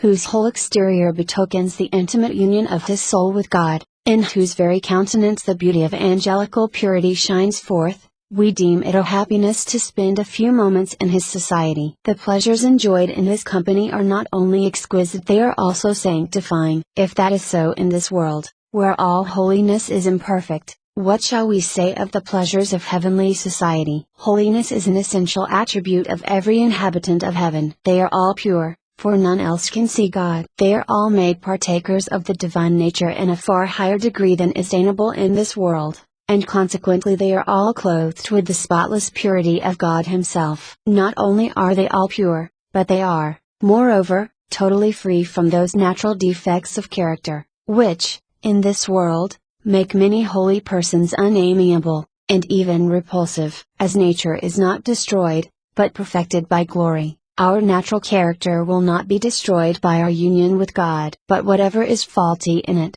or offensive to others, will disappear, leaving it amiable and perfect in its own kind. Hence, our social intercourse with the saints will ever be the source of the purest pleasures. 2. Learning, in those with whom we associate, is another source of pleasure. We can sit for hours listening to the interesting conversation of a learned man, even if he lacks virtue, and only wears its exterior appearance. In such a man's society we drink in, as it were, torrents of pleasures, which are among the most rational we can enjoy in this world. If these pleasures are so exquisite here below, where, after all, the wisest know so little, what shall we say of those same pleasures in heaven? There all are learned, all are filled with knowledge, though all do not possess it in the same degree. Nevertheless, each one's knowledge will be a source of pleasure to others. 3. Personal beauty is also a source of pleasure in this world. Everyone knows that perfect personal beauty sweetly but powerfully draws men to itself, and that one endowed therewith gives far greater pleasure than another who does not possess this attribute. It is in heaven, and there only, that everyone will possess the attribute of beauty in its fullest perfection. For the soul is clothed with the beauty of God Himself, which He communicates to her in the beatific vision, while the whole body is beautified and glorified after the likeness of Christ's glorious body. Every saint is therefore clothed with a loveliness far superior to anything we ever can see on earth. If, then, it is so great a pleasure to associate with persons who possess the natural and perishable beauty of this world, what shall we say of the pleasures which must flow from our intercourse with persons who are clothed with the beauty of God Himself? 4. Refinement is another attribute which makes our social intercourse with others pleasurable. A great personal beauty that might at first attract others to itself, would soon repel and even disgust them, should they perceive in its possessor unpolished manners, coarseness, and stupidity. A cultivated intellect, refined feelings, and elegant manners are necessary to adorn personal beauty, and make it a source of pleasure to those who are attracted thereby. It is very certain that in heaven, where our whole nature is to be elevated and perfected, this refinement of mind and heart, as well as the elegance of personal bearing which flows from both, will exist in its highest perfection, and ever be the source of exquisite pleasures in our social intercourse with the blessed. 5. Another source of social joys is mutual love. The 4 personal attributes we have been considering, make up an amiable character, that is, one which we love spontaneously, and whose love we are certain to have in return for ours. It is this love which crowns and perfects a character of this kind, and produces a very large share of the pure pleasures we enjoy in the society of such persons. But, however pure human love may be, even when elevated by grace to the virtue of charity, it never can produce unalloyed social pleasures, because it never reaches its full perfection in this world. It is in heaven only that charity is perfect. There we shall love everyone with the most tender charity, and see ourselves loved as tenderly and as purely in return. Our charity will be mutual, and, therefore, our intercourse with the blessed will produce joys and pleasures second only to the unspeakable happiness of the beatific vision. Meditate well, Christian soul, on these exquisite delights. Think what an unspeakable pleasure that mutual and perfect charity must be to the inhabitants of heaven. That feature alone would almost change for any one of us this cold world into a heaven. Suppose you could say, with truth, every one of my acquaintances loves me with the purest charity, and every stranger who is introduced to me, loves me immediately with the purest affection. I have no enemies, no, not one. No one is ever envious or jealous of me, no one ever says an unkind word of me, nor has anyone even an unkind thought of me. All seem to take a singular pleasure in speaking well of me, and in doing me all manner of kind services, and, in return, I sincerely love all, and take a singular delight in doing good to all. Surely, such language never was spoken by anyone in this world of imperfection. If, therefore, you could speak it with truth, you would have reached a blessedness which neither our blessed Lord nor any of His saints ever reached on earth. Everyone would look upon you, and with reason, as the most highly favored person that ever lived in this world. Now, this is precisely the blessedness which awaits us in our heavenly home. There we shall love everyone with the most perfect charity, and everyone will return our love. There we shall have no enemies, no one to think uncharitably of us, no one to criticize our sayings and conduct, no one to spread reports injurious to our character, no one to put an unfavorable construction upon our most innocent actions. God is charity, and as we shall be like Him because we shall see Him as He is, it follows that we, too, shall possess that divine charity, in a far higher degree than is attainable here below. Our social intercourse with the blessed will,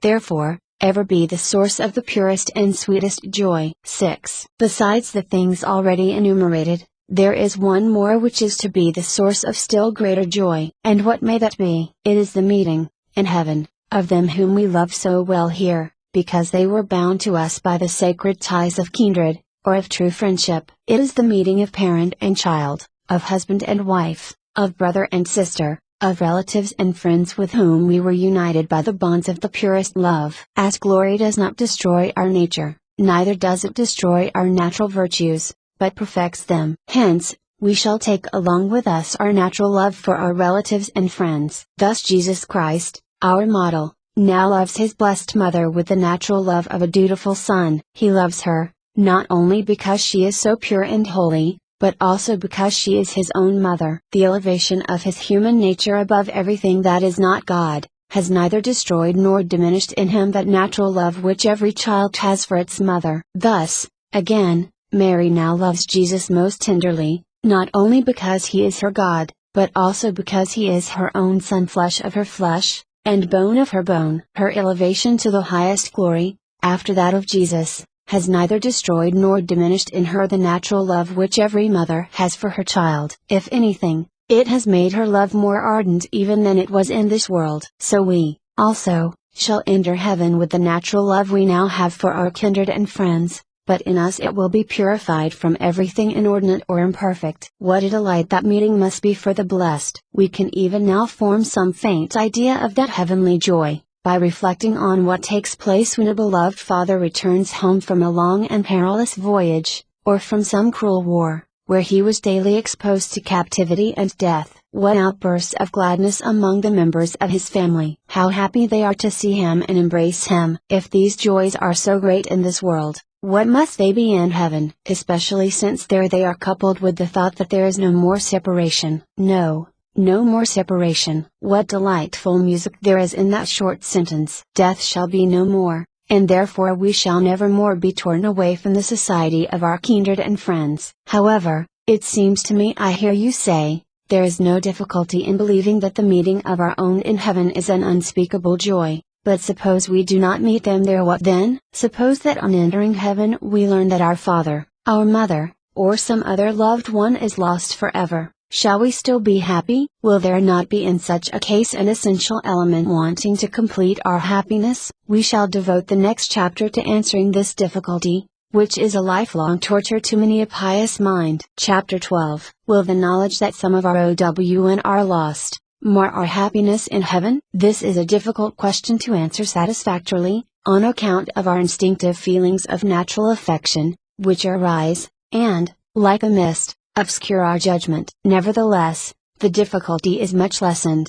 and even entirely removed from some minds, at last, by the following considerations. 1. Our happiness, even in this world, does not depend on the happiness of those who are bound to us by the ties of kindred or of friendship. This is especially the case when their unhappiness proceeds from their own misdeeds. In such a case, we even inflict the punishment ourselves, and feel satisfied to see them suffer according to their deserts. Thus a father banishes from the paternal roof a son or a daughter who has committed a deed that has brought disgrace upon the family. And what is more, the whole family ratify the terrible sentence. The presence and happiness of that brother or sister is no longer necessary for their own happiness. Again, A husband banishes from his presence an unfaithful wife, whom he had formerly loved as his own life. While she was pure, it seemed to him that he could never be happy without her, and now her society has become a positive hindrance to his happiness. Therefore she must go and live alone in her disgrace. It is a just punishment for her infidelity. If such is the case in this world,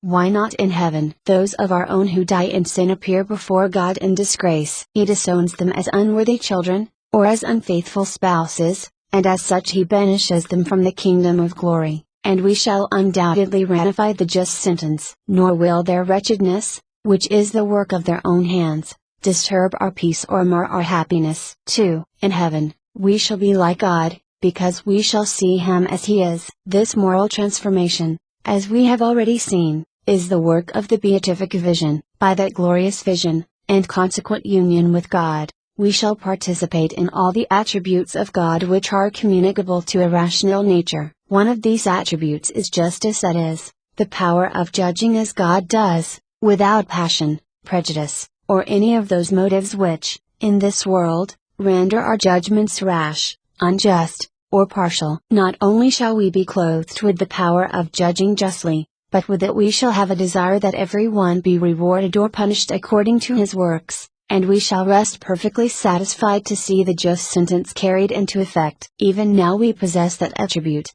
as well as others which make us the living images of the Most High. But it is far from being perfect, because our feelings, private interests, and passions warp our judgments, and even reverse them after we have pronounced a just sentence. Suppose, for instance, you hear of a man who has committed a premeditated murder. You are horrified at the atrocious deed, and without a moment's hesitation you pronounce in your heart that man's sentence. Your judgment is that he must die on the scaffold, or, at least, that he be deprived of liberty and condemned to hard labor for the remainder of his days. But you have scarcely pronounced this just sentence when you discover that the murderer is your own father. What a change this one circumstance will bring about in your judgment! If you are of an affectionate nature, you will do all in your power to find circumstances that may lessen or palliate his guilt, and perhaps you may even succeed in making him appear, in your eyes, wholly innocent, and thus your first judgment is entirely reversed. What is it that has thus changed your first judgment? Is it your deep sense of justice? Not at all. Your instinctive feelings of love have blinded you,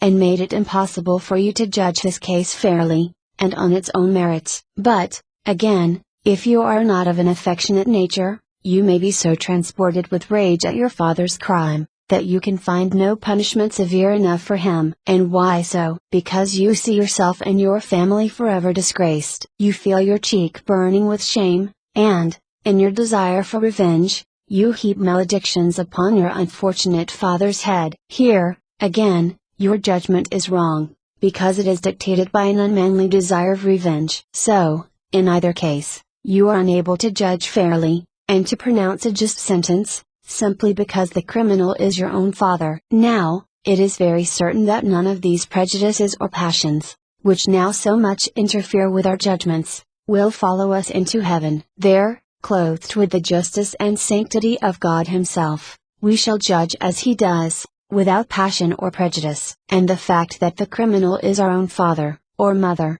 or other loved one, will neither influence nor reverse our judgments. I do not mean to say that we shall actually sit in judgment and pronounce the sentence of condemnation against our own kindred, but I do mean that, seeing the justice and fairness of God's judgments, we shall readily acquiesce therein, and ratify them, and rest satisfied to see all suffer according to their deserts. 3. A third consideration is taken from the nature of love. When love for anyone has taken full possession of our soul, it so completely changes our whole moral nature into the person beloved, that we forget our own private interests, and embrace his cause, his interests, as if they were our own. Henceforth, our will is so absorbed by his, that we seem no longer to possess any will of our own. Holy Scripture gives us a striking instance of this transforming power of love, in the friendship of Jonathan for David. According to the forcible expression of Holy Writ, the soul of Jonathan was knit with the soul of David,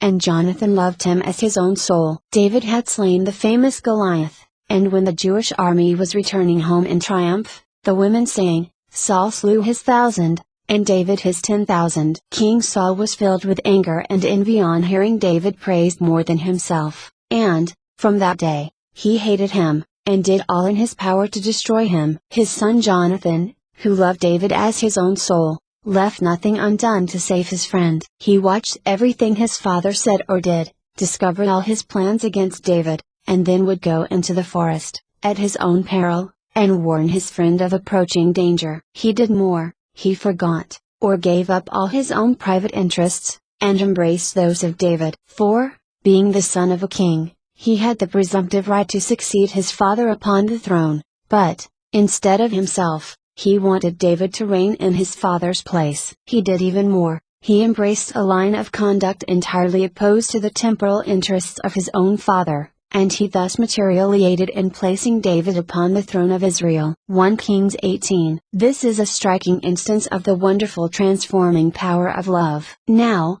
if human love has such a power in this world, what shall we say of the power of divine love in heaven? There we shall see God as He is, and that vision will kindle in us a love far greater than ever we had, or could have, for anyone in this world. We shall, therefore, spontaneously espouse God's cause, and embrace His interests. We shall love all that He loves, and we shall find it impossible to love them whom He does not and cannot love. Hence, we shall never love Lucifer, nor any of those fallen spirits who sided with him in his rebellion against God, and became demons on that account. Nor shall we ever love any of those who lived a bad life, stubbornly persisted in their sins, and died at enmity with God. They have, by their own act, excommunicated themselves, as it were, from the heart of God. They have, consequently, made it impossible for Him ever to love them. They have also made it impossible for us to love them, even were they father, mother, or anyone else that was dear to us in this world. If we can no longer love them,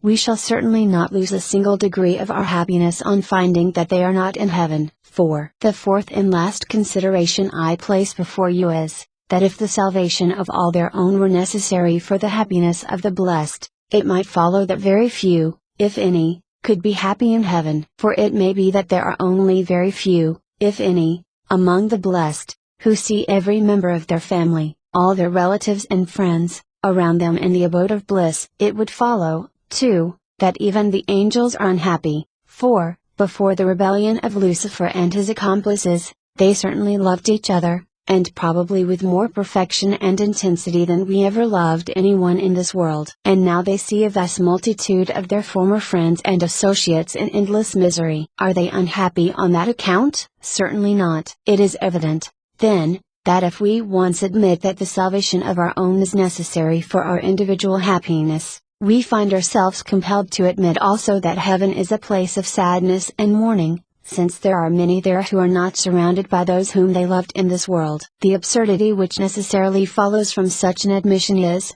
by itself, a sufficient answer to the difficulty. Once more, remember that, in heaven, we shall be like God, because we shall see Him as He is. We shall, therefore, be like God in beatitude. Now, is God made unhappy because some of His creatures have refused Him obedience and love, and have, in consequence, lost themselves forever? Certainly not. And did He ever love those same creatures as much as we love father, or mother, brother, sister, or friend? Certainly He did. His love for them was so great, that ours, however pure and ardent, sinks into insignificance when compared to His. Did we ever offer ourselves to suffer every imaginable indignity and torture for our kindred? Did we ever offer even to die a most shameful and cruel death for them? We never did. And if we had even attempted it, we should have found our puny and imperfect love unable to carry us through the terrible sacrifice. God alone is capable of so great a love. He assumed our nature,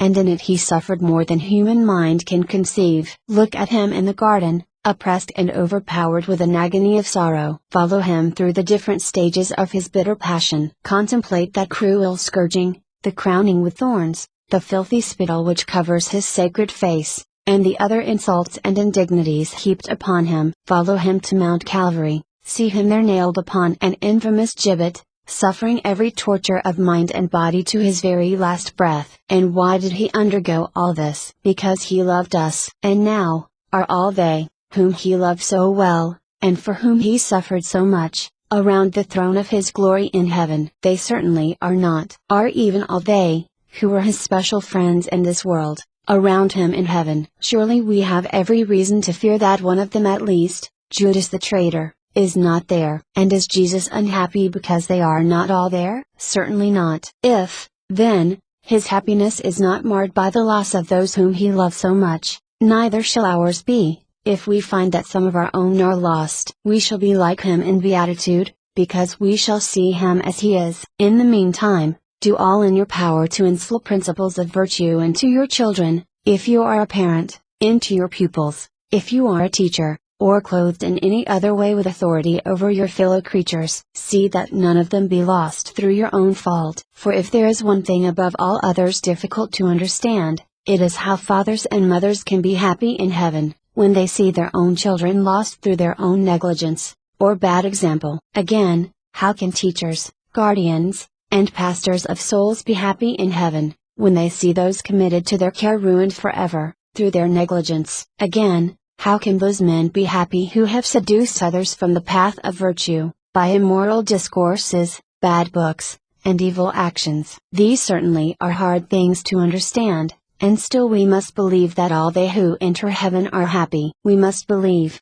moreover, that careless, and even bad parents, negligent teachers, seducers of the innocent, and writers of bad books, will eventually be admitted into heaven, if they die truly repentant. We must believe, moreover, that all such persons will be happy in heaven, no matter how many they have ruined, for the simple reason that no unhappiness can ever find its way into the abode of bliss. Chapter 13. The Light of Glory. Having, in the foregoing chapters, endeavored to form an idea of heaven's happiness, we must now endeavor to understand something of the different degrees in which each one of the blessed enjoys that unspeakable beatitude. It is an article of faith that every one in heaven, except baptized infants, is rewarded according to his own personal merits, acquired in this life by the assistance of God's grace. Baptized children, who die before they reach the age of discretion, are admitted into heaven, in virtue of their adoption as children of God on the day of their baptism, but all others who have lived long enough to be responsible for their deeds,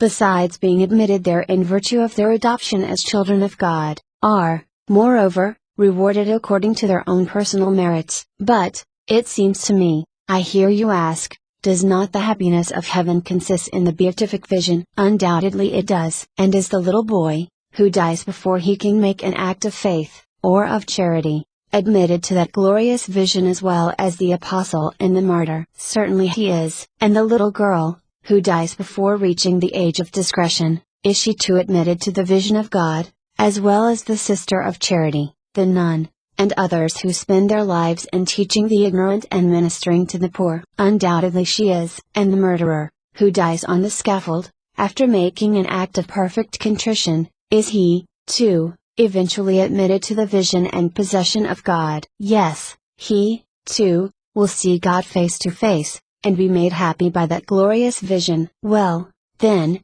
if all see and possess God, how can there be a difference in the happiness of the saints? Are they not all equally happy? This is the question we are now to answer, by examining the meaning and the nature of the light of glory. This examination will make it evident, that, though all see God, yet no two of the blessed enjoy precisely the same degree or amount of happiness. Theologians define the light of glory to be a supernatural intellectual power infused into the soul, by which she is enabled to see God, which she never could do by her own unassisted natural powers. It is called supernatural, because it is not a natural talent or power of our nature, as the talent for poetry, music, painting, and others, all of which may be developed and highly improved by study. But the light of glory is an elevation, expansion, or development of the mind, which comes directly from God, and is, in no sense, the result of human endeavors, except in so far as it has been deserved by a holy life. We shall understand better the meaning of the light of glory by an illustration. Per lumen gloriae intelligitur qualitas creta, et habitus virtusque intellectualis supernaturalis,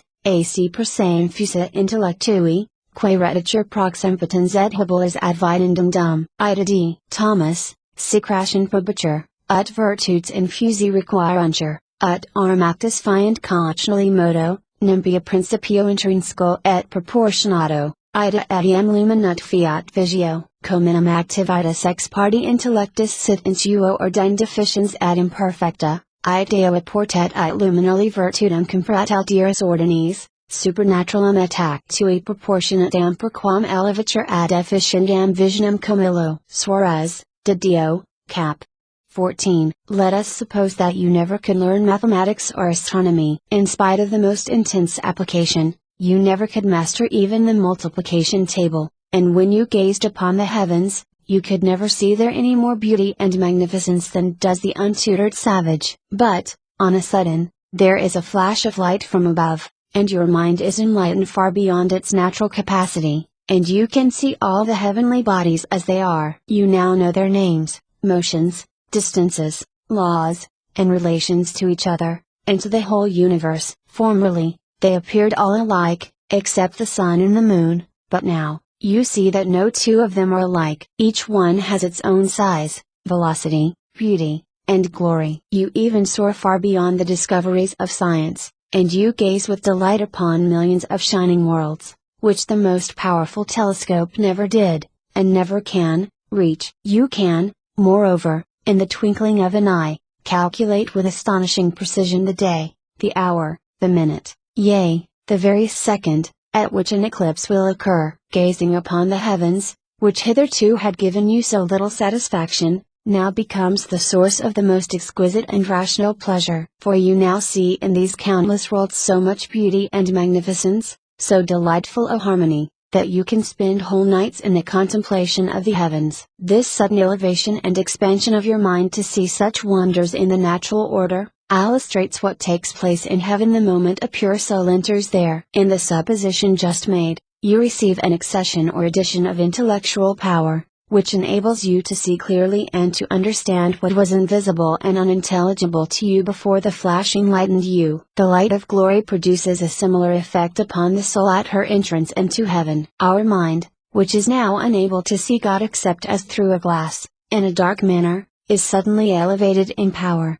and enabled to see God as He is, face to face, and to contemplate His divine beauty and His other perfections. Our individual mind is neither destroyed nor changed into another, it is only strengthened and elevated in power and capacity far beyond anything we could ever have reached by our own unassisted endeavors. But we shall still better understand the meaning of the light of glory by contrasting it with the light of faith. What is faith? Faith is also a supernatural elevation of the mind, by which we are enabled to believe, as firmly as if we saw them, mysteries which are far above our comprehension. It is called supernatural, because it comes from God alone, for no man ever can bestow faith upon himself. Here, then, the light of faith and the light of glory resemble each other, inasmuch as they both come immediately from God, and elevate man above himself. But they vastly differ in intensity, for by faith we see God imperfectly and unsatisfactorily, whereas by the light of glory we see God as He is in Himself. Faith,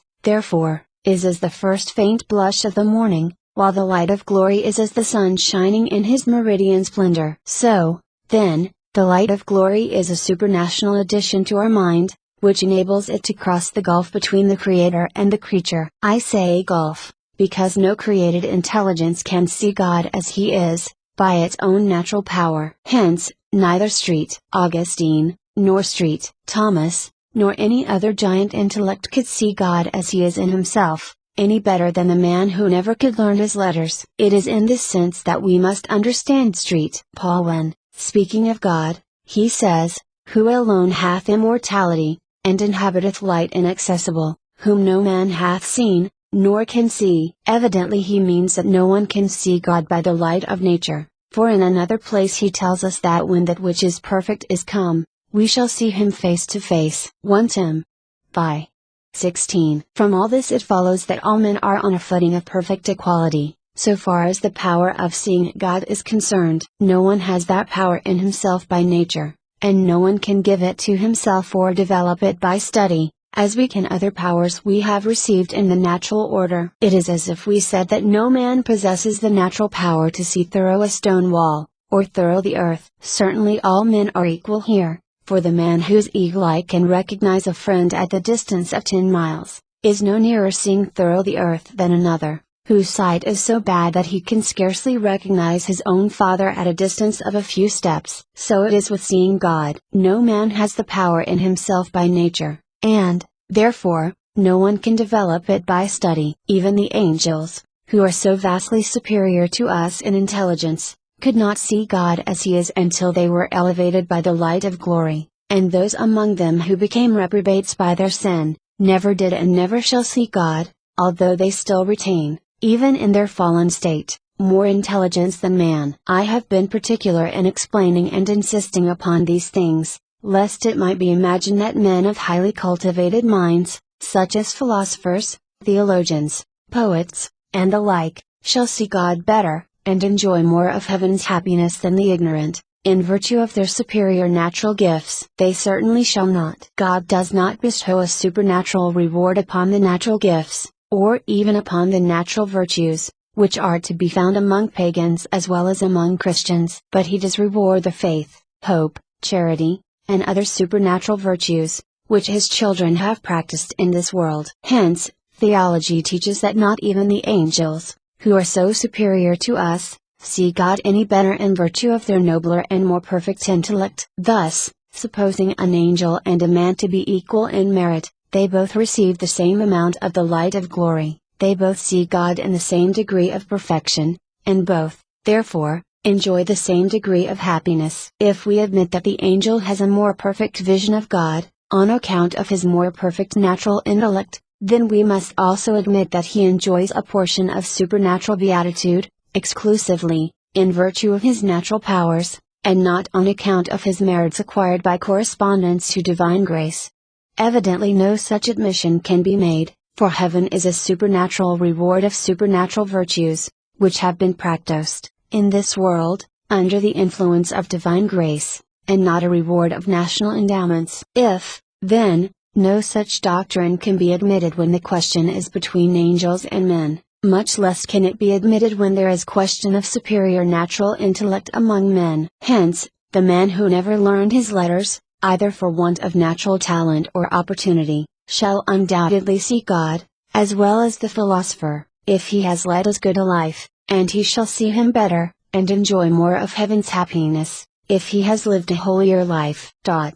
Ipsa enim vigio estate bramium nostrum, ergo ubi peria sunt merita, debitessi par vigio, stin homino et angelobus intessi peria merita, ergo debitessi par vigio, ergo quantitas visionis debit summi lumen gloriae quod datur secundum mensuram meritorum, non autima perfection intellectos, qua e non datur ex meritus, et confirmatur, qui eponymous angelum et hominum habere equally emerita, ergo accipient equal lumen gloriae vel inequal. C inequal, non respondebit meritus. C equal, ergo cum equally lumen equaliter dum vibunt, alio qui si angelus perfectus vidret, tunc alicam partem beatitudines haberate sign meritus, ex solis naturae viribus. Beacon.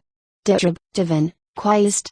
X. Once more, the light of glory is a supernatural elevation of the mind, which enables man to see God as He is in himself. It is given by God Himself to those who have lived a supernatural life of faith, hope, and charity. Moreover, it is given to each in proportion to his personal merits. It therefore becomes the measure of the degree of happiness which each one of the blessed enjoys in the vision of God. Chapter 14. Degrees of Happiness in Heaven. Having seen that the light of glory is the new power, or medium, through which the blessed see and enjoy God, we must now endeavor to understand how its different degrees of intensity become the source of vastly different degrees of happiness or enjoyment. In order to understand how the different degrees of mental elevation produce different degrees of happiness in the beatific vision, we must first examine in what consist the different degrees of enjoyment in the creatures that now surround us. This will be as a mirror, in which we can see faint, but true, reflections of the vast difference there is between the highest and the lowest in heaven. In order to receive pleasure from creatures, it is not enough to be surrounded with them, or even to possess them. We must, moreover, be endowed with organs, or faculties, through which we can receive and appropriate to ourselves the pleasures which, according to their nature, they can give. Thus, a grand concert, which pours the most exquisite pleasures into your soul, gives none at all to a deaf man, because he lacks the receiving organ, and hence the pleasure-giving object is, in his regard, as if it had no existence. But this is not all. Not only does our pleasure depend upon the possession of receiving faculties, but the amount also, or degree, of that pleasure, depends upon the development and perfection of the same receiving organs and faculties. The more highly developed and cultivated they are, the more intense, also, will be the satisfaction and pleasure we shall receive from any given object, while persons of inferior development will receive far less, although the object is the same for all. Let us make this evident by an illustration. Take the thousands of persons who have read some literary work, say, for instance, the Iliad of Homer. They all had eyes, and all could read. They all possessed the whole book as completely as if it had been written for each one in particular, and, no doubt, they all received pleasure from the perusal of that beautiful poem. But, did they all receive the same amount of pleasure? They certainly did not. Not even two individuals ever received the same degree of pleasure or enjoyment from the perusal of that book. Each one received and appropriated to himself his own pleasure, which was great in proportion to the cultivation and elevation of his mind. Hence, while a superior and highly cultivated mind is entranced at the beauty and sublimity of some particular passage, an inferior one sees neither meaning nor beauty in it, and, perhaps, even casts the book aside in disgust. It would be easy to multiply illustrations, but this one is sufficient to show that the amount of pleasure we derive from the use of creatures depends upon the degree of development and perfection in our receiving faculties. So it is in heaven, among the blessed. They all see and possess God, they all love and enjoy Him, but it by no means follows that they all enjoy the same amount of happiness from that blessed vision. And why so? Because each one sees and enjoys only in proportion to his individual development and elevation of mind, which is given to him by the light of glory. And, as that blessed light is given to each one according to his own personal merits, it follows that each one sees and enjoys God in proportion to the holiness of the life he lived while upon earth. Hence, they who have practiced virtue in a heroic degree, they who have sacrificed the pleasures of this world, honors, wealth, and even life itself, for God, possess the highest elevation of mind, and, consequently, the highest degree of enjoyment. They possess the most intense and perfect vision of the divine essence, they soar higher, and penetrate more deeply into the unfathomable being of God. They see more of the divine beauty, wisdom, goodness, and other perfections of God, and partake more largely of the divine nature. In a word, their higher elevation of mind, by a more intense light of glory, is to them the source of the highest and most perfect enjoyment in the beatific vision, while persons of very inferior virtue, though perfectly happy too, enjoy a vastly inferior degree of blessedness. But this is not all. We have seen, in a former chapter, that the beatific vision does not consist in merely gazing upon the surpassing beauty of God, and that the mere sight of Him, if it could be separated from the possession of Him, could not make anyone happy. Wherefore, the sight of God includes the possession of Him. It includes, moreover, the intense love to which that vision gives birth, as well as the consequent enjoyment of Him. Now, it is evident that a more intense light of glory, or a greater elevation of the mind, inflames the soul with a more intense love for God. For, it not only reveals to her more of His surpassing beauty, but it also reveals more of His unspeakable love for her, and her love for Him becomes greater in proportion, and the greater the love between the soul and God, the more perfect and complete also is the union existing between them, and, consequently, the higher is the happiness enjoyed by the soul. Thus it is that all the blessed see, love, and enjoy God in the beatific vision. They are all perfectly happy, and yet, among the countless multitude of God's children, probably not to really enjoy the same degree of happiness. Each one enjoys according to the elevation of his mind, which he has deserved by the holiness of his life. Not only is there a difference in the degrees of enjoyment, but there is a gulf between the highest and the lowest in heaven. It is, moreover, an impassable gulf, which the lowest can never cross so as to reach the highest happiness of heaven. It were far easier for the lowest and most uncouth servant maid in a king's palace to reach the dignity and glory of a queen, than it is for the lowest in heaven to reach the most intimate degree of union with God. Each one is happy in the degree and sphere which his life has deserved for him, but in that degree each one will and must remain forever. I trust that you now understand something of the different degrees of happiness in heaven, and that, at the same time, you are filled with a holy ambition to reach a high degree of union with God. If so, thank God, for a high degree of glory in heaven is within the reach of us all, however poor, ignorant, or insignificant we may be here below. Heaven is not as this world, where the mere accident of birth, or the smile of fortune, instead of moral worth, generally determines a man's position in society, as well as the amount of national happiness he shall enjoy. Hence, no poor girl ever imagines that, if she be very virtuous, some great king will eventually espouse her, and elevate her to the dignity and glory of a queen. No poor boy ever believes that, if he behaves well, and obeys the laws of the land as a good citizen, the king will, in consequence, eventually adopt him as one of his sons, and bestow upon him the honors and pleasures which may be enjoyed by royal children. But even supposing such wild dreams could be realized in this world,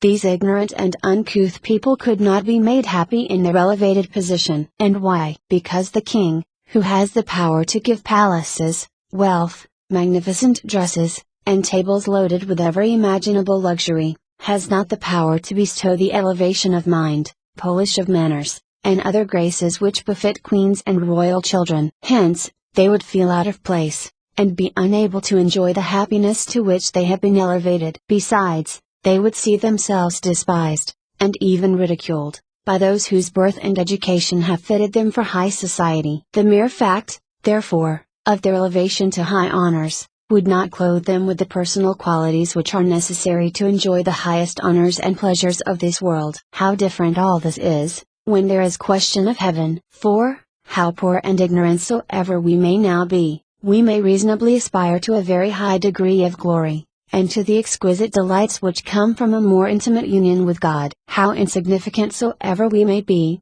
and however low our position in this world, we may aspire to move in the highest society in heaven. And not only may we aspire to all this, and reach it, by the grace of God and the practice of virtue, but, what is more, we shall be made fit for our high position. For the moment the vision of God flashes upon the soul, we become like Him. We shall, therefore, be educated, filled with all knowledge, wisdom, and every other perfection. We shall be clothed with the personal beauty, refinement, and other graces which befit spouses of Jesus Christ and children of God. For you must ever bear in mind that the glory of heaven, besides the elevation of our mind by the light of glory, implies the elevation of our whole nature to the supernatural state. Wherefore, not only is our mind elevated far beyond its present powers by the light of glory, but our body, also, is to be exalted by the resurrection far beyond its present perfection. As we have already seen, all the just are to rise in glory,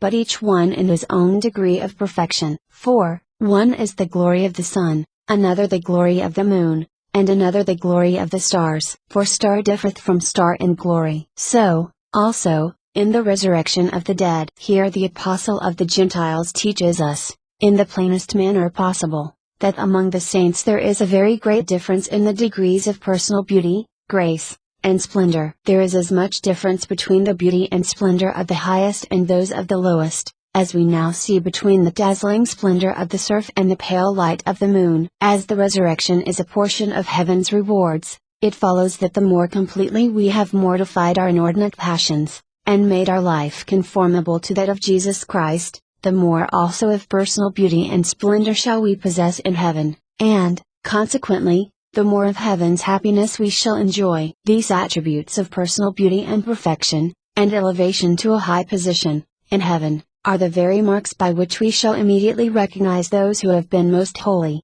and who have done most for God, in this world. It will no longer be as now, when the wicked prosper, possess wealth, honors, and power, while the virtuous are not infrequently poor, despised, and even persecuted unto death. Hence, the appearance of a man and his surroundings are not a rule whereby we can rightly judge of his sanctity. Thus, when you see a man of great personal beauty, highly educated, and polished in his manners, surrounded with all the magnificence which the world can give, honored and idolized by his fellows, enjoying a high social position, and all the pleasures of life, you cannot judge, from all this worldly glory, that he is one of the holiest men living. He may, indeed, be a good man, but the glory which surrounds him is not the standard by which you can judge of the amount of virtue which he possesses. In heaven, the glory which surrounds the saints is a rule, and an infallible one, by which we can tell the amount of virtue they practiced while living in mortal flesh. Thus,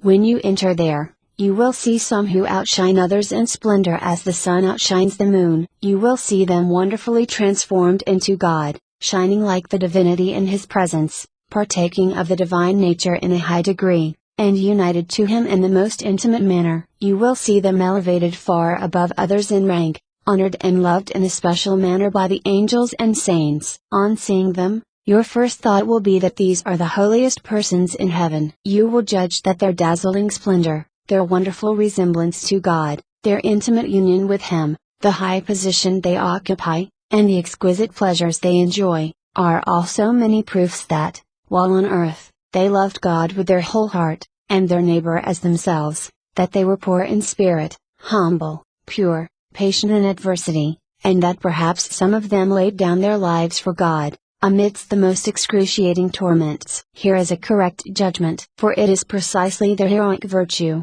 and not the mere accident of birth or the smile of fortune, which gives them the superior beauty, glory, and happiness they now enjoy. Then, again, you will see others, who, although perfectly happy, are nevertheless far inferior in their degree of union with God and personal splendor. You will immediately infer that these practiced virtue in an inferior degree. Your judgment is right again, for, in heaven, the glory which surrounds every saint is a rule by which we can judge of his moral worth, and of the amount of virtue which he practiced while living in this world, because there it is all a just reward, and not the result of one's birth, or of any caprice of fortune. Chapter 15. Degrees of enjoyment through the glorified senses. The possession and enjoyment of God in the beatific vision is not the whole happiness of man in heaven, nor is it the only one in which there are different degrees of enjoyment. Our senses, also, as well as our minds, are to be elevated far beyond their present capacities for enjoyment. They,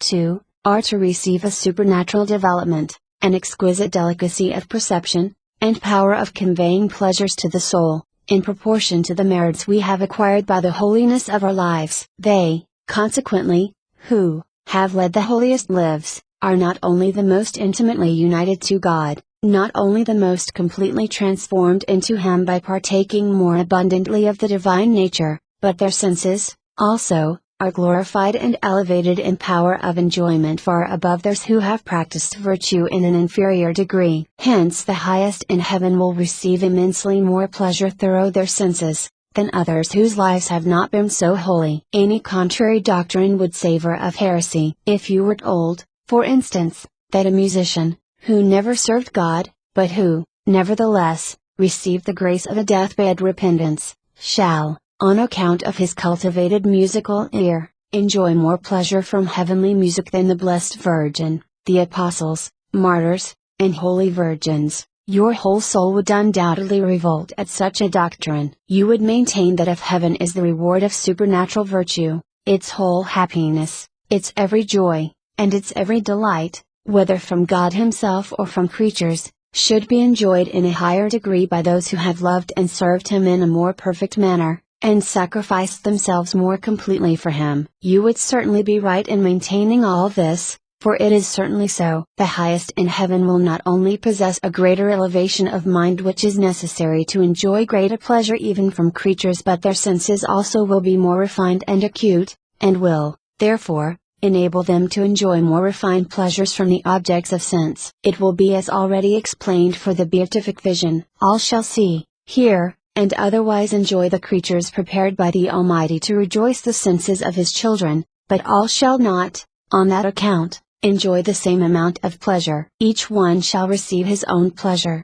according to the supernatural perfection of his senses which he has deserved by the holiness of his life. Let us endeavor to understand this, by supposing a grand concert given in a church, where all classes of society are represented. All hear the music, both vocal and instrumental, and all, no doubt, receive pleasure. But do they all receive the same amount of pleasure? They certainly do not. We may, for the sake of illustration, divide that vast assembly into three general classes. The first consists of those who have little or no musical ear, and, therefore, the concert affords them only an inferior pleasure. The next class is composed of those who have a good natural ear for music, but who never have developed and cultivated it by study. These evidently receive a far greater pleasure than the former. But the third class is composed of those who not only possess a natural talent for music, but who have, moreover, developed it by patient and assiduous study. These last receive unbounded pleasure. They follow with ease each instrument and voice into the most intricate harmony.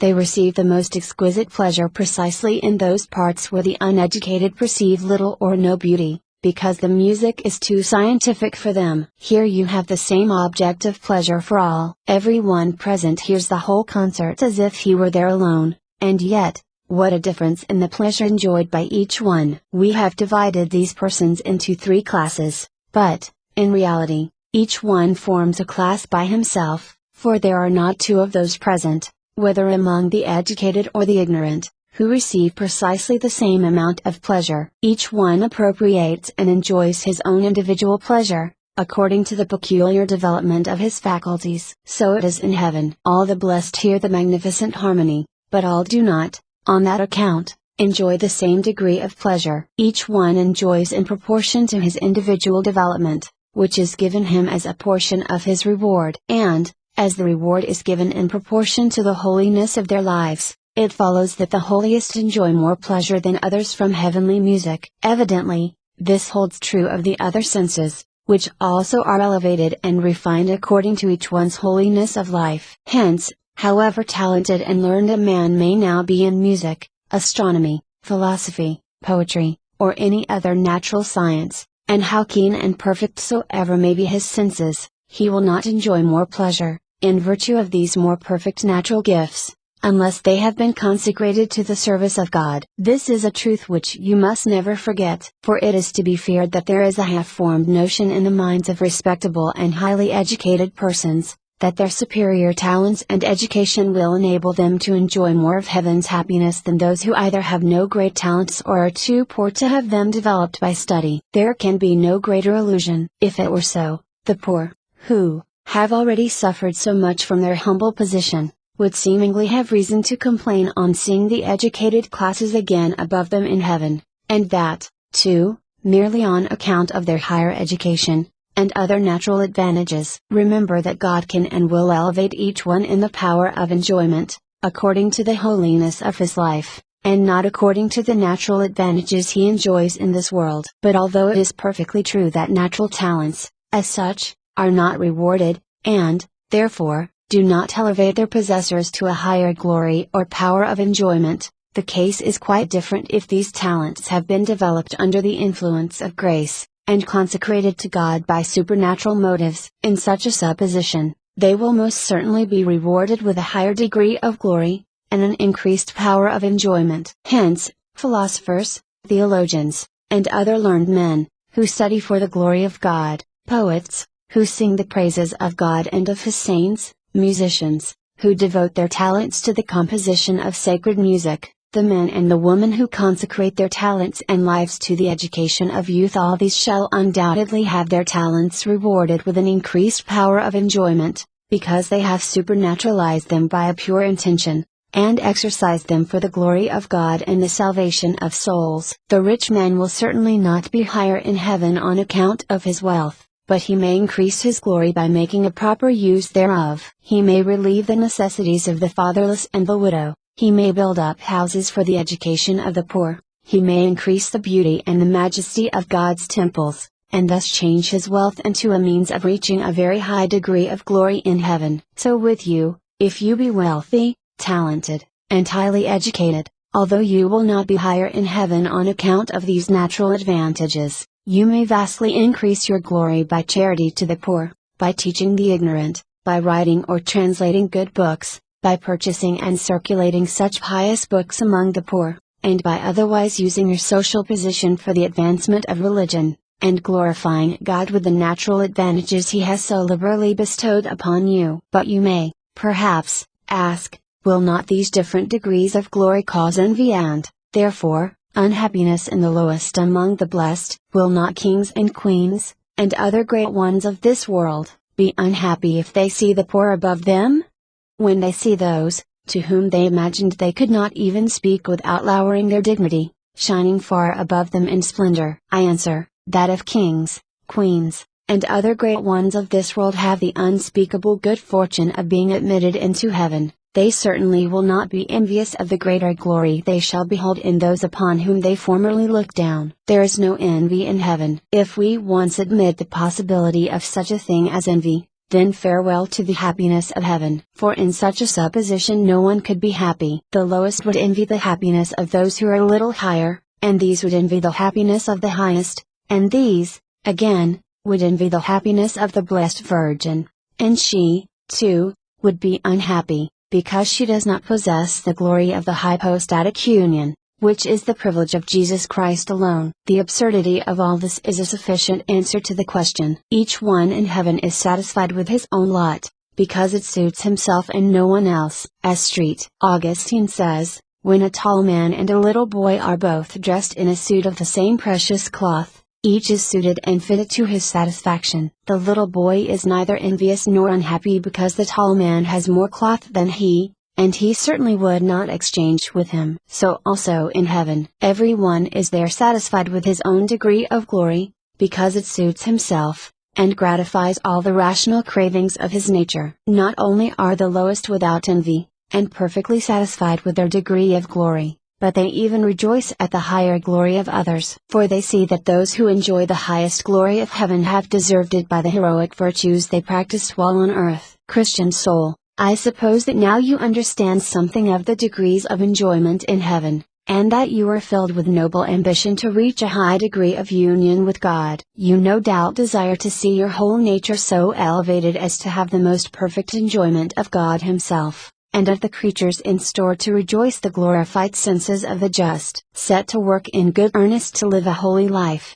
for it is by so doing that we deserve the highest powers of enjoyment. A few days of labor and struggle, a few days of self-denial, a few days of suffering, and then, the undisturbed possession and enjoyment of God Himself, and of His beautiful and pure creatures, forever. This is what is in store for them that practice virtue and persevere unto the end. Chapter 16. The Glory of Jesus and Mary. Before entering upon the contemplation of the excellent glory which surrounds the blessed in heaven, we must endeavor to form a correct idea of God's grace, which enabled them to perform the great and noble actions we are now to consider. They were all, except Jesus and Mary, conceived in sin, and, therefore, subject to the same temptations that daily assail us. They never could have triumphed and reached the supernatural glory which now surrounds them, had they been left to their own natural strength, or rather, weakness. When we enter a well-cultivated garden, filled with flowers of every shade of color and every degree of beauty,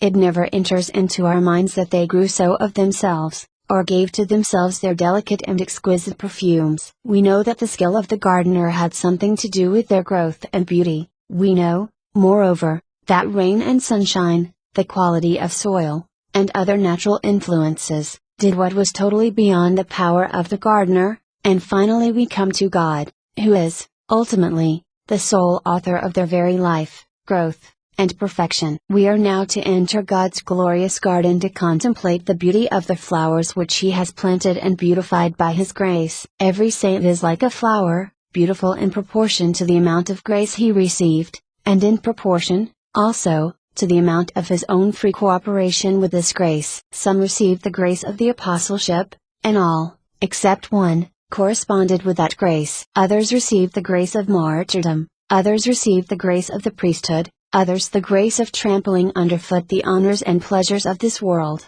by consecrating themselves to God in religious communities, while others, again, received the grace of becoming saints, while living in the world. Thus every one, by corresponding with his own grace, which gave him a supernatural strength, reached the glory to which he is entitled. No one in the whole of heaven can say that he enjoys its happiness by his own natural endeavors, for, without the grace of God, we cannot even have a good thought, nor pronounce the name of Jesus, so as to deserve a supernatural reward. Hence, the highest in heaven must say, with St. Paul, By the grace of God I am what I am, and His grace in me hath not been void, but I have labored more abundantly than all they, yet not I, but the grace of God with me. 1 Cor.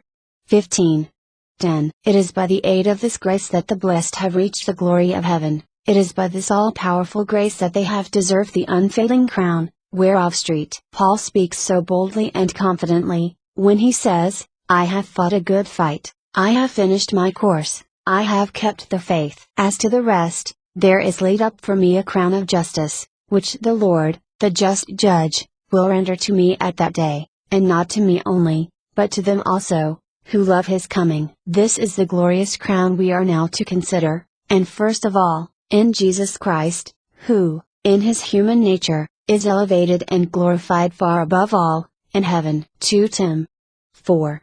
7. Jesus is the Son of God, but He is also the Son of Man. As God, His glory is from everlasting to everlasting. It had no beginning, and it shall have no end. As its source is in His very essence, it can neither be increased nor diminished. But it is far different with the glory of the human nature which He assumed. That had a beginning, and could be increased, and, as a matter of fact, was increased, until He exalted it above all that is not God, in heaven. Let us now contemplate His bright glory, and rejoice with Him in His surpassing blessedness. See Him enthroned at the right hand of God His Father, clothed with great power and majesty. The personal union of the eternal Son of God with the human nature gives Him, as man, undisputed preeminence over all, in power, holiness, beauty, and every other attribute communicable to a created nature. He is so completely possessed, embraced, and penetrated by the divine nature, that His adorable heart is the throne of the most perfect happiness ever enjoyed by man. That loving heart,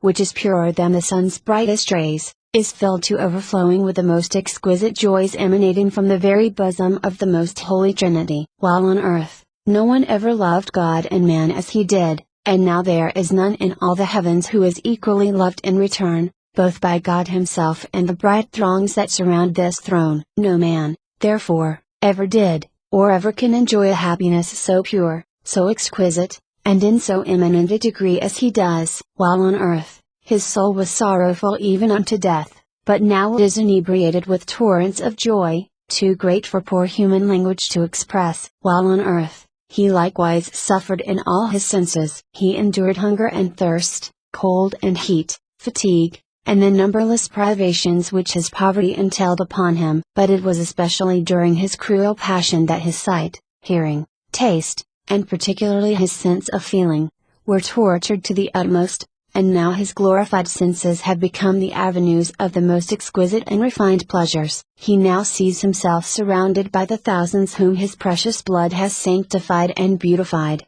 and he continually hears the sweet harmony of their grateful songs. His sacred body, which had been bruised and mangled, disfigured and dishonored by the filthy spittle of his enemies, is now the most beautiful, perfect, and resplendent in the whole kingdom of heaven. It is the very sun which, by its splendor, gives beauty and life to the whole of heaven. In a word, Jesus, as man, is above all in power, majesty, wisdom, glory, and enjoys the most perfect and complete happiness that ever came from God. But you will, perhaps, say, does not Jesus enjoy all this unspeakable glory, simply and exclusively in virtue of his high privileges? Is it not on account of the hypostatic union that he is thus exalted above all in glory? I answer, although the hypostatic union, by its very nature, gives him the right to the first place in heaven, it gives him neither the glory nor the rewards which are due to him as the Redeemer of mankind. The hypostatic union is a high privilege, a free gift of God, which he did not merit, for that privilege, in the designs of his Father, involved the office of Redeemer. This was his vocation in this world, and he corresponded to it faithfully. He taught the world, first by example, next by his heavenly doctrines. Then he submitted willingly, and even cheerfully, to all the indignities of his bitter passion, and finally consummated the great work of man's redemption by expiring upon the cross. It is for all this life of poverty, suffering, and humiliation, that he is rewarded, and so wonderfully glorified, and not exclusively on account of the hypostatic union. Listen to St. Paul, and he will tell you why Jesus is exalted above all in heaven. he humbled himself, becoming obedient unto death, even the death of the cross, for which cause God hath also exalted him, and hath given him a name which is above all names, that in the name of Jesus, every knee should bow of those that are in heaven, on earth, and under the earth. Surely this is far from saying that Jesus enjoys the highest glory of heaven, exclusively on account of the hypostatic union. It is given him by his Father as a crown of justice, which he really deserved by his sufferings and obedience unto the death of the cross. Phil. 2. 8. It is, moreover, the beautiful canticle which forever resounds through the vaults of heaven. Listen to it, thou art worthy, O Lord, to take the book, and open the seals thereof, because thou wast slain, and hast redeemed us in thy blood, out of every tribe, and tongue, and people, and nation. It is evident, then, that Jesus is rewarded in his human nature with the highest glory of heaven, on account of his own individual merits. Apoc. V. 9. Let us now spend a few moments in contemplating the glory of the Blessed Virgin. Jesus is the King of Heaven, Mary is the Queen. She certainly comes next to Jesus in dignity and merit, and her glory is, therefore, next to his in splendor and magnificence. She is the woman of whom the beloved disciple speaks when he says, "And a great wonder appeared in heaven, a woman clothed with the sun, and the moon under her feet, and on her head a crown of 12 stars." This certainly expresses the highest glory and splendor imaginable. Human words can say nothing more, for our highest ideas of glory are borrowed from those beautiful worlds that shine above us in the blue ether. On her bosom she wears a jewel of unsurpassed splendor, whereon are written her 3 singular privileges. These are immaculate, Mother of God, Virgin. These are high privileges which she alone enjoys, and which single her out at once as the Queen of angels and of men. The Eternal, by assuming flesh from her, united her to himself by a bond of intimacy which is second only to that of the hypostatic union. He shed his own bright glory around her, and enthroned her at the right hand of Jesus. The Almighty Father looks upon her with complacency, as his own beloved daughter, faultless in beauty and every other perfection. The Holy Ghost calls her his own spotless and faithful spouse, over whom the breath of sin never passed, while Jesus, who, in all his glory, is still flesh of her flesh, and bone of her bone, calls her his own sweet and loving mother. Can we conceive any greater glory unless it be that of the hypostatic union? Apoc. 12. 1. In this world, a great king may see with grief that many other women surpass his own mother, daughter, or spouse, in beauty, intelligence, virtue, and other perfections. But, however grieved he may be, he is totally powerless to remedy the evil, and he must continue to see others outshining those who are the dearest to his heart. Not so in heaven. Never shall it be said there that there are women holier, purer, more intelligent, or more beautiful than the Blessed Virgin, for God has the power to clothe her with attributes that will forever make her superior to any mere creature. Not only has he the power, but, as a matter of fact, he has adorned her by bestowing upon her every gift of nature, grace, and glory, in an eminent degree. She, above all saints, is full of grace, and is made a partaker of the divulge nature, and, therefore, her immaculate heart, which is purer than crystal, is the home of the most perfect happiness ever enjoyed by woman. But, remember well, she does not enjoy all this excellent glory exclusively on account of her glorious privileges. These are, like those of Jesus, free gifts of God, which she did not merit. But she freely and generously corresponded to all the designs of God, and, therefore, she is rewarded with the highest glory of heaven. She too, as well as Jesus, was obedient unto death. She too was submissive to the most trying dispensations of Providence. She too suffered patiently from every manner of privation, for she was poor. She too endured the most bitter anguish during the passion of her beloved Son, and had her pure soul overwhelmed with agonies whereof we can form no adequate conception. Hence, God hath also exalted her, and given her a name which is above every name except that of Jesus. Thus we see that even Jesus and Mary, the bright King and Queen of Heaven, are exalted above all angels and men in glory, on account of the heroic virtue they both practiced in this world, and not exclusively in virtue of their dignity and high privileges. They both labored for it, both suffered for it, and both deserved it as a crown of justice, which a just judge bestowed upon them as a reward of merit. It is impossible to think of Jesus and Mary without, at the same time, thinking of the illustrious street Joseph. He is so intimately bound up with them, that we can neither forget him nor separate him from them. He was emphatically a hidden saint. He was truly a just man, as the Holy Ghost calls him. He was so humble, so pure, so unspeakably charitable to the Blessed Virgin. Then, too, he loved Jesus so much, so tenderly, and took so great a care of him during his infancy. Whenever he received a command, he always obeyed so promptly, without excuse or murmur, though at times the commands involved great privations and sufferings. In a word, St. Joseph, too, corresponded with the grace of his sublime vocation, and he now shines with exceeding glory near Jesus and Mary. He too is glorified on account of his tender love for God,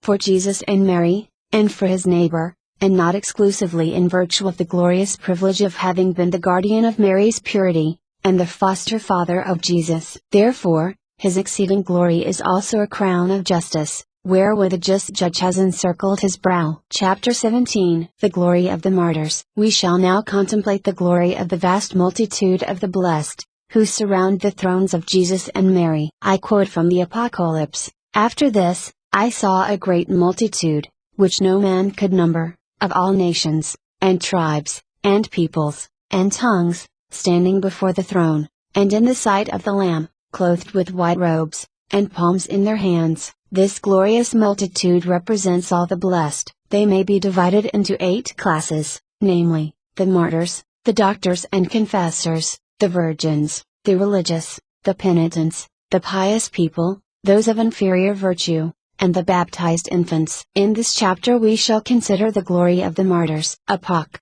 7. 9. See that beautiful army of martyrs, these brave soldiers of Jesus Christ who died for him, and like him, in the midst of the most cruel torments. Theirs is truly a crown of justice. They are represented as holding palms in their hands, in token of the victory which they gained over the world. Their intimate union with God, the dazzling splendor of their personal appearance, the high honors conferred upon them, single them out at once as those champions of the faith who, while on earth, served God in a heroic degree. And they certainly served him with distinction, for they proved their love by laying down their lives for him. Laying down one's life for God has always been looked upon as the most perfect act of love possible, for greater love than this no man hath, that a man lay down his life for his friends. Hence, the martyrs, as a class, have always been considered as deserving the highest honors of heaven. John 15. 18. The beautiful words of the Holy Ghost in reference to all the just apply with peculiar force to the martyrs. But the souls of the just are in the hand of God, and the torment of death shall not touch them. In the sight of the unwise they seem to die, and their departure was taken for misery, and their going away from us for utter destruction, but they are in peace. And though in the sight of men they suffered torments, their hope is full of immortality. Afflicted in a few things, in many they shall be rewarded, because God hath tried them, and found them worthy of himself. As gold in the furnace, he hath proved them, and as the victim of a holocaust, he hath received them. Wis. 3. What a bright and beautiful crowd they are! As a garden is beautified by flowers, so is heaven made more beautiful by the radiant crimson-clad army of martyrs. Here is St. John the Baptist, the fearless precursor of Jesus. Here is the glorious St. Stephen, the first who laid down his life after the ascension of Jesus. Here are the holy apostles, those intrepid soldiers of Christ, who went forth from the council, rejoicing that they had been found worthy to suffer for the name of Jesus. The prediction of their divine Master was verified in them, for they shall deliver you up in councils, and they will scourge you in their synagogues. And you shall be brought before governors, and before kings for my sake. And you shall be hated by all men for my sake.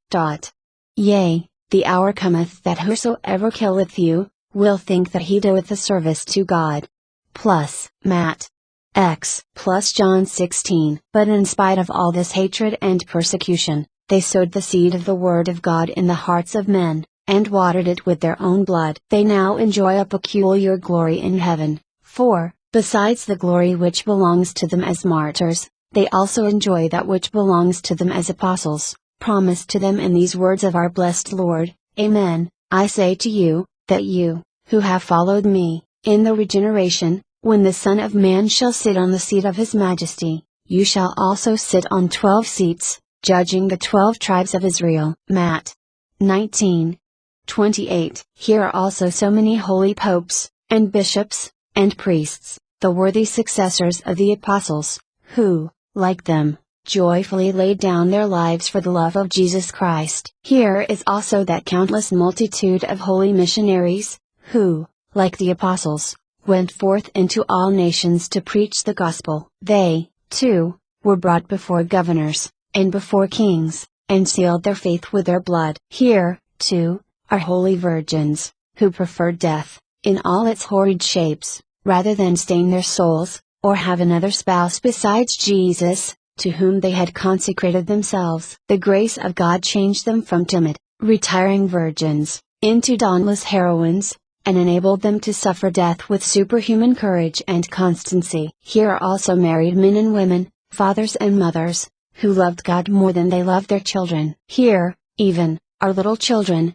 who astounded the heartless tyrants by the admirable patience and heroism which they displayed amidst the most refined cruelties. Here, too, are venerable old men and women, who, in spite of the infirmities of age, ascended the scaffold with a firm step, and suffered death with undaunted constancy. All these, like St. Paul, have fought a good fight, and all, without exception, have received a crown of justice at the hands of a just judge. They all enjoy the high rewards which Jesus promised to his heroic followers, when he said, "Blessed are they that suffer persecution for justice' sake, for theirs is the kingdom of heaven. Blessed are you when men shall revile you, and persecute you, and shall say all manner of evil against you falsely, for my sake. Rejoice, and be exceeding glad, because your reward is very great in heaven." Matt.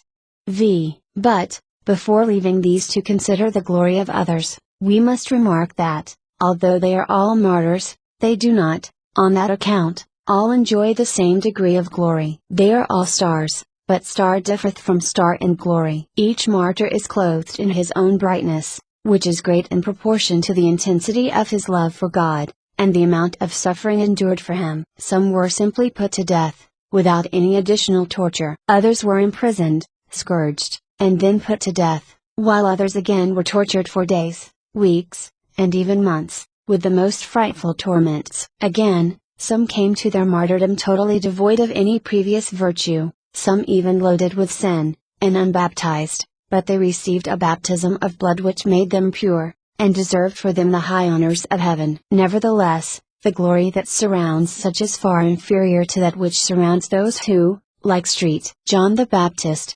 St. Peter, St. Paul, St. Andrew, and a host of others, came to their martyrdom loaded with the merits of a life spent in the practice of heroic virtue. Chapter 18. The glory of the doctors and confessors. Let us now turn our eyes to another bright throng. It is composed of the doctors and confessors of the Church. These two, as well as the martyrs, enjoy the high honors of heaven. Here we meet again the apostles, who were filled with the Holy Ghost, and instructed the infant Church in all truth. There, too, are their worthy successors in the ministry, such men as St. John Chrysostom, St. Augustine, St. Gregory, St. Thomas, and a multitude of others whose vast intellects were stored with the knowledge of God. They gained a signal victory over the devil, who is the father of lies. By their eloquence, and by their writings, they enlightened the Church, not only in their day, but for all time to come. They are now crowned with a peculiar glory which is promised to all such.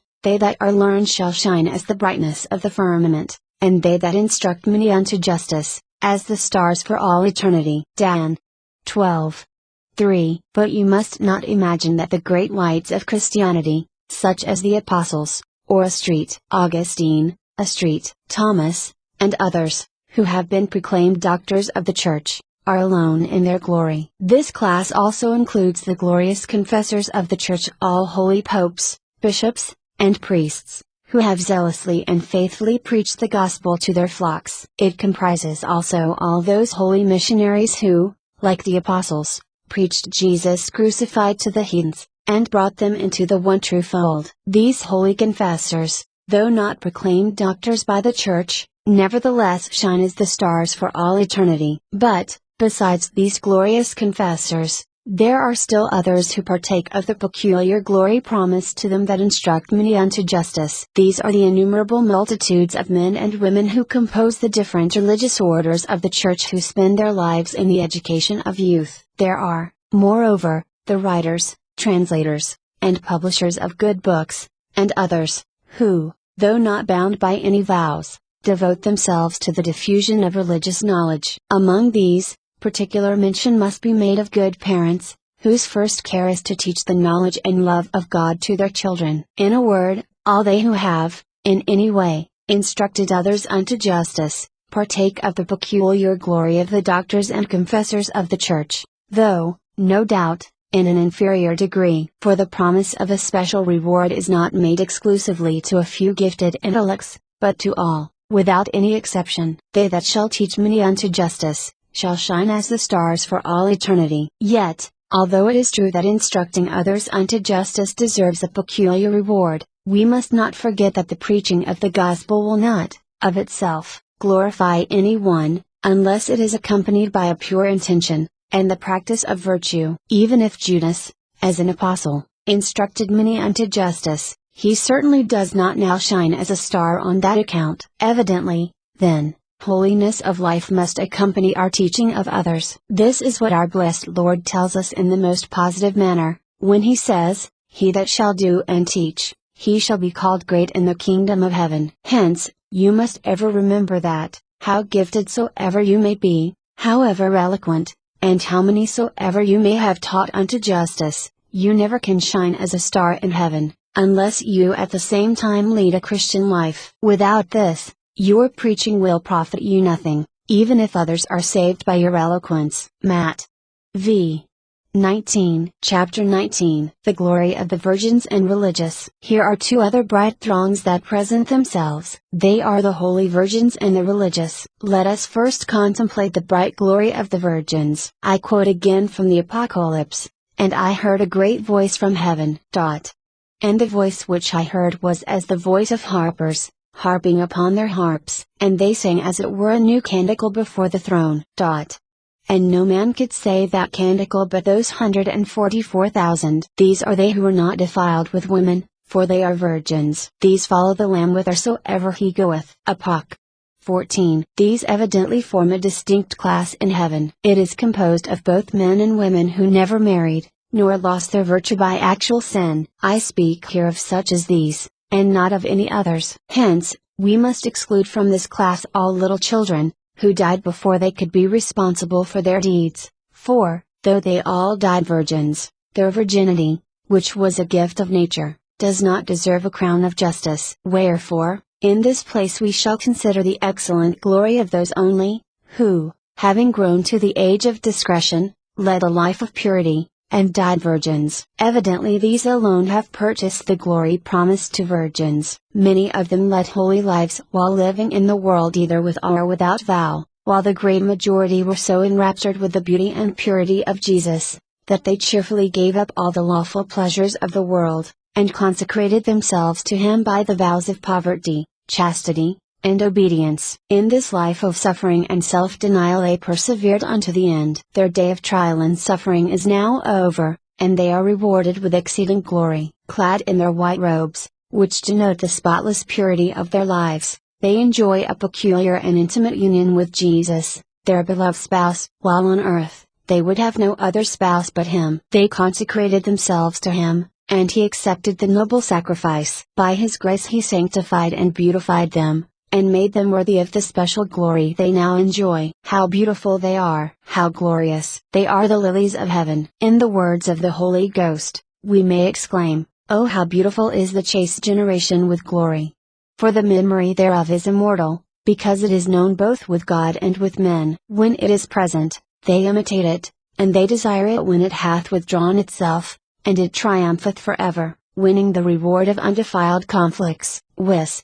4. Yet, while it is true that those who die virgins are rewarded with a peculiar glory, we must not forget that virginity alone can neither deserve the high honors of heaven, nor even save any one, unless it is accompanied by the virtues which befit a spouse of Christ. There are many foolish virgins, who are not even admitted to the wedding feast, because they are not adorned with charity, and other virtues which belong to their state. We must ever remember that the crown worn by the virgins in heaven is only an accidental glory, for if it were essential, no one except virgins could be happy there. Virginity is, therefore, far from being the greatest of virtues, or the most necessary to reach the high honors of heaven. For, to use the strong language of the Apostle, if you could speak with the tongues of angels and men, and if you knew all mysteries, and had all knowledge, and if you had faith, so as to remove mountains, and have not charity, even though you be a virgin, you are become as sounding brass and a tinkling cymbal. Neither will your virginity, nor all other gifts, profit you anything without charity. See, therefore, that you endeavor to clothe your soul with those virtues which befit a spouse of Jesus Christ. Love God above all things. Be extremely charitable to all. Be humble, modest, reserved. Lead a life of mortification, silence, and prayer. For unless you lead such a life as your vocation requires, you expose yourself to hear the terrible words spoken to the foolish virgins. When they came to the wedding, they stood at the door, and said, Lord, Lord, open to us. But he answering, said, Amen, I say to you, I know you not. Matt 25:11. But if you do lead the charitable life of a true spouse of Christ, you shall undoubtedly reach a high degree of glory in heaven, and, besides, you will wear the Virgin's crown, and enjoy the special intimate union with Jesus which is promised to all those who, despising the short-lived pleasures of this world, have consecrated themselves to His divine service. Let us now spend a few moments in contemplating the high glory of the religious. This class is composed exclusively of men and women who, while on earth, consecrated themselves to God by the vows of poverty, chastity, and obedience. Many of them, perhaps the great majority, are virgins, while others are not. For many of them, like Estreet, Francis Borgia, were widowers, and others, like Estreet, Francis of Rome, were widows. Others again, there are, who, when young and foolish, committed sin, by which they may have ceased to be virgins, but who nevertheless received a most marked vocation to the religious life. All these, as well as virgins, enjoy a peculiar glory in heaven, which is due to them as a crown of justice, on account of the great sacrifices they made to God by the vows of religion. By the vow of poverty, they not only stripped themselves of all their possessions, they, moreover, gave up the natural right which all men have to possess property. By the vow of chastity, they gave up the natural right which all men have to enjoy the lawful pleasures of the body. By the vow of obedience, they not only relinquished forever the right to dispose of themselves, but they also placed themselves in the hands of their superiors, to be ruled and governed by them as if they were little children. Thus, by one single act, religious persons abandon all that is dearest to the heart of man according to nature, for they not only give up all their possessions, the world, with its honors and pleasures, they not only sacrifice their liberty, they also abandon father and mother, brother and sister, friends and relatives. In a word, they cut themselves away from the world, and all that makes life bright and desirable, according to nature. And what is more, they embrace a life of continual mortification and self-denial. It is true, the grace of God, which enables men and women to make such sacrifices, makes the life of religious tolerable, but this does not prevent it from being a life of a continual and painful struggle against the inclinations and cravings of nature. From all this, it follows that religious, as such, whether virgins or not, enjoy an exceeding glory in heaven on account of the sublime sacrifice of themselves they have made to God by the three vows of religion. This is what our blessed Lord promises, when He says, And everyone that hath left house, or brethren, or sisters, or father, or mother, or wife, or children, or lands for my name's sake, shall receive 100-fold, and shall possess life everlasting. In speaking of the three vows, theologians compare them to martyrdom. They maintain that, as a man who lays down his life for the faith enters heaven immediately, without any detention in purgatory, so also does a religious who dies immediately after taking his vows. Whatever temporal punishment was due to him on account of his sins, is entirely cancelled by that one act. And the reason they give is, that the act of sacrificing one's self to God by the vows of religion is, like martyrdom, one of the noblest and most heroic acts that man can perform. If then, virgins, as such, are rewarded with a peculiar glory in heaven, what shall we say of the glory and splendor which surrounds religious? For virgins make only one great sacrifice, by the practice of perfect chastity, while religious, who make the same sacrifice, add to this two others, namely, poverty and obedience. And experience teaches that these two additional vows are, for most persons, far more difficult, because they involve far more suffering and self-denial than the mere practice of chastity. From all this it follows, that virgins who are religious, enjoy a far higher degree of glory in heaven than those who are not religious. It follows, also, that religious, as such, whether virgins or not, enjoy an exceeding glory in heaven, in virtue of the great sacrifices they have made for God by the three vows of religion. Like Jesus, they were poor, chaste, and obedient unto death, and like him also, they are exalted to the high honors of heaven. But, although it is true that religious, as such, enjoy a high glory in heaven, it must not be inferred that they all enjoy the same degree of glory. There is, perhaps, not a class in heaven in which the degrees of glory are so various. Some of them died only a few days after taking their vows, others, on the day itself, while others lived half a century, and more, in the practice of the most heroic virtue. Some were called by the grace of God after a life of worldliness and sin, while others had already reached a high degree of sanctity when they offered their sacrifice to God. Others again, after their consecration to God, were extremely faithful to grace, and gave all the energies of their nature to the acquirement of greater perfection, while others were sadly wanting in generosity to God,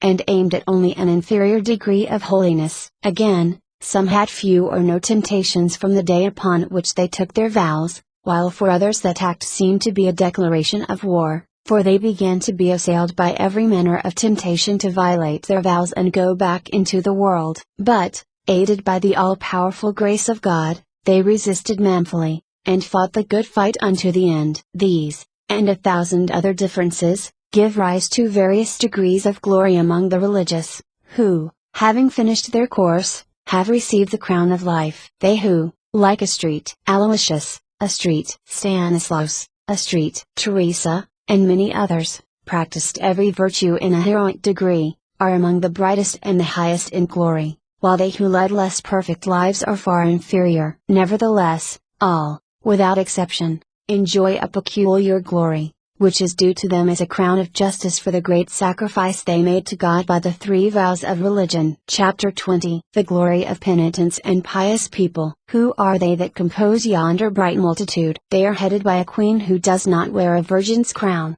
and yet, she is so beautiful, and enjoys so intimate a union with Jesus. Who is she? She is Mary Magdalene, the bright queen of penitence, and the star of hope to all who have grievously sinned in this world. She was once a sinner, and such a sinner. Her soul was the home of 7 devils. She was a hireling of Satan, to catch the souls of men. But a flash of light came forth from the heart of Jesus, and in that light she saw herself sinful and hateful in the eyes of God. His grace filled her heart with a deep and crushing sorrow for her many sins. Prostrate at the feet of Jesus, she kissed them, and washed them with the tears of true repentance. Jesus, who never despised or rejected repentant sinners, commanded the devils to depart from her. He then washed her soul, and made her clean as an angel. Her many sins were forgiven her, because she loved much, for her deep contrition was not dictated by servile fear, but by pure love. After the ascension of Jesus,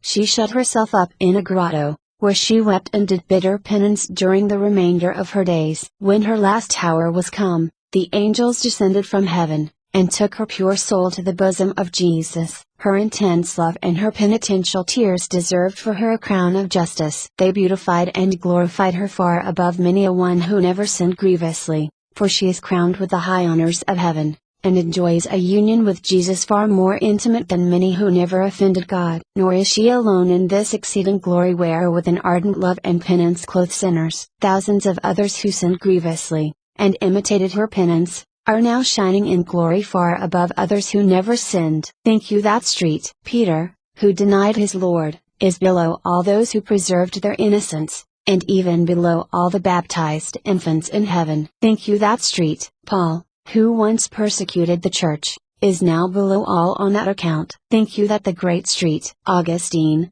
Street, Mary of Egypt, Street, Pelagia, and a host of other illustrious penitents, are all below mere babes on account of their sins? They certainly are not. Their intense love for God, their sorrow, and their tears atoned for their sins, and placed them far, very far above many who, though they never sinned grievously, never performed an act of heroic virtue in their whole lives. Remember that charity, by which is meant love for God and for our neighbor, is the greatest of virtues, and has the power of elevating the greatest sinners to the highest glory of heaven. Mary Magdalene, therefore, though once a great sinner, is, at this moment, enjoying a most intimate union with Jesus, and shines like a very star, in the presence of God. Even in this world she is glorified far above many who are not sinners. When Jesus sat at the table of Simon the leper, Mary Magdalene anointed him with precious ointment. Some of the apostles complained of the waste,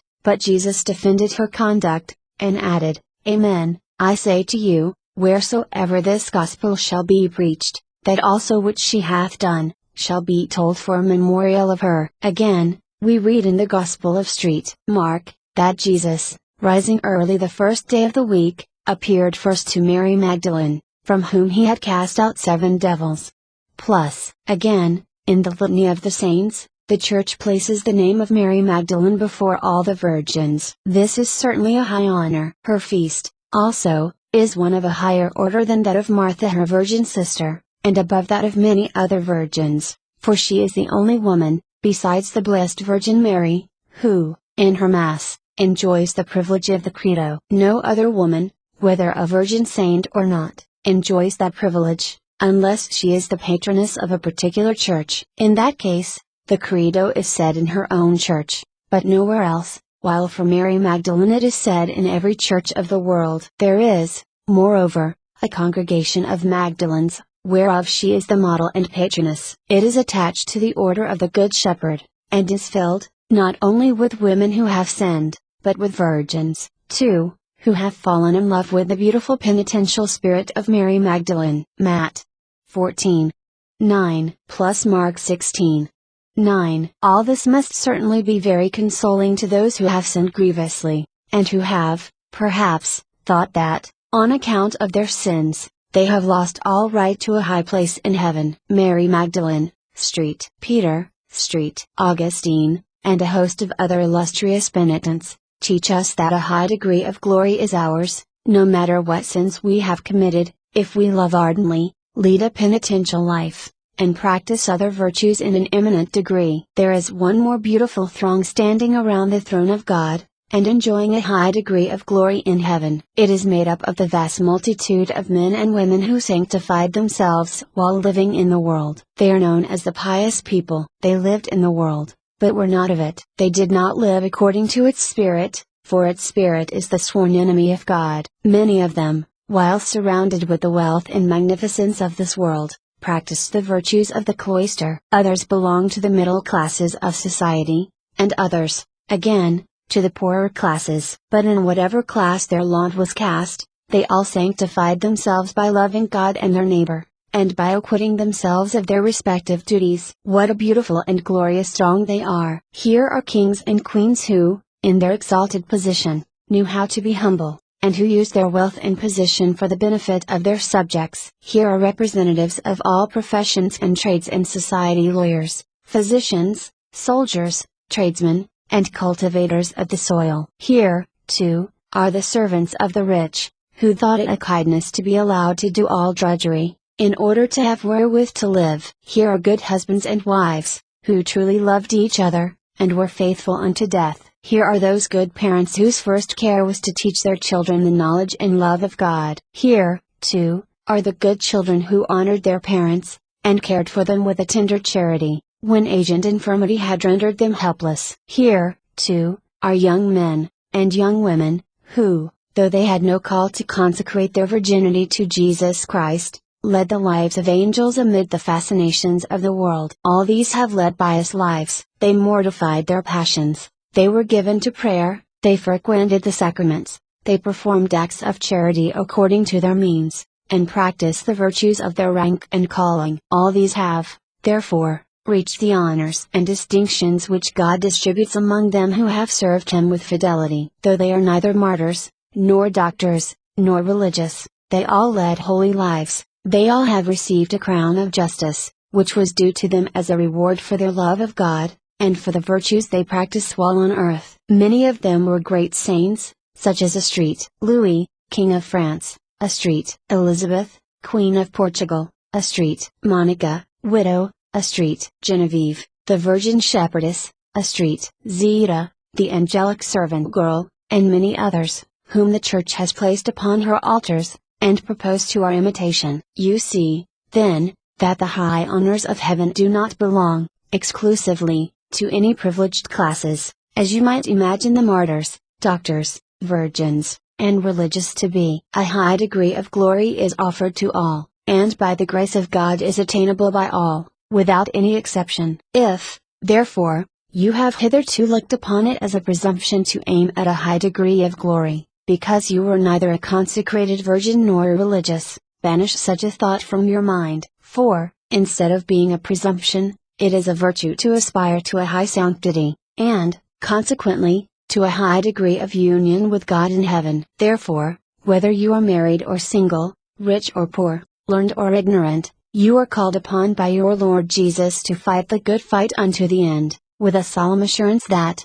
when you have finished your course, a just judge will encircle your brow with a crown of justice, and admit you into the society of those who signalize themselves in His service. Before closing this chapter, we must say a few words, at least, about the two remaining classes of the blessed, and, probably, by far the most numerous in heaven. The one is composed of those who are not pious, nor generous to God. Many of them sinned often, and grievously, and did very little to atone for their sins, and the virtues they practiced were few, and never brought to any perfection. This class also includes all those who spent their whole lives in sin, and who were saved, like the thief on the cross, by the grace of a deathbed repentance. Evidently, neither these, nor others who practiced scarcely any virtue, are crowned with the high honors of heaven, which are the reward of a virtuous life. They are, nevertheless, perfectly happy, in their own degree, and sing the mercies of God,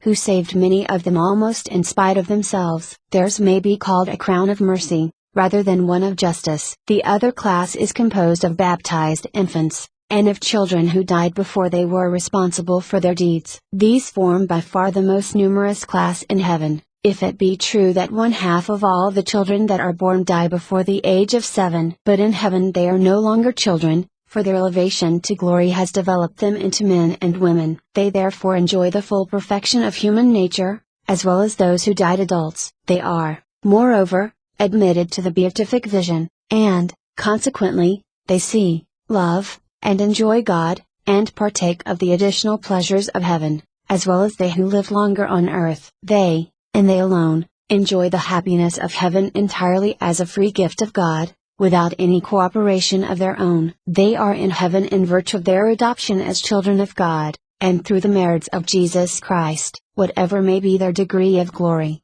we certainly can never place them on a level with the apostles, martyrs, confessors, virgins, religious, and pious people who have fought a good fight against the world, the devil, and the flesh. They never sinned, it is true, but neither did they ever make an act of faith, of hope, of charity, or perform any other act of virtue. Hence, theirs may be called a crown of liberality, for they enjoy their beatitude as a free gift of God's unspeakable liberality. Their never-ending song is, therefore, one of gratitude to God for taking them out of the world before their souls could be defiled by sin, or their little hearts turned away from virtue by the fascinations of the world. Here, then, kind reader, we have the whole multitude that we saw standing around the throne of God. Though we have divided them into different classes, and considered their glory separately, you must not infer from this that the blessed are really separated from each other in heaven. For how greatly soever the glory of the highest may differ from that of the lowest,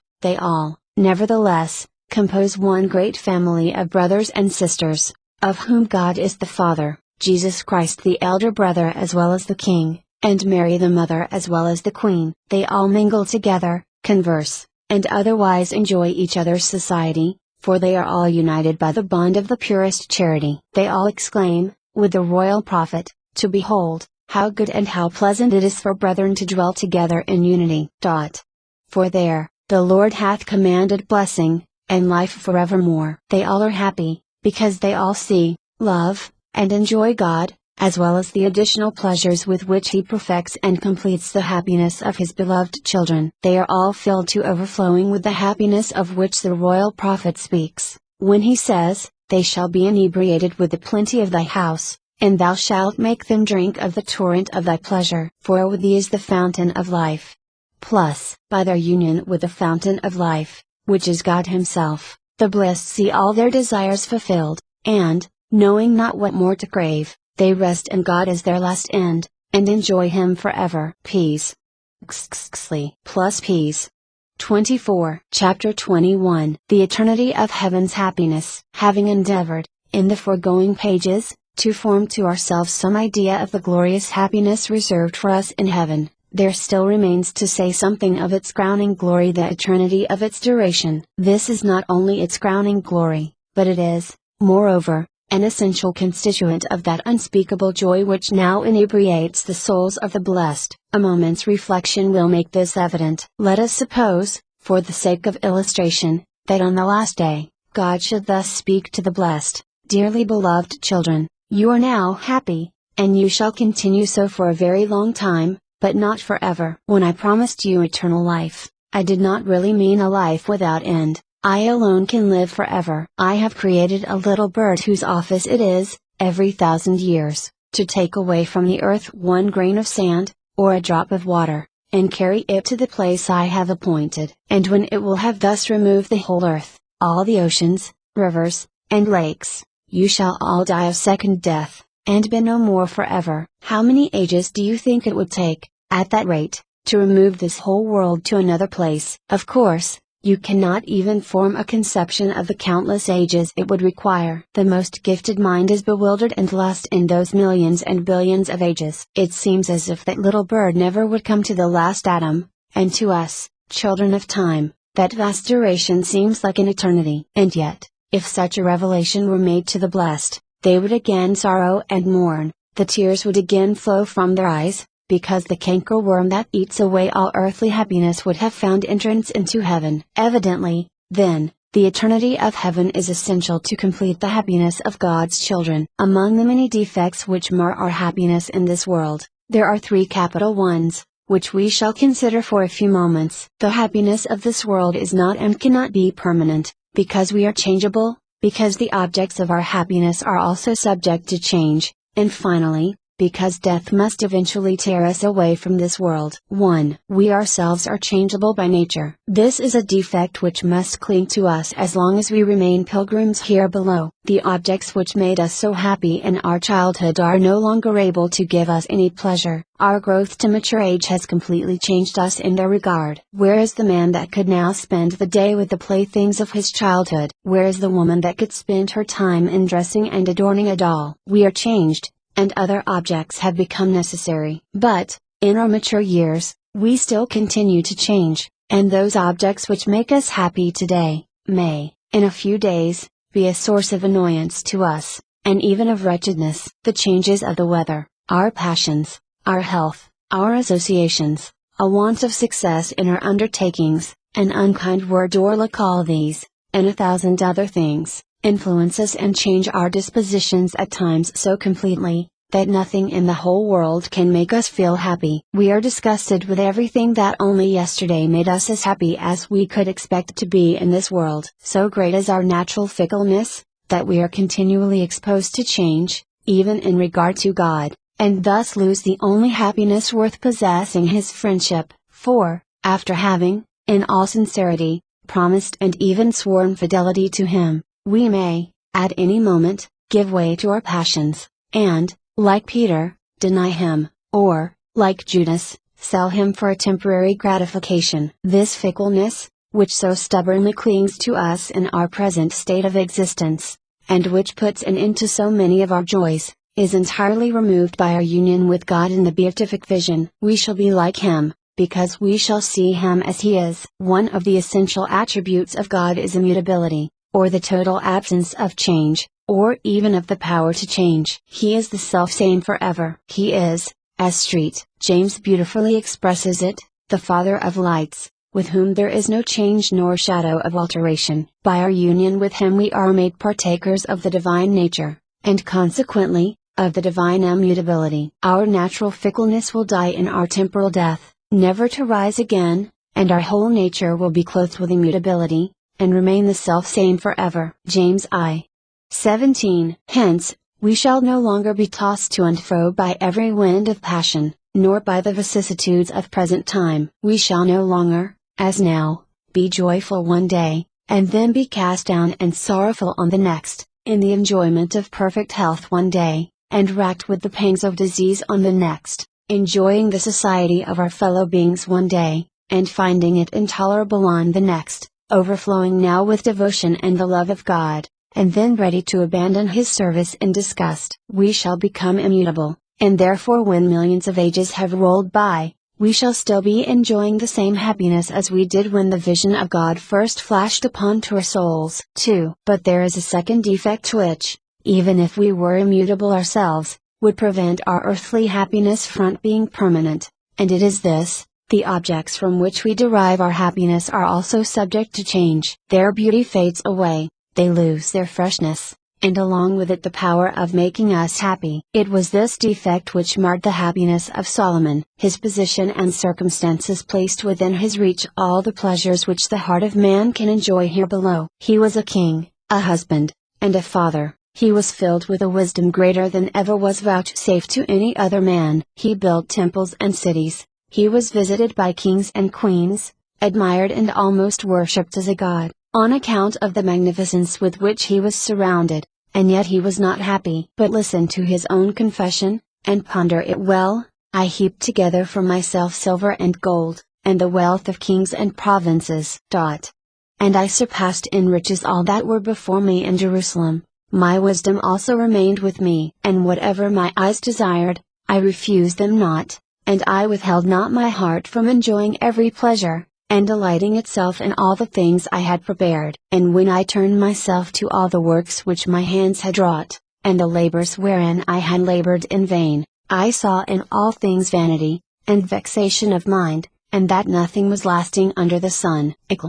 2. Here is the confession of the wisest of men, a man who tasted more of this world's happiness than any other, and he found it imperfect, and even vexatious, because nothing was lasting under the sun. But this is not all. Creatures not only change, fade away, and lose their power of giving us pleasure, but they may even turn against us, and, after having been almost a heaven to us, become a very hell, by the addictions and woes they bring upon us. This is especially the case if the object of our happiness is a human creature. Look at the dissensions and quarrels among friends and relatives, who once loved each other so well. Look at the almost incredible number of divorces which take place nearly every day. They tell us that the happiness which comes to us from human creatures is not lasting, because man is mutable. Take the virtuous and unfortunate Catherine of Aragon as an illustrious example. When Henry married her, he certainly made her happy at first. But as time rolled on,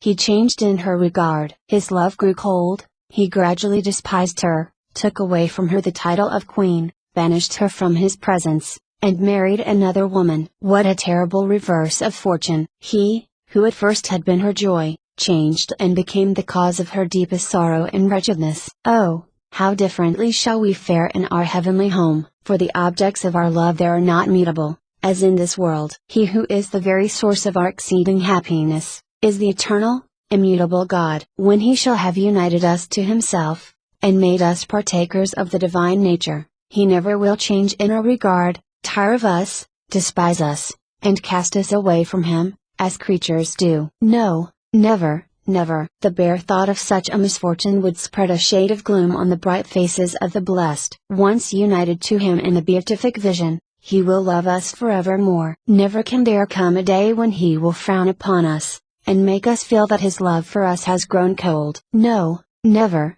never. Never will there come a day when his divine beauty will fade away, or when he will lose his power of making us happy, as is the case with the creatures that now surround us, and therefore we shall never see the day when our happiness will change, or cease to exist. But there is still more. Not only is God immutable, and therefore unable to change in our regard, but all the companions of our bliss have also become immutable in their love for us. Hence, there never will come a day then we shall see ourselves despised and even hated by our fellow creatures, as so often happens in this world. All those defects which now make us so unamiable will be totally removed by our union with God, and no one will ever see anything in us but what is good and deserving of love. From this it follows, that even the happiness which comes to the blessed from creatures is permanent, eternal. 3. Let us now pass to the third defect of all earthly happiness. Even if both we and the objects which make us happy were immutable, our blessedness could not be lasting, because death, inexorable death, must eventually tear us away from them, or tear them away from us. All earthly happiness, glory, and greatness end in death, and as it is appointed unto men once to die, it follows that all, both great and small, must eventually see the end of all that makes life bright and desirable according to nature. All must die, and no one can take along with him his glory or earthly happiness. For, as the Holy Ghost tells us, "Be thou not afraid, when a man shall be made rich, and when the glory of his house shall be increased, for when he shall die, he shall take nothing away, nor will his glory descend with him." Plus Heb 9:27 plus Ps. Zlvei. Where is now the happiness and the glory of those mighty kings and queens who were once surrounded with all the magnificence of this world? The grave answers, it is no more. Where is now the glory of those mighty conquerors, who placed their supreme happiness in subjugating nations to their sway, in making widows and orphans, and in spreading devastation and ruin wherever they went? It is no more. We can say of them, in the words of the royal prophet, "I have seen the wicked highly exalted, and lifted up like the cedars of Libanus. And I passed by, and lo! He was not, and I sought him, and his place was not found." Death laid its cold hand upon them, and put an end to their earthly happiness. Ps.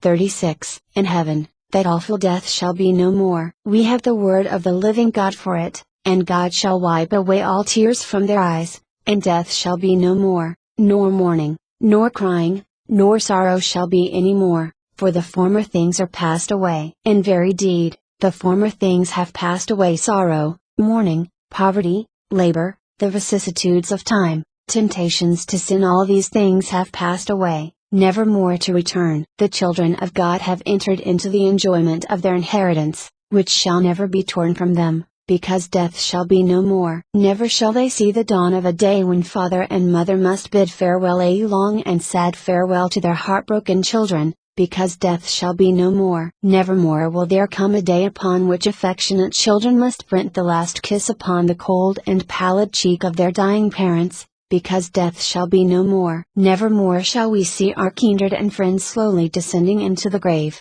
nor hear the cold and cruel clods of earth falling upon them, because death shall be no more. Death is swallowed up in victory. O death, where is thy victory? O death, where is thy sting? Plus, this is the joyful song of triumph which ever resounds through the vaults of heaven, because the just shall live forevermore, and their reward is with the Lord, and the care of them with the Most High. Therefore shall they receive a kingdom of glory, and a crown of beauty at the hand of the Lord. Apoc. 21 plus 1 Cor. 15, Wis.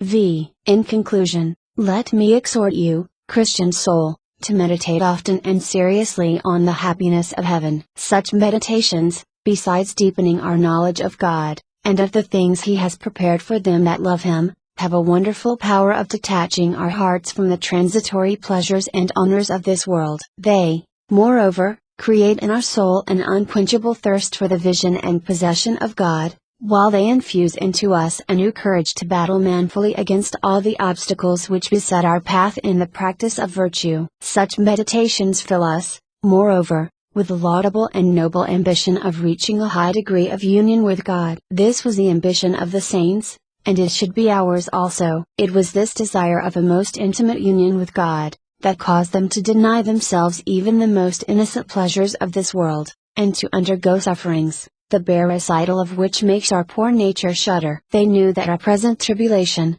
which is momentary and light, worketh for us above measure exceedingly an eternal weight of glory. Their meditations on eternal truths had convinced them that the sufferings of this present time are not worthy to be compared with the glory to come, that shall be revealed in us.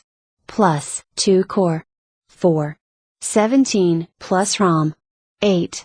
18. In the 37th chapter of her life, Street, Teresa speaks thus: I would not lose, through any fault of mine, the least degree of further enjoyment. I even go so far as to declare that, if the choice were offered to me, whether I would rather remain subject to all the afflictions of the world, even to the end of it, and then ascend, by that means, to the possession of a little more glory in heaven, or else, without any affliction at all, enjoy a little less glory, I would most willingly accept of all the troubles and afflictions for a little more enjoyment, that so I might understand a little more of the greatness of God, because I see that he who understands more of Him, loves and praises Him so much the more. Here is the ambition of a great saint. It is not after crowns or scepters, or the glory of this world, that she sighs, but after a single degree of higher enjoyment in heaven, and to obtain that, she is willing to remain suffering in this wretched world till the end of time. Let such be your ambition in the future. If not in so sublime a degree, let it, at least, be directed only to the acquisition of treasures in heaven, where neither moth nor rust consume, and where thieves do not break through and steal. Labor incessantly for that inheritance incorruptible, undefiled, that cannot fade, reserved in heaven for you.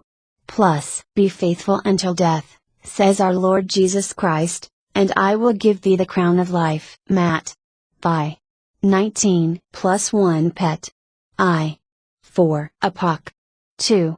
10. End of the Project Gutenberg ebook The Happiness of Heaven. This file should be named 25224.txt or again 25224.zip. This and all associated files of various formats will be found in http://www.gutenberg.org/2/5/2/2/25224. Updated editions will replace the previous one. The old editions will be renamed. Creating the works from public domain print editions means that no one owns the United States copyright in these works, so the Foundation, and you, can copy and distribute it in the United States without permission and without paying copyright royalties. Special rules, set forth in the general terms of use part of this license, apply to copying and distributing Project Gutenberg trademark electronic works to protect the Project Gutenberg trademark concept and trademark. Project Gutenberg is a registered trademark,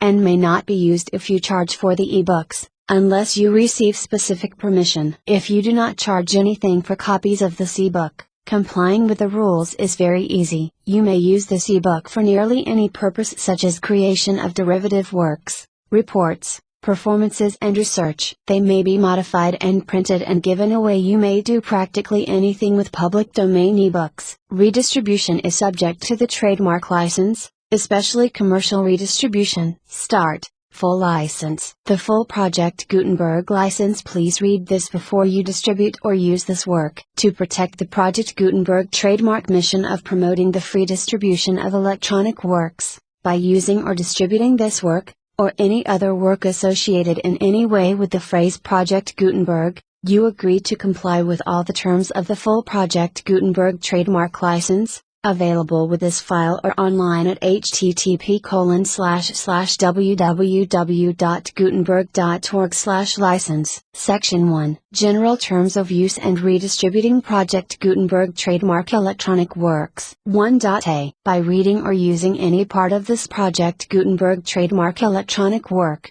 you indicate that you have read, understand, agree to and accept all the terms of this license and intellectual property, trademark/copyright, agreement. If you do not agree to abide by all the terms of this agreement, you must cease using and return or destroy all copies of Project Gutenberg trademark electronic works in your possession. If you paid a fee for obtaining a copy of or access to a Project Gutenberg trademark electronic work and you do not agree to be bound by the terms of this agreement, you may obtain a refund from the person or entity to whom you paid the fee as set forth in paragraph 1.e.8. 1.b. Project Gutenberg is a registered trademark. It may only be used on or associated in any way with an electronic work by people who agree to be bound by the terms of this agreement. There are a few things that you can do with most Project Gutenberg trademark electronic works even without complying with the full terms of this agreement. See paragraph 1.c below. There are a lot of things you can do with Project Gutenberg trademark electronic works if you follow the terms of this agreement and help preserve free future access to Project Gutenberg trademark electronic works. See paragraph 1.e below. 1.c. The Project Gutenberg Literary Archive Foundation. The foundation or PGLAF, owns a compilation copyright in the collection of Project Gutenberg trademark electronic works. Nearly all the individual works in the collection are in the public domain in the United States. If an individual work is in the public domain in the United States and you are located in the United States, we do not claim a right to prevent you from copying, distributing, performing, displaying or creating derivative works based on the work as long as all references to Project Gutenberg are removed. Of course, we hope that you will support the Project Gutenberg trademark mission of promoting free access to electronic works by freely sharing Project Gutenberg trademark works in compliance with the terms of this agreement for keeping the Project Gutenberg trademark name associated with the work. You can easily comply with the terms of this agreement by keeping this work in the same format with its attached full Project Gutenberg trademark license when you share it without charge with others. 1.d. The copyright laws of the place where you are located also govern what you can do with this work. Copyright laws in most countries are in a constant state of change. If you are outside the United States, check the laws of your country in addition to the terms of this agreement before downloading, copying, displaying, performing, distributing or creating derivative works based on this work or any other Project Gutenberg trademark work. The Foundation makes no representations concerning the copyright status of any work in any country outside the United States. 1.e. Unless you have removed all references to Project Gutenberg. 1.e.1. The following sentence, with active links to, or other immediate access to, the full Project Gutenberg trademark license must appear prominently whenever any copy of a Project Gutenberg trademark work, any work on which the phrase Project Gutenberg appears, or with which the phrase Project Gutenberg is associated, is accessed, displayed, performed, viewed, copied or distributed. This ebook is for the use of anyone anywhere at no cost and with almost no restrictions whatsoever. You may copy it, give it away or reuse it under the terms of the Project Gutenberg license included with this ebook or online at www.gutenberg.org. 1.e.2. If an individual Project Gutenberg trademark electronic work is derived from the public domain, does not contain a notice indicating that it is posted with permission of the copyright holder, the work can be copied and distributed to anyone in the United States without paying any fees or charges. If you are redistributing or providing access to a work with the phrase Project Gutenberg associated with or appearing on the work, you must comply either with the requirements of paragraphs 1.e.1 through 1.e.7 or obtain permission for the use of the work and the Project Gutenberg trademark as set forth in paragraphs 1.e.8 or 1.e.9. 1.e.3. If an individual Project Gutenberg trademark electronic work is posted with the permission of the copyright holder, your use and distribution must comply with both paragraphs 1.e.1 through 1.e.7 and any additional terms imposed by the copyright holder. Additional terms will be linked to the Project Gutenberg trademark license for all works posted with the permission of the copyright holder found at the beginning of this work. 1.e.4. Do not unlink or detach or remove the full Project Gutenberg trademark license terms from this work,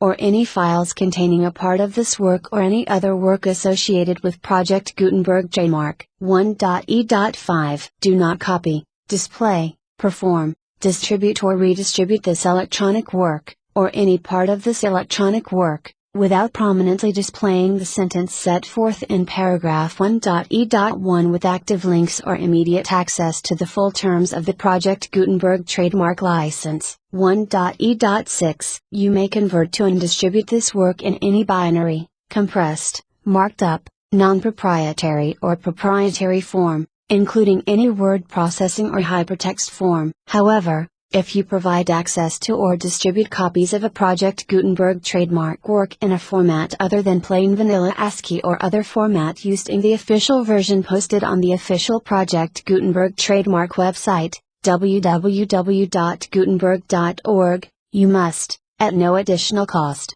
fee or expense to the user, provide a copy, a means of exporting a copy, or a means of obtaining a copy upon request, of the work in its original plain vanilla ASCII or other form. Any alternate format must include the full Project Gutenberg trademark license as specified in paragraph 1.e.1, 1.e.7. Do not charge a fee for access to, viewing, displaying, performing, copying or distributing any Project Gutenberg trademark works unless you comply with paragraph 1.e.8 or 1.e.9, 1.e.8. You may charge a reasonable fee for copies of or providing access to or distributing Project Gutenberg trademark electronic works provided that you pay a royalty fee of 20% of the gross profits you derive from the use of Project Gutenberg trademark works calculated using the method you already used to calculate your applicable taxes. The fee is owed to the owner of the Project Gutenberg trademark,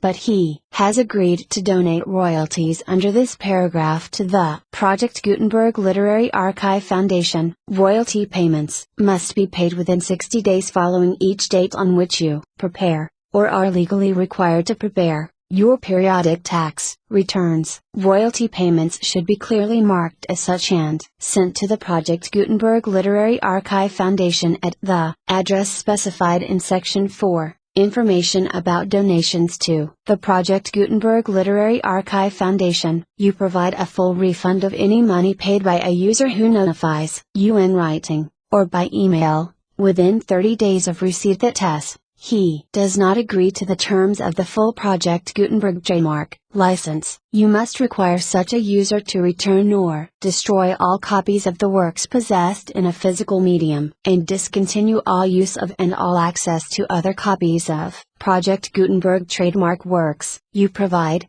in accordance with paragraph 1.f.3, a full refund of any money paid for a work or a replacement copy. If a defect in the electronic work is discovered and reported to you within 90 days of receipt of the work, you comply with all other terms of this agreement for free distribution of Project Gutenberg trademark works. 1.e.9. If you wish to charge a fee or distribute a Project Gutenberg trademark electronic work or group of works on different terms than are set forth in this agreement, you must obtain permission in writing from both the Project Gutenberg Literary Archive Foundation and Michael Hart, the owner of the Project Gutenberg trademark. Contact the foundation as set forth in Section 3 below. 1.f. 1.f.1. Project Gutenberg volunteers and employees expend considerable effort to identify, do copyright research on, transcribe and proofread public domain works in creating the Project Gutenberg trademark collection. Despite these efforts,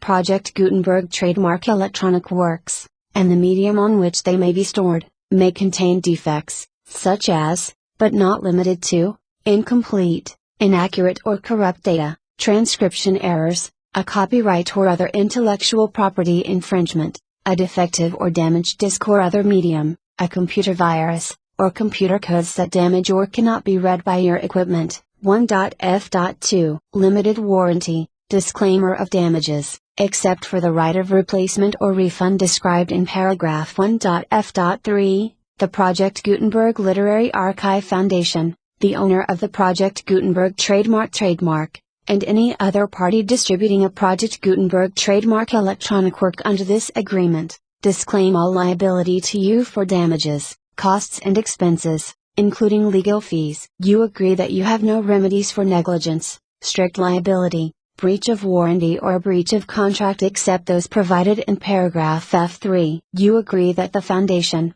the trademark owner, and any distributor under this agreement will not be liable to you for actual, direct, indirect, consequential, punitive or incidental damages even if you give notice of the possibility of such damage. 1.f.3. Limited right of replacement or refund. If you discover a defect in this electronic work within 90 days of receiving it, you can receive a refund of the money, if any, You paid for it by sending a written explanation to the person you received the work from. If you receive the work on a physical medium, you must return the medium with your written explanation. The person or entity that provided you with the defective work may elect to provide a replacement copy in lieu of a refund. If you receive the work electronically, the person or entity providing it to you may choose to give you a second opportunity to receive the work electronically in lieu of a refund. If the second copy is also defective, you may demand a refund in writing without further opportunities to fix the problem.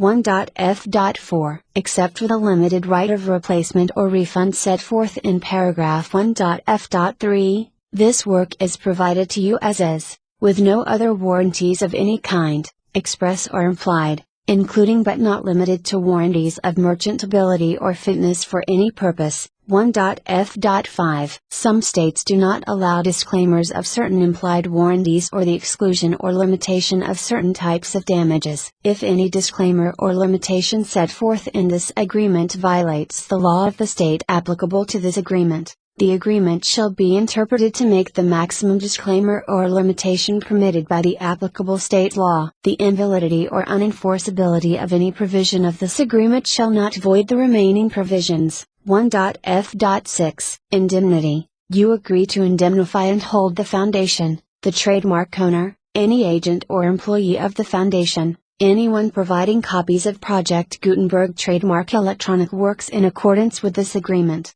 and any volunteers associated with the production, promotion and distribution of Project Gutenberg trademark electronic works, harmless from all liability, costs and expenses, including legal fees, that arise directly or indirectly from any of the following which you do or cause to occur: a. Distribution of this or any Project Gutenberg trademark work, b. Alteration, modification, or additions or deletions to any Project Gutenberg trademark work, and c. Any defect you cause. Section 2. Information about the mission of Project Gutenberg trademark. Project Gutenberg trademark is synonymous with the free distribution of electronic works in formats readable by the widest variety of computers, including obsolete, old, middle-aged and new computers. It exists because of the efforts of hundreds of volunteers and donations from people in all walks of life. Volunteers and financial support to provide volunteers with the assistance they need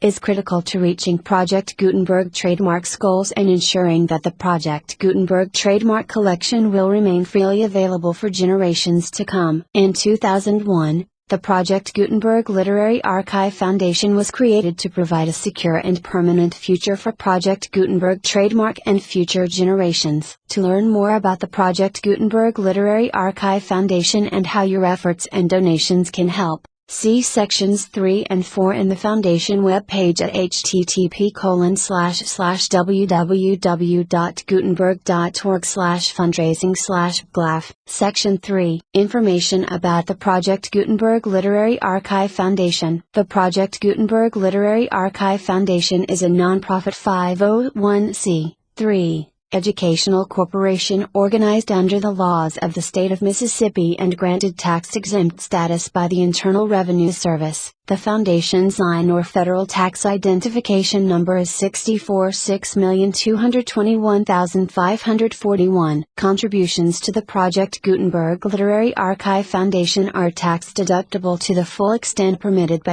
U.S. federal laws and your state's laws. The Foundation's principal office is located at 4557 Mellon Drive South, Fairbanks, Alaska, 99712. But its volunteers and employees are scattered throughout numerous locations. Its business office is located at 809 North 1500 West, Salt Lake City, Utah 84116, 80159618887. Email business@glaf.org. Email contact links and up-to-date contact information can be found at the Foundation's website and official page at http://www.gutenberg.org/about/contact. For additional contact information, Dr. Gregory Benubi, Chief Executive and Director, GutenbergAtGlaf.org. Section 4. Information about donations to the Project Gutenberg Literary Archive Foundation. Project Gutenberg trademark depends upon and cannot survive without widespread public support and donations to carry out its mission of increasing the number of public domain and licensed works that can be freely distributed in machine-readable form accessible by the widest array of equipment including outdated equipment. Many small donations,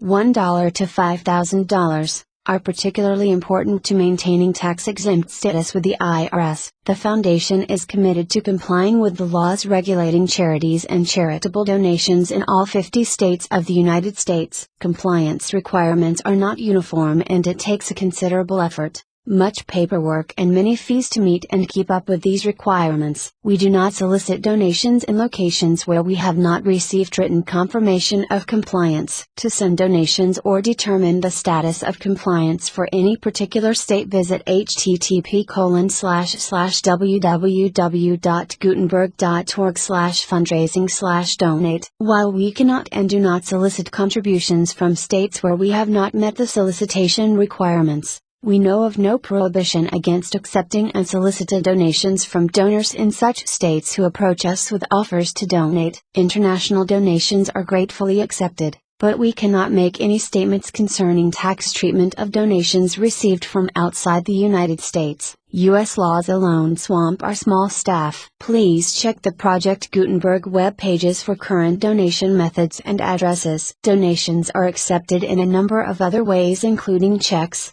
online payments and credit card donations. To donate, please visit http://www.gutenberg.org/fundraising/donate. Section 5. General information about Project Gutenberg Trademark Electronic Works. Professor Michael S. Hart is the originator of the Project Gutenberg trademark concept of a library of electronic works that could be freely shared with anyone. For 30 years, he produced and distributed Project Gutenberg trademark ebooks with only a loose network of volunteer support. Project Gutenberg trademark ebooks are often created from several printed editions, all of which are confirmed as public domain in the U.S., unless a copyright notice is included. Thus, we do not necessarily keep ebooks in compliance with any particular paper edition. Most people start at our website, which has the main PG search facility,